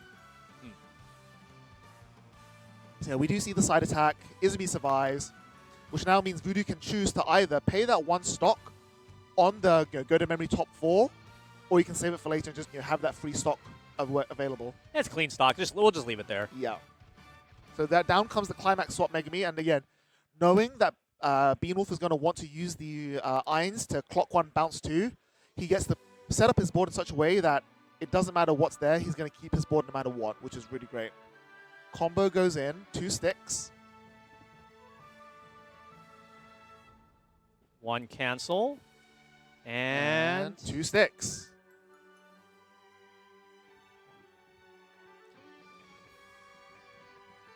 All right, let's see if Carmen's managed to set up combo this quickly. I believe I saw 2 copies of the combo in hand already. And a door. Yeah, we're all ready to go. He's going to clock another goats. Just get them ready to level off and into the waiting room. We have a drop search here. So if we don't already have the 1-1 in waiting room, we could use the drop searcher to get the 1-1. Otherwise, what we would probably do here is use the effect to grab a 3rd copy of the Shaltier combo, which could then salvage the 1-1 out of the waiting room. I'm not 100% sure where the 1-1 is at the moment. discarding that extra copy of the comeback climax here. Let's see if he grabs 3-2. Grabs a finisher. Okay. Grabs 3-2 here. To be fair, he does also have the treasure in hand. So maybe he's just going to be like, okay, I already have the treasure. I might as well start setting up. Like, I'll just live with it in my hand and refresh 6 and just go for it and just, like, establish this board. Well, ultimately, I just think it depends on, like, just what you have in hand. Like, so if you don't have the 1-1, you need to get the 1-1 at some point. And oh, it's in there the it is. room. Okay, so it is in the waiting room. So then we're just going to go with the double shell tiers. The fact that he searched for the 3-2 Eins off of the drop searcher, that tells me that there wasn't a 3-2 Eins already in waiting room. Otherwise, I think you just go for triple shell tier. That as well, yeah.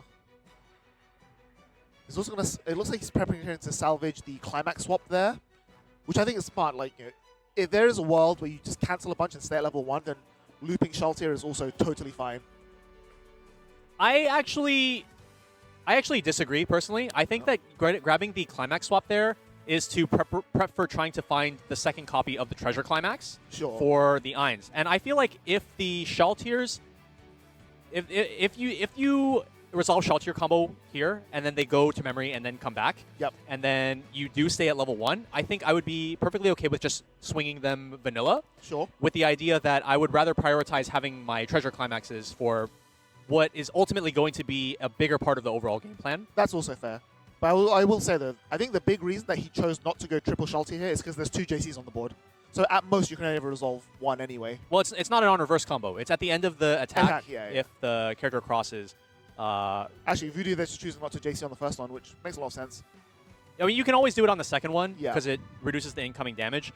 We are going to be sending shell tier to memory here. Okay, so yeah, we are going to go for the time machine engine is what we call it here. The damage is sticking. Finally going to level 1. Voodoo's been having some really good cancels at level 0 in the stream games that we've seen. Beanwolf there just double checking what that area counter is, and it is indeed just a ditch to anti-change. Yeah, so given that Beanwolf did trigger that treasure climax, now he has 2 ready to go, locked and loaded for level 2. I think that it is probably better to salvage something else that's not the climax swap here. So we are going to see, they're thinking over the Fukujiro aura. Yeah. Which we are going to commit to, yeah. I do think that maybe the climax swapper is still a consideration just for the free mill 3, just in case you want the deck speed, whereas if you wanted to have deck speed with the aura, you would have to have it die somehow. Yeah. Or just play over it, which is still a neg. Yeah. Again, I think the big it's either thing, though, slow is, or it's a neg 1. Yeah. The big thing, though, is that, again, he's time machined the shell tiers, which implies to me that he does want to at least go for another turn of it somehow, potentially. Because it's not like you're going to be able to have like a board of double shell tier and then Eins and then slam a bar, right? At least I don't think that's... No, you could definitely do that. Like, it just like, if you have the 1-1 and you have the 3-2, the rest of the board honestly doesn't really mean that much. Ideally, you would like it to be a 2-1 Yuri because she represents a big body on board, and by surviving the opponent's turn, you save resources that would eventually go into your Goat's Burns. But the shell tiers going to memory and coming back, they're basically like +2 per copy, and so I think that is just very nice to help you maintain advantage going into your Eins turn. And like, they're still on your board. They are still attackers. Might as well use them. Yeah, that's fair. We see there the Gaming All Night event once again, searching another Izumi runner, stocking the Izumi top 3, and then bottom decking itself. Just such a strong card. He's also got the Utar combo and the Amagi, and then the stock will pay for the Izumi go to memory. It's another JC to add. Salvage Ricky, and that is the anti-memory? Anti-overlevel, which is basically useless in this matchup, considering the 1-1 is going to make it so that she can't even reverse herself. Correct. Oh, we're seeing another event Gaming All Night? down. Which means we're probably going to see that Izumi also getting sent to memory in a sec in order to free up a 3rd attacking slot. I do like this line of play because it's just crazy compression and deck thing at the same time. It's just everything you need all at once, really.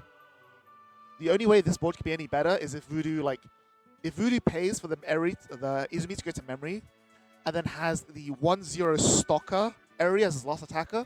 That would be the ideal scenario here. That would be really good, yeah. I can also see that in the chat, everyone has chosen to just all in on Beanwolf. They believe in Mr. All Caps. Hopefully hopefully people don't lose all their points.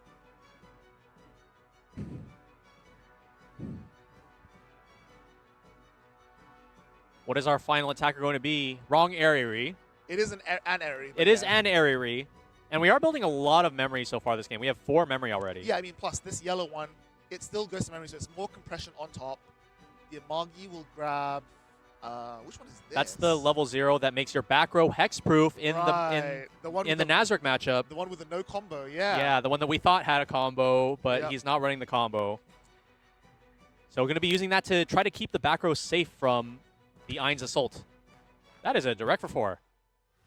That is a 4 sticking. Wow. Okay, that's not great for Carmen. You can afford to take like a 2 here. A 2 here is fine. Yeah. Well, never mind. He doesn't take that either. He's all good. I was gonna say, like, if you're in Carmen's shoes, is there a world where you split the goat markers on 2 different 3-2s? So 2 on one, 3 on the other? No, because if you put this 0-0 in the back row, she will make herself hexproof. Right, but what I mean is that, because like, even if you have the markers on it already, when you play the climax, you don't have to discard the markers to wipe. So you... Oh, that's what you mean. So like, you play 2 Einses, one gets 2 markers, and one gets 3 markers. Then during the next turn, you discard 3 to wipe the front row only, and then the one with 2 markers just burns. And then the turn after, the one with 2 markers then discards markers to wipe the front row again. That could be backbreaking. I think that's a consideration in a restriction list where you have access to more than one copy of the 1/1/9s. Sure. I think that with the card only at 1, you just all in on protecting one copy of the one 9s. you have. I think also in this particular matchup, it actually probably isn't as relevant because Saikano is a deck where he's actively getting rid of his own front row anyway. So, like, wiping a front row doesn't matter as much to him anyway, either, because he's rebuilding no matter what. That is 3 treasures. That is not even a bad thing necessarily. That's totally fine. As long as your cancels at level 2 are good, then you can afford to keep the treasures in your hand. It makes it so that you don't even have to go digging for them later and using your resources. Yeah. The only real downside for Common here is that he's only got, like, 2 stock. Well, 0 stock once he does this, because he's going to Brainstorm and then play the Changer. Whiffs. And then the Changer is going to put him down to 0 stock. So he doesn't have quite the, like, the compression that Overlord really wants to have.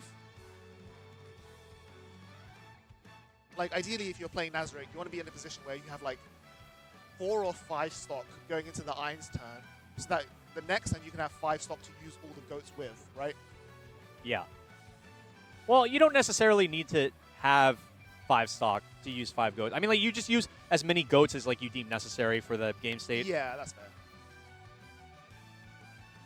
Okay, how many cards in deck here? Do we have 4 cards here? I'm trying to see if we can really make use of that Shoutier Brainstorm secondary effect top check. Yeah. All right, here come the goats. We're going to be marking 4 goats. Is that 4 or 5? Look like 4 goats to me. That is 4, sure. 4 goats, heal 1. Double checking for anti-overlevel backup, which would be the level 2 Ariri counter. Which is... I think it's in the waiting room? It's in there somewhere because I know... We saw him discard it earlier. Level it off. Yeah, something like that, yeah. So we can just go safely for the front attack here because we know that that counter is out of the rotation. And it's also a level 2 counter, so that too, yeah. We don't even need to worry about that while Voodoo is still at level 1. We're thinking on some Utaha activations. Keep in mind, neither of those can stand on the next turn, so they will be probably chilling in the back row again. Voodoo does also have the stock to pay. You know, he's not losing too much value if he does send it to memory.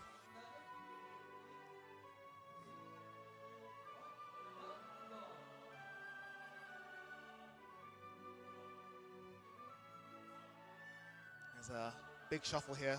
Wow, how did that get on the bottom? I wonder. Oh, refresh and cancel. Okay. So refreshing climax is not great, but good cancel off there. Schalt here. This one is going to get JC'd. Grabbing the Amagi. Really important, yep. For 1, 2 sticks, nice. And then the last one. This one he does need to JC because it goes to memory anyway on reverse. For 3, ooh, big cancel. Is he going to drop search? Probably, right? Yeah. I mean, just build memory, get the compression. Yeah. But here's the thing, Voodoo refreshed and is now already 4 climaxes out. Well, grabbing a Brainstorm here off of the effect. yeah, I guess mitigates that a little bit. And then also the fact that we are already very well compressed means that I don't imagine it'll be too difficult to not necessarily get out of the entire deck state, but get to a point where you are satisfied with your ratio. Yeah. I mean, the big thing as well is that Voodoo's like he's a little bit ahead on damage, so he has the room to slow down a bit and take it easy and just build those resources. Because again, even if Overlord wipes the board, you're not that like negatively affected by it. Mm-hmm. That being said, the next turn of attacks for Voodoo are going to be crucial. Yeah. As to whether or not Beanwolf is going to take control of the game. If Voodoo doesn't deal enough damage, because of what Nazarick is capable of doing at level 2 by getting the Ainz out, looping the Ainz heals, and then just healing down every time you play a green climax, it can get out of hand real fast if you're not able to keep up the damage versus their healing. Yeah. I mean, the only like advantage he has right now is that he's got a full grip, and Carmen has what, 1 card in hand, 3 stock. That's not a lot of options. Like, Carmen basically has to go hit Brainstorm every time to stay in the game, right? Honestly, I think an underrated play in Nazarick is actually moving up your 1-1 once you feel like you don't need it anymore. Because the thing is that even on like the second turn of Climax being played, if you move the 1-1 up to the front, it still allows you to give protection to the 3-2, which will preserve it for a future turn. Yeah, sure. So it essentially just allows you to... basically, like the 1-1 only matters as long as your opponent is able to kill your Ainz. Once your opponent is not able to kill your Ainz, usually because you've killed them or you have like gone for lethal, then the 1-1 doesn't really matter, and I do think it's a little bit underrated to actually push it up as an attacker. I will say like the back row hexproof is, I don't want to say irrelevant, but it's a lot less relevant here because he had the JC that was rested, stunned from the event, which has now been overplayed by the Izzy that's gone to memory. So it's just a Brainstorm that he's protecting at this point, right? A Brainstorm, and then does Voodoo even really have a good reason to put a second card in the back row? Anti-salvage, I guess? Maybe. You know, in case Beanwolf triggers a door. We're putting maybe. Amagi in back row, by the looks of it. That's also fine. Like, Amagi is a plusser, so it's nothing else. This Utaha is on play hand of stock, and she has Twin Drive. Yep. Solid card. Could be good for getting damage on the board. There's the climax. We are indeed slamming random climax. Oh, well, no, this is not random climax. We actually do have the combo. Yep. But, like, this is exactly what Voodoo needs right now, is to just pump out damage and try to push Beanwolf to level 3 as fast as humanly possible. If Beanwolf is definitely good for that. If Beanwolf cancels even one of these swings, I think Beanwolf is in a commanding position. Oh, 100%. Like, even being like a little bit behind on damage, he's just gonna recoup that so much. You know, low on hand, low on stock, like high on damage, doesn't matter. Like one big turn for Overlord can swing everything. Wipe the board, deal a bunch of damage, get 1 or 2 cancels, it's all done. Oh. Is this middle Shaltier even dying? No, right? No. Probably siding, I think, if anything. That's 2 soldiers, that's 4, so 3 damage. Oh, he's crashing. Whoa! That is not good. That's big. Beanwolf betters, you might be about to lose all your points. This is not great. That is a crazy amount of damage to be taking right now. Third attack does cancel. Voodoo will resolve his combo.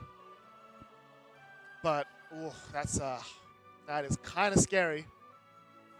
The way Voodoo is hesitating on this one card tells me that there are still climaxes left in the deck to catch. I think so, yeah. Whether it's 1 or 2, I'm not 100% sure, but... It's doubly bad for Carmen, I think. And his, like, sort of the quote-unquote weakness of the Ainz line is that you have to dump all your markers. You can't just, like, dump some. Right. Which means that he's going to dump 4 goats and only wipe 2 guys. Yeah. We are clocking here with the idea that we can gain more hand resources in order to use Ainz Burns. Hit the Brainstorm, that's huge. Unfortunately, mills out the rest counter, which would have been nice to see. But we're just going to slam an Ainz anyway, so we don't have to stop for rest counter. Double Ainz, going to go down to 0 stock and then back up to 3. Yep. And then the plan from that point is probably just going to be to live one more turn Yeah. from The problem is 3-0. The problem is, though, Voodoo's not going to get to level 3, right? Voodoo's going to get to, like, high level 2, where he's just going to slam early play heals. I would hope Voodoo does not get hit to level 3 if I'm in Carmen's position right now. Oh, for sure. Yeah, that too.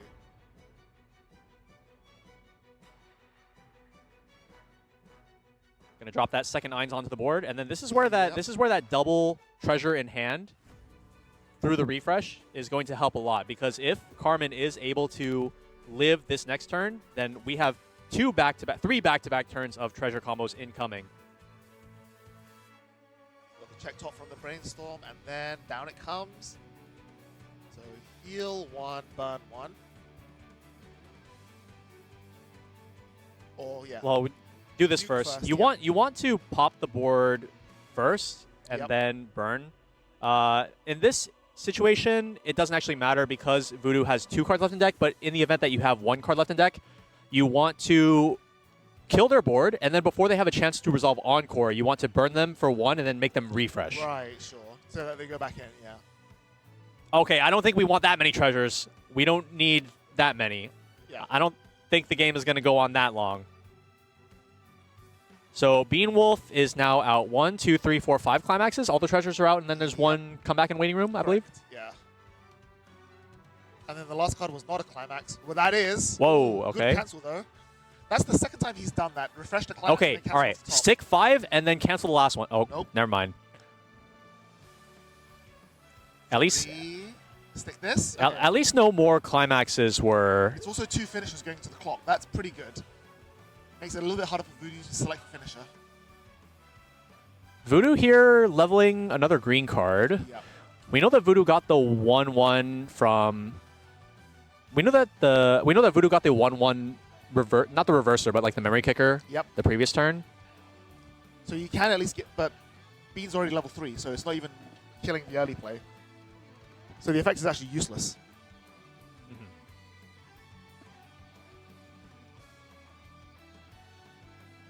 Yeah, there's just not a lot of room here for Carmen to maneuver. Like, he's out so many. He doesn't have the resources to goats either. Meanwhile, yeah, Voodoo here on low level 3 can just slam an early play, slam bodies, slam climaxes, and just keep pushing and punishing. He's got plenty of resources to goats. We've got like 6 cards in hand, so Right, but he doesn't have the stock. We're fine. Next turn, assuming we don't spend any stock, we will have enough stock to resolve as many goats as we need. Assuming we don't die. Assuming we don't die, yeah. So the best line of action here would be for Beanwolf to live this turn, first of all. Yep. Draw a third Eins. Yep. Have the Eins on the board live. Yep. Play the third Eins, go down to 1 stock, and then with 3 attacks go up to 4, and then you have 4 stock for 4 goats. And you have 3 burn 1s, 3 swings for 4, and then 4 burn 1s. Yeah. Yeah. And then you just win. I don't know if that's winning, because again, like, Voodoo's going to heal down to 2-2. And like, you have to assume that some of the swing for 4s will cancel. You have to assume. I guess we'll see. I mean, like last game, we saw a lot of 4 sticking. Yeah, you know. Yeah, never, like, if there's one thing I've learned from Weiß Schwarz, is to never say never.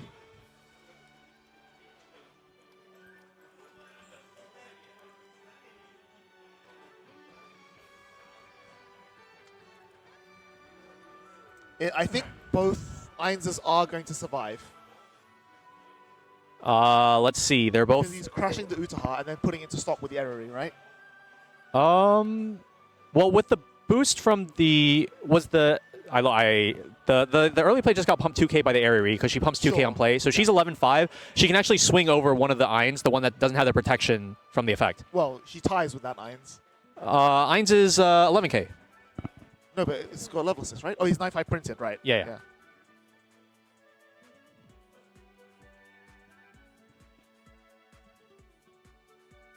Oh, Well, it does look like he's going to be living this turn. yes. Voodoo also triggering the bar for next turn as well, deciding whether or not to blind stock. I think, again, this decision about whether or not to blind stock tells me that Voodoo probably has a lot of climax left in his deck. He likes his compression, and he's in a good position to just sit and wait. Yeah, so choosing not to blind stock off that last bar there. I mean, like at this point, you're so ridiculously far ahead Yep. that I think you just want to eliminate any potential variable that just like throws the game. Yeah. Even if it's like at the cost of 1 stock, I think that keeping 1 climax in your deck for the price of 1 stock is a more than worth trade. Yeah. Yeah, and as you said, like because the actual Megami finisher is so resource efficient, like he's got 4 stock. That's double Eriri. Sorry, that's double Megami. Mm-hmm. Being here deciding if he wants to keep that Eins alive, and he's going to 3-stock it. I definitely think that's correct. Yeah, I mean, if you don't have another one in hand, then yeah, of course. It's a lot easier to just pay 3 stock here and just keep it around than gamble that you like hit a brainstorm or something. Yep. And then get the 3rd copy that might even be like milled off the brainstorm. Like just pay 3 stock, just keep it simple, you know, just keep it around. So this does mean that the cap for Beanwolf's upcoming turn is only going to be 5 burn ones though. Yes. 2 from the Eins on the board, and then 3 from Goats, since Beanwolf will only be able to go up to 3 stock. 3 stock. Mm-hmm. And it might, well, it's not too little too late because he's on, what, 4 cards in deck? He can at least discard those extra bars from his hand for the Goats to get a pretty good refresh and hopefully survive one more time. A big ask, if I do say so myself. I mean, you know, you place your outs, right? Yeah. You got to do what you got to do. Clean cut coming down just as a body. There's the thing. Oh, he heals 2. Actually, he could survive. If he heals 2 and, like, refreshes 8, there's a chance. Yep, there you go. All 2 burn 1 stick. We're always siding Eriri here, the level 0. We're always siding. Always side. Yep. Right? Yep. We don't want to give our opponent an extra card being pulled out of their deck, I'm pretty sure.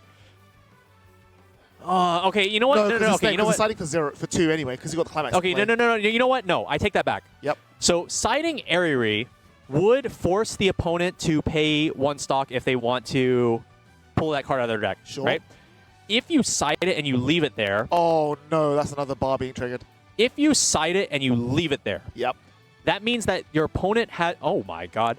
It means that your opponent has a body on board with which to fulfill Megumi's 4 or more other on board to refund 1 stock or heal 2 stock. So it's actually beneficial here, which we are seeing, to swing over the area. Oh my god, Voodoo just triple canceled. Okay, Voodoo. I mean, like, he knew what he was doing with passing on the blind stock. Yeah.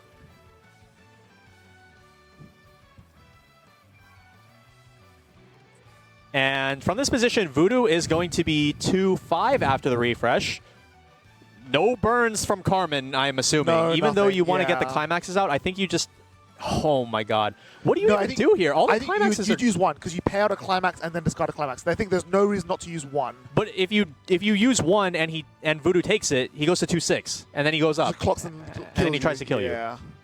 It's a lose-lose situation for sure. Oh, he's going to use 1. We are using 1. Yeah, just get that climax out of the hand. It does stick. I mean, in for a penny, in for a pound. I guess we're getting them back in. Maybe the idea is that because I think once Beanwolf saw the 3rd copy of the level 3 finisher in the clock off the refresh, maybe he just decided, I'm just going to pray that Voodoo either doesn't have enough copies of the finisher or can't get the copies of the finisher to actually finish me off from this position, even though it's just like 4 damage, and then you have to cancel the refresh. Yeah. Maybe that's just the idea. It's also worth noticing that Voodoo cancelled off with the level 3 bars, which means that Carmen is safe from burn 3s. So that's 1 less hurdle to jump through. There is a climax swapper in memory, but I don't think he has the door in hand to swap into it. So I think, again, Carmen is mostly pretty safe. All right, we are hitting the brainstorm here, grabbing 1 copy. What are we looking at now? We're looking at a random attacker. Something for condition. We're looking at body for condition. Random attacker. Yup, random attacker. And then finisher. 3-2. It's just 4 soul. That's all we're looking at. 4 soul. Yep. Well, no, 5 because climax. He did trigger a bar. Oh. But I think it's the wrong bar. Level 1 climax? Yeah, I think so. We'll see, I guess. Oh boy, this is going to be I actually a can't nail tell. biter. Oh, he has another finisher, but no stock. So he has to go with the JC first. I think this is just to produce another swing for 3. Sure. Wait, that is the right climax. Oh, Yo! it is? There is a chance. There is a chance. Oh, that is indeed the correct climax. Oh, boy. Whoa. Amagi also bounced to pump 1k on Climax play. But more importantly, put another card in his hand. So if he triggers a Climax, he can actually pay cost for both finishers. You're so right. 3. 4? 3. No, because 1k1 and Soul Icon, right? Yeah, the level 0. Oh, it's a 0, right. I thought you were swinging the 3 first, yeah. Oh my and god. that's a side for 3 as well, so no chance for any shenanigans. Do you remember that thing we said earlier in the day about how Nazarick is playing a lot of level 0 characters and it's really not that good against Oshinoko? Yep. Those level 0 characters might come in real handy against this, this you're level so 3 right. Megumi. You're so right. So yeah, for again, those of you who weren't there for the previous round, the Megumi combo is on attack, deal 3 damage to your opponent, put all level 1 or higher cards revealed by this damage into your opponent's clock, even if the damage is cancelled. It's taken. Never mind. It just... We need to see like only zeros and only climaxes and zeros. That's it. Oh my god. Climax. Oh! Oh, he got a second combo. He's his second combo now. 2, 3. No, that's gonna be it. That's gonna be it for Bean There Wolf. was a tiny chance, but he just triggered too many climaxes in the last few turns. It was going so well, and then it just stopped going well. Yeah, like honestly, I think it was going really well up until the point where, as I was saying, throughout the entire game, as Nazarick, you go to 2, and then all you need to do, I say this like it's up to your control, but like all you need to do is not eat it all the way to 3. And then literally what happened immediately after, he ate it all the way to 3. And then from that point, you don't have a way to heal down anymore. You're just stuck at that like level 3 cliff. Yeah. That you're just like stranded at the top of. You cannot heal below that. And then he just got pushed from there. Yeah, it was just not unwinnable, but it was just such an uphill battle the entire time. Like, especially again, considering how low he was on every single resources at that point. Like, you know, he's 2-2, 1 eyes on the board, 2 stock, 1 hand. If you don't at least double cancel that next turn, you're playing catch up and rebuilding. And that's just, I think, a little bit too much to ask. Yeah. And like, the really nice thing about canceling at level 2 is that you can use cards in Nazarick's arsenal, like your Climax Swapper or your Fukujiro Aura, to get out of the deck state, as well as your 5-card Brainstorm. The problem is that if you take the damage, you have this deck that's full of Climaxes remaining in your deck. But you, like, what exactly do you do with it if you get unlucky and you just start triggering them all, or you like trigger Treasure and then like Windstock Climax? Then it just like doesn't feel very good at all. Yeah. You Not really to mention as well, like there's the uphill battle again with the level 0 reforging Destiny Megami from Fujimi Bunko that makes his back row like untargetable. Like your biggest advantage is the fact that you're shredding your opponent's board so that they're as far behind as you are. But when that doesn't happen, you know, he keeps his Brainstorm, he keeps his Amagi. Like, Voodoo just plays 1 turn and is back to where he was before. Right. Compared to you. And then I think another really nice advantage of this particular list in this particular matchup is Ariri sending all these Utahas aside. Wow, you're going to blow up my board anyway? Watch this. Yeah. like let me cool, just bro. send my Utaha to stock real quick. Like, you want to blow up my board? Nah. So insane. Yeah. So it was just like, even though I think a lot of people think of Saikano as like a pretty dated deck, it does have some pretty cool tools that in specific matchups like the one that we just saw here, they do actually really flourish. Yeah. And so the most heads up one here being that level 0 Kato, even though we thought he was running the Climax combo, just we saw 4 different Climax on the deck log, but it turned out to be the foil and non-foil. But yeah, hexproof enough sometimes. Gets there. Yeah. But yeah, we are going to go into one last trivia question before our break. So how are we doing this? So it's going to be, so we are going to give you guys this trivia question, and then we're going to be back with the strategy presentation, I believe. In about 25 minutes from then. So it's going to be even an extended break, so you've got 20 minutes to Google the answer if you so want.